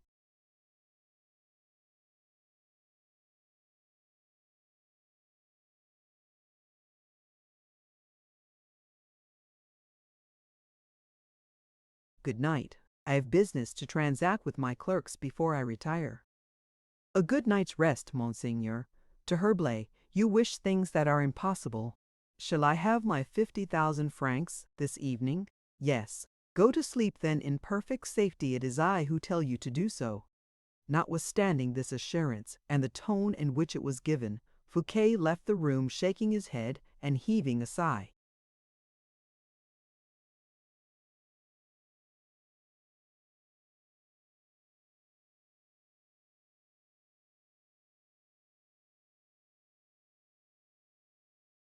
The end. Thank you for listening to this story. I hope you enjoyed the journey, the characters, and the world they carried with them. If you enjoyed this audiobook, please subscribe to the channel and leave a comment below. Your support helps keep these stories alive and allows more timeless books to be shared with listeners around the world. Until next time, thank you for listening.